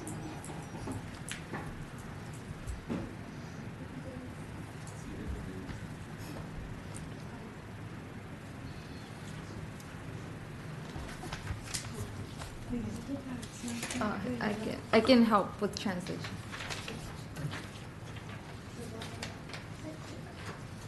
So, buenas tardes. Voy a leer porque me pongo un poquito nerviosa para poderlo decir así, tan rápido y sencillo en 3 minutos. Si puede bajar Oh, sí va. Gracias. So, buenas tardes. Mi nombre es Luz María Martínez. Soy residente de Santa Ana por más de 10 años. Good afternoon. My name is Luz Maria Martinez. I've been a Santa Ana resident for more than 10 years. Actualmente soy parte de la clase trabajadora aquí en Santa Ana por salario y estoy en el proceso de emprendimiento y es de lo que vengo a exponer. I'm currently a part of the Santa Ana's workforce community, and I'm here to speak a little bit about wages. So, el año pasado decidí tomar acciones sobre iniciar un restaurante. Empecé buscando educación sobre cómo iniciar un negocio y lo referente a esto. So last year I started. So last year I decided to take action to learn a little bit more about how to start a restaurant. I began looking for education about how to start a business and everything that related to it. Y sí encontré mucha información sobre el tema, pero la verdad, al investigar las diferentes opciones de cómo organizar una cooperativa, el problema para mí fue que aquí en la ciudad de Santa Ana todos enseñan con el mismo sistema educativo tradicional del capitalismo y sus monopolios. No es mi intención señalar como algo bueno o malo, solo afirmo que este sistema es estrecho y limitante para mí y la mayor parte de mi comunidad que no cuenta con un capital económico grande. And I did find a lot of information regarding this topic, but after doing research, I realized that the different options to organize a cooperative, of the different ways that you could organize a cooperative, but what the issue was that I also found that in the city of Santa Ana, many people are taught about the same, are taught through the same education, the same traditional education system regarding capitalism and its monopolies. It's not my intention to signal that as something good or bad. I'm only affirming that this system is very limiting for myself and for many people of this community. For many people of this community that don't count with a lot of large economic capital. So, para yo integrarme al sistema capitalista sobre negocios, requiero tener un capital grande para fortalecer y asegurar el sistema capitalista sobre cualquier pérdida, antes que al individuo emprendedor. A diferencia de una educación de la clase, en base al cooperativismo, donde la prioridad es el individuo y el cuidado de su bienestar, donde las responsabilidades y las organizaciones son equitativas.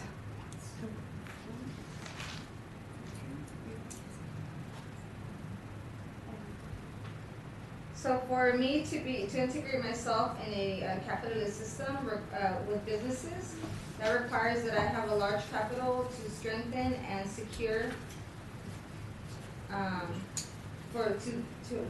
have strength and security.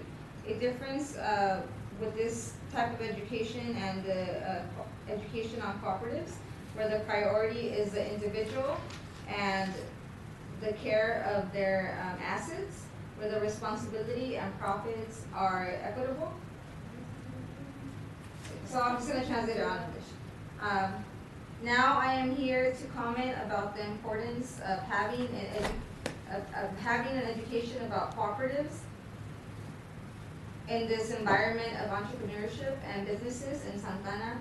I am here to ask you to grant funds to Santa Ana Building Health Communities, since it is the only organization with the leadership to impulse cooperatives. It's a great benefit to have another option when you're developing, to have another option with economic development and entrepreneurship in Santa Ana.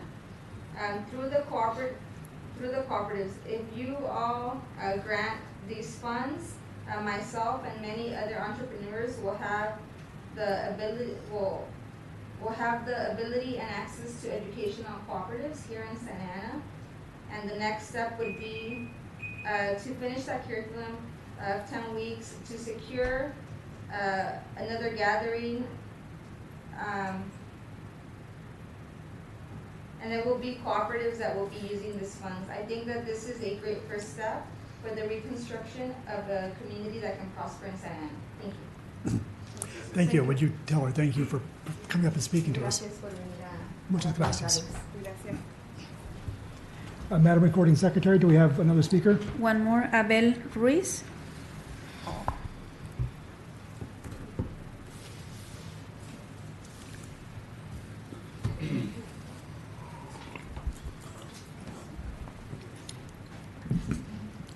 Buenas noches. Good evening. My name is Abel Ruiz. I am a member of the Cooperativa Crece. We are a group of 5 members, and we do agriculture. So for about 2 years, we have been operating a small farm. It's on borrowed land. So our church lets us borrow and farm in that space. And so I came here to support the creation of a course that can give the tools to residents in Santana to learn what does it take to build a business, no? For people who have the entrepreneurial spirit in the neighborhoods, so that they can have that base of support. And so either older folks or even like young people, no? I think in Santana we have like a second generation group of people who. At least my parents, there's a lot of that description, that they had to hustle a lot to make ends meet. And so I build on that, particularly like in my knowledge of agriculture. I build on what they share with me, and I want to take it to the next level and be able to provide affordable, accessible food to my community, and also make it sustainable.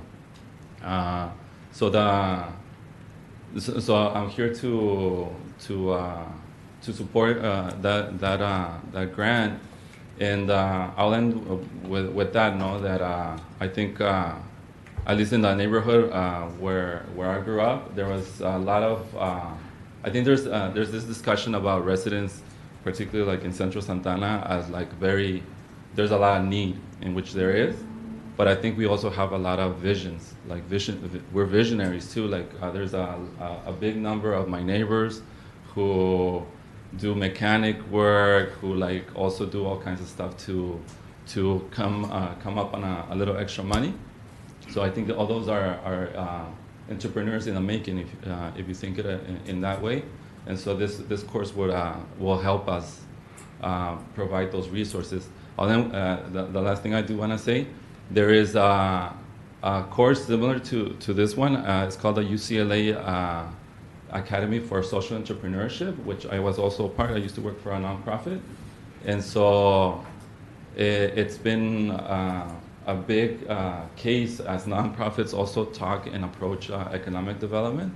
It's been getting bigger and bigger since its beginning. So it's something I think it'll be great to bring that concept and that idea to Santana, so that we can actually make it work for working class families. So thank you for your time. Excellent, thank you. And Madam Recording Secretary, do we have any other speakers? No, sir. Thank you. I'd like to just briefly go first before I ask staff and commission for any comments. I'd like to thank each of you for taking time out of your day, your evening, to come here and speak. Your passion for not only the city, but for the causes you support is evident. I've noted on each one of you what you've come to speak to tonight, and I assure you I'll take that into consideration. So thank you very much. Is there a comment from staff to the speakers? Yes, thank you very much, Mr. Chairman, and I apologize for being late. I was giving a tour to a board member on the Homeless Financing and Coordinating Council of our Orchard project. With the conclusion of the presentations tonight, this concludes the presentations to our commission for our Cdbg application process. Thank you very, very much for your commitment and dedication throughout this entire process. It has been, I'm sure, very exhausting and tiring over a period of 8 hours over 2 days. I'm ready to go for a couple more hours there, Judson. Let's do it. So with that being said, two key things I want to note. First is on March 9th is the deadline for the scoring and your scores. Chris sent out an email previously with the information on that March 9th deadline. The March 9th deadline is very important. Last year we had a commissioner who did not complete their scores, and they weren't included in the process. The second thing to note, and this is actually for you, Mr. Chairman, is doing your scores in a silo it may not allow for the most effective process for a collective decision making. So whereas Commissioner Santana may have a very high score for one organization and Commissioner Ramos may have a very low score for that same organization, if they do it in silos, then they're not able to deliberate and communicate at all and mediate any type of decision on why one would score high and one would score low. And so I bring that up to ensure you know that our offer as staff is, if you, Mr. Chairman, if you want to call a meeting, a special meeting prior to March 9th to deliberate between you, we'll gladly staff the meeting for you. We'll gladly post the meeting for you, and obviously it'll be open to the public, but it'll allow you to deliberate your scores and discuss your scores prior to submitting them on March 9th. And that it's fully up to you, and I'll assume all the commissioners, if they have that interest, they'll communicate to you, and you'll communicate to staff whether or not you want to hold that another special meeting prior to March 9th. And is that something we need to decide this evening, or they can communicate to me and I can take a tally or a survey? Your call. Your call. It could be tonight or it's fully your call. I just want to make sure the offer is there so that if any commissioners want to deliberate, want to communicate between each other, you know that you have staffing available to hold that special meeting. Okay. Quick question, comment on that. Since the Sunshine Ordinance requires that all meetings be posted 96 hours prior, we would have to make that decision before March 5th, so that it can be posted. Correct. It'd be a special meeting, so it's actually 24 hours. 24 hours notice. So we just need 24 hours notice on your special meeting, and we'll make sure the space and room is available. Okay. Then could I ask each commissioner to send a note on their thoughts to that to the recording secretary? Today's Thursday, no later than Monday, so that I can take that into consideration before we decide. Commissioners? Yeah. With that, I have no further. Okay. Thank you. And before I close. Can I ask one last question on that? If those, at what time are those scores due? March 9th? Oh. Anytime before midnight, I guess. So we could meet that same day? Yeah, that might be a little difficult to wrestle and finalize the scores the same day, but yeah, we could beat that same day. So, I mean, I would like to hear from each of you, really, on what your thoughts are on that. Good, bad, pros, cons, indifferent. I've got my own ideas, but I don't like to force my decision on everybody. Thank you very much. Just a quick note, we're actually closed on March We'll come in. Okay. Thank you. Thanks, Chris. The facilities might be difficult to open up. So we would want to do it before March 9th. Yeah, we could post a public notice at a different location. Yeah, we could do that at a remote location. Yeah, so we'll March, make ourselves available. it's March 1st, 2nd. So we're really talking by next Friday. Monkey. So could I backtrack and just ask each commissioner to to send a note to, does everybody have my email address? Yeah. Okay, so could you send those to me by tomorrow, and we'll make the decision? How, I think how are you it's- going to make that decision? Is it Can't- majority? No, it's not majority. I mean, I have the full authority to make the decision, but I don't want to do that right this minute. I have to think about the process and what that would mean, and how that would relate to the scoring. So I would just like to have input from all of you on what you think the pros and cons would be. Can we make comment on it now so we're all aware of what our feelings are? Yes. If you'd like to go ahead and make comments, I'll open it up to comments for 1 minute each on what your thoughts are on this. Sure. I'll start with Commissioner Santana. Sure. So, do we have SurveyMonkey or like availability? Because I know we all have full-time jobs, schools, commitments, and stuff like that. Is that something that you're able to facilitate? Again, if the commission would like us to facilitate trying to find a meeting time for you, we could gladly send out a SurveyMonkey. Again, at the request of Chairman Wood. Perfect. Thank you. Commissioner Garcia? I guess I'm just trying to understand. I get that we're not the whole silo thing, but the reason we had this we split the process into two separate events for the presentations was for us to kind of talk about it and ask questions and kind of decide, give us more information to rank each organization. So I'm not sure exactly what the purpose is of this meeting coming up. Well, I've been on the panel like yours on various RFPs that we released for affordable housing funds, and I definitely enjoy the deliberation process because it allows the team together to make the best decision collectively.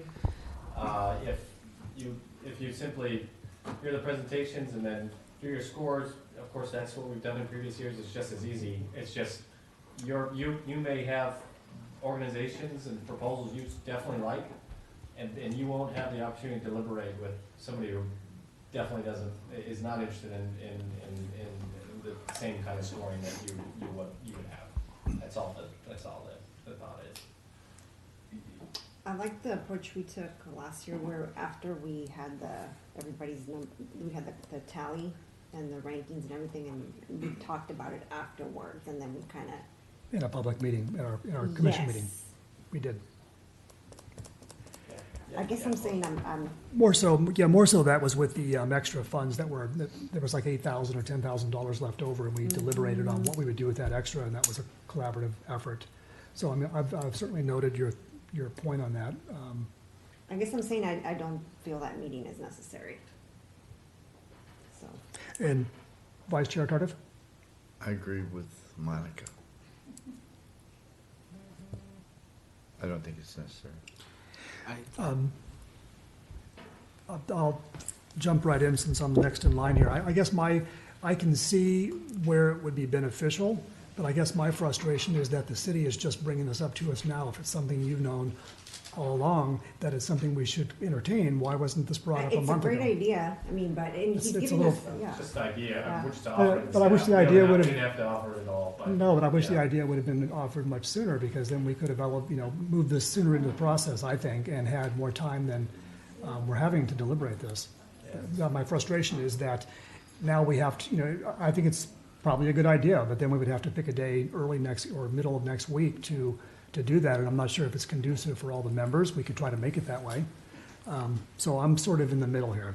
I'll move on to Commissioner Ramos. I too think that this meeting would be very beneficial. So I have a few questions. One, is there a way that we can move that March 9th deadline to give us a little more room to find the meeting time if the commission wishes? And if not, but the commission does wish to meet, am I able to call in from a remote location? I'll be in Sacramento all of next week.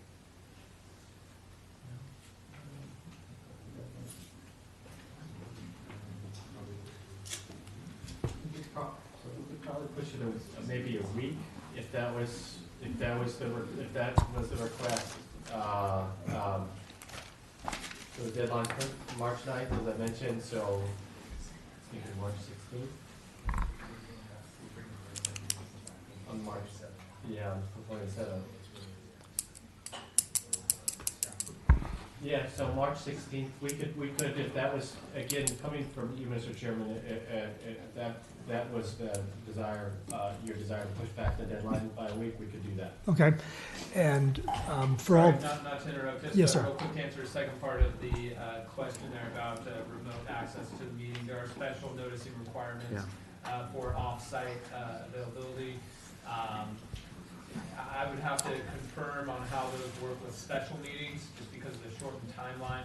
But in general, you would need to be in a public location, post your spot, your location where you would be would have to be included in the notice, and I would update you if there's anything additional that's needed. Okay. With all that into consideration, it's a lot to chew on. Could I ask the commission to grant me this? I believe we're split 2 and 2, and I'm in the middle. I'm sort of leaning towards wanting Hear to. from Commissioner Vasquez. We can, but yes, Yeah. I suppose we could, although they're Please. not rating the members, but they are. And certainly tell us your input. I'm sorry. Oh, I think it's a good idea. As a commission, I don't think we should necessarily be working in a vacuum. I would like other people's opinions. That's an intelligent thing to do. All right, but no, I appreciate your input and your comments. It's your points taken. Commissioner Solano? Well, all I have to say is that I'm pretty busy because SAT is this March 10th, so I'll be practically studying this whole entire time, and then March 12th is our school assembly, and then March 16th I have another stuff to do, so I don't know if I could possibly make a meeting. Well, and we would want to open it up to all the commissioners. I think it's important that the ones that are doing the evaluations would need to be there, almost certainly, and we would open it up to the other commissioners to offer input too. So your point's taken too then. So with that being said, could I ask that I be allowed to talk to Judson tomorrow about some of the logistics, the dates, and then come back to the commission tomorrow with an answer? Yeah, of course, yeah. Yes, Commissioner Garcia.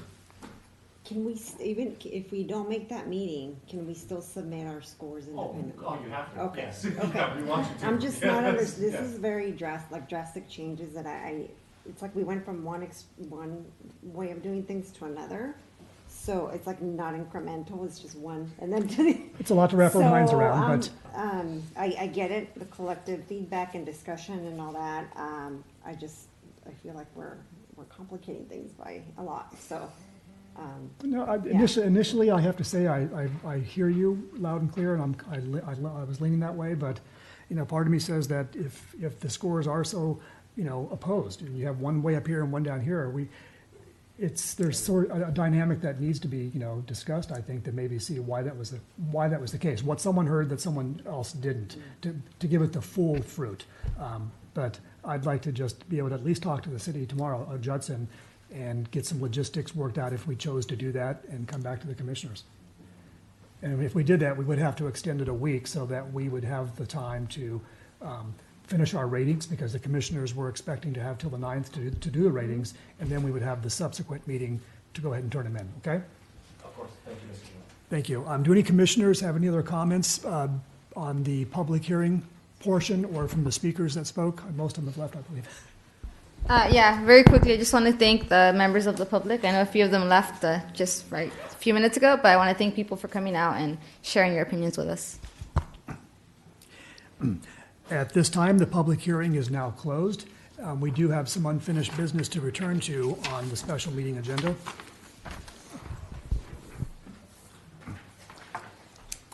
Returning to our business calendar, we will now consider matters under the business calendar.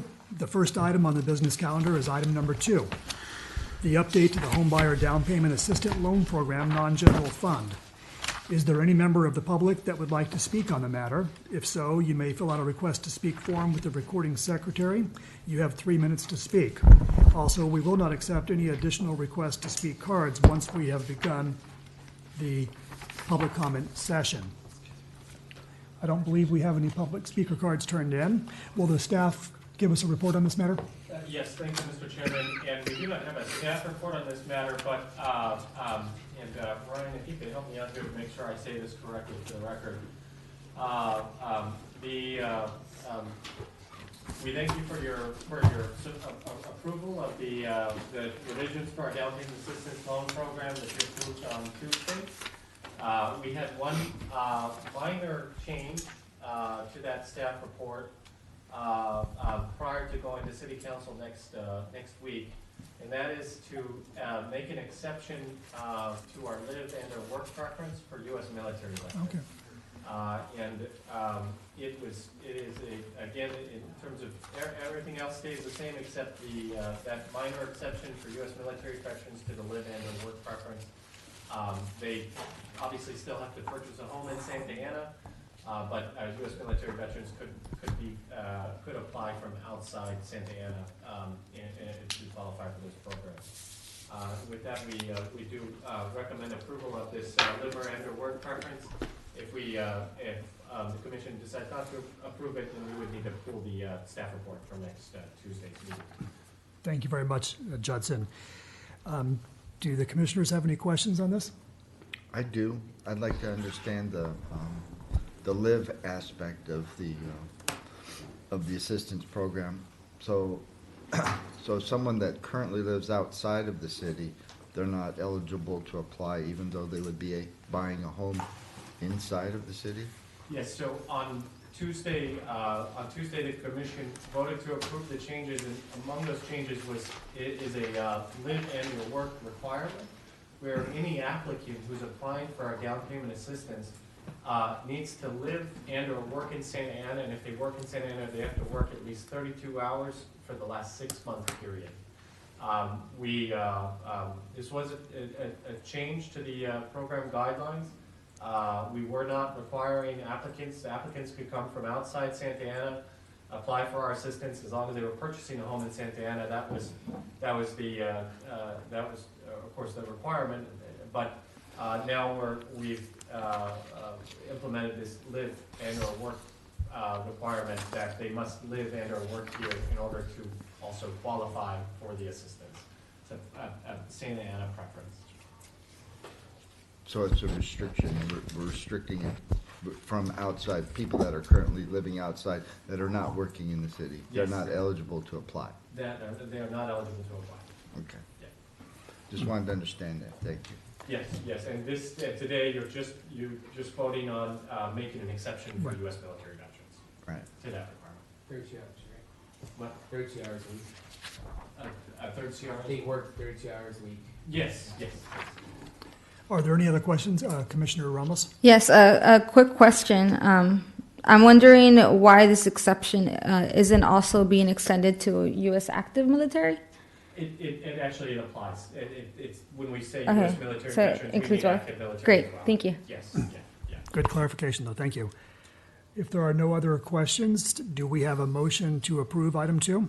So moved. Pardon me, I need to read the item, which is the update to the homebuyer down payment assistant loan program, non-general fund.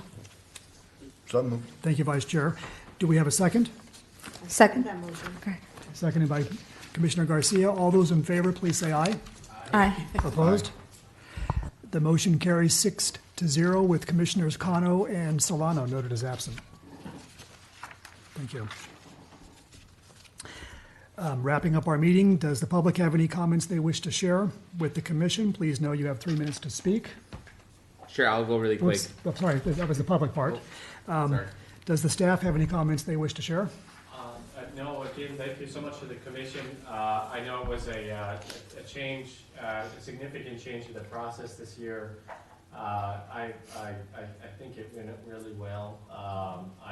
From last year and the previous year, I've been a part of the process. I found that the organizations just didn't have very much opportunity to provide you with sufficient information, in effect, your deliberations while their presentations, during their presentations was really great to see, and I could tell every organization was appreciative to present it. Great, so thank I'm you. really happy with the process, and hopefully we can improve upon it next year, following the direction of the commission.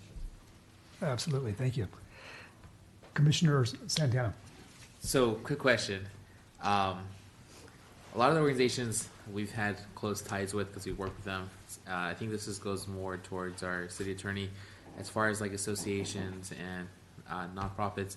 How does that rank as far as us voting or So you're ranking? allowed to participate and vote on any of the applications unless you have any kind of direct connection to any of the groups that you're currently working with them or receiving any kind of financial benefit from them. Correct, yeah. Otherwise, they just past work with them or association, Yeah. That's fine. Great, because I want to share that, with like Project Kinship, Peter taught me how to stitch some guy's head, and we got cracked his head open from a skull. And Madison Association is my neighborhood. Boys and Girls was where I grew up. So a lot of great organizations applying, and I can definitely see the hard work that's being put in. I think this is more being broadcast to our commissioners that they're doing a lot of work, and with so little money and so much in demand. And I thank you for the guidance of the city, because I want to make sure that we're very transparent. That's something that we know that it's a lot of work in this community to do, and hopefully this money gets stretched out, and we see a great return for our residents. That means I thank you. Thank you, Commissioner Garcia. Just want to say thank you to all my fellow commissioners for all your work on this process and your questions, and for making our guests feel welcome, the presenters, and to city staff as well for all your hard work in this process. It's not easy doing a 2-day period to do this and putting it together, so we really appreciate it, and you're always so responsive to our requests, either making it happen or coming close to it. It doesn't go unnoticed, so thank you. And thank you, Ryan, for helping us navigate this process, and you probably have a tough job too, listening to everything we have to say and making sure we're following process and procedure, so thank you. Thank you, Vice Chair Tardif. Yeah, I'd like to thank all the presenters and the public who spoke, staff, fellow commissioners. I think the process went very well, and glad to be part of it. Thank you. Thank you very much. I echo everything everybody has said this evening, and just want to say, I really appreciate all of your patience as, the things have changed a little bit on us, and we've learned on this process together. And also, thanks for your input on the last meeting on how I could, do my part to condense some of tonight, although it didn't work too well. But we had a lot of public speakers, and that took up a lot of time, which is really important. Commissioner Ramos? Just everything that's already been said, and have a good night. Excellent. And Commissioner Frazier? I'm sorry, Vasquez. Sorry. I did what Commissioner Santana and Commissioner Garcia said. Thank you very much, sir. At this point, the meeting is adjourned. The next regular meeting is scheduled for March 28th, unless we have a special meeting before that.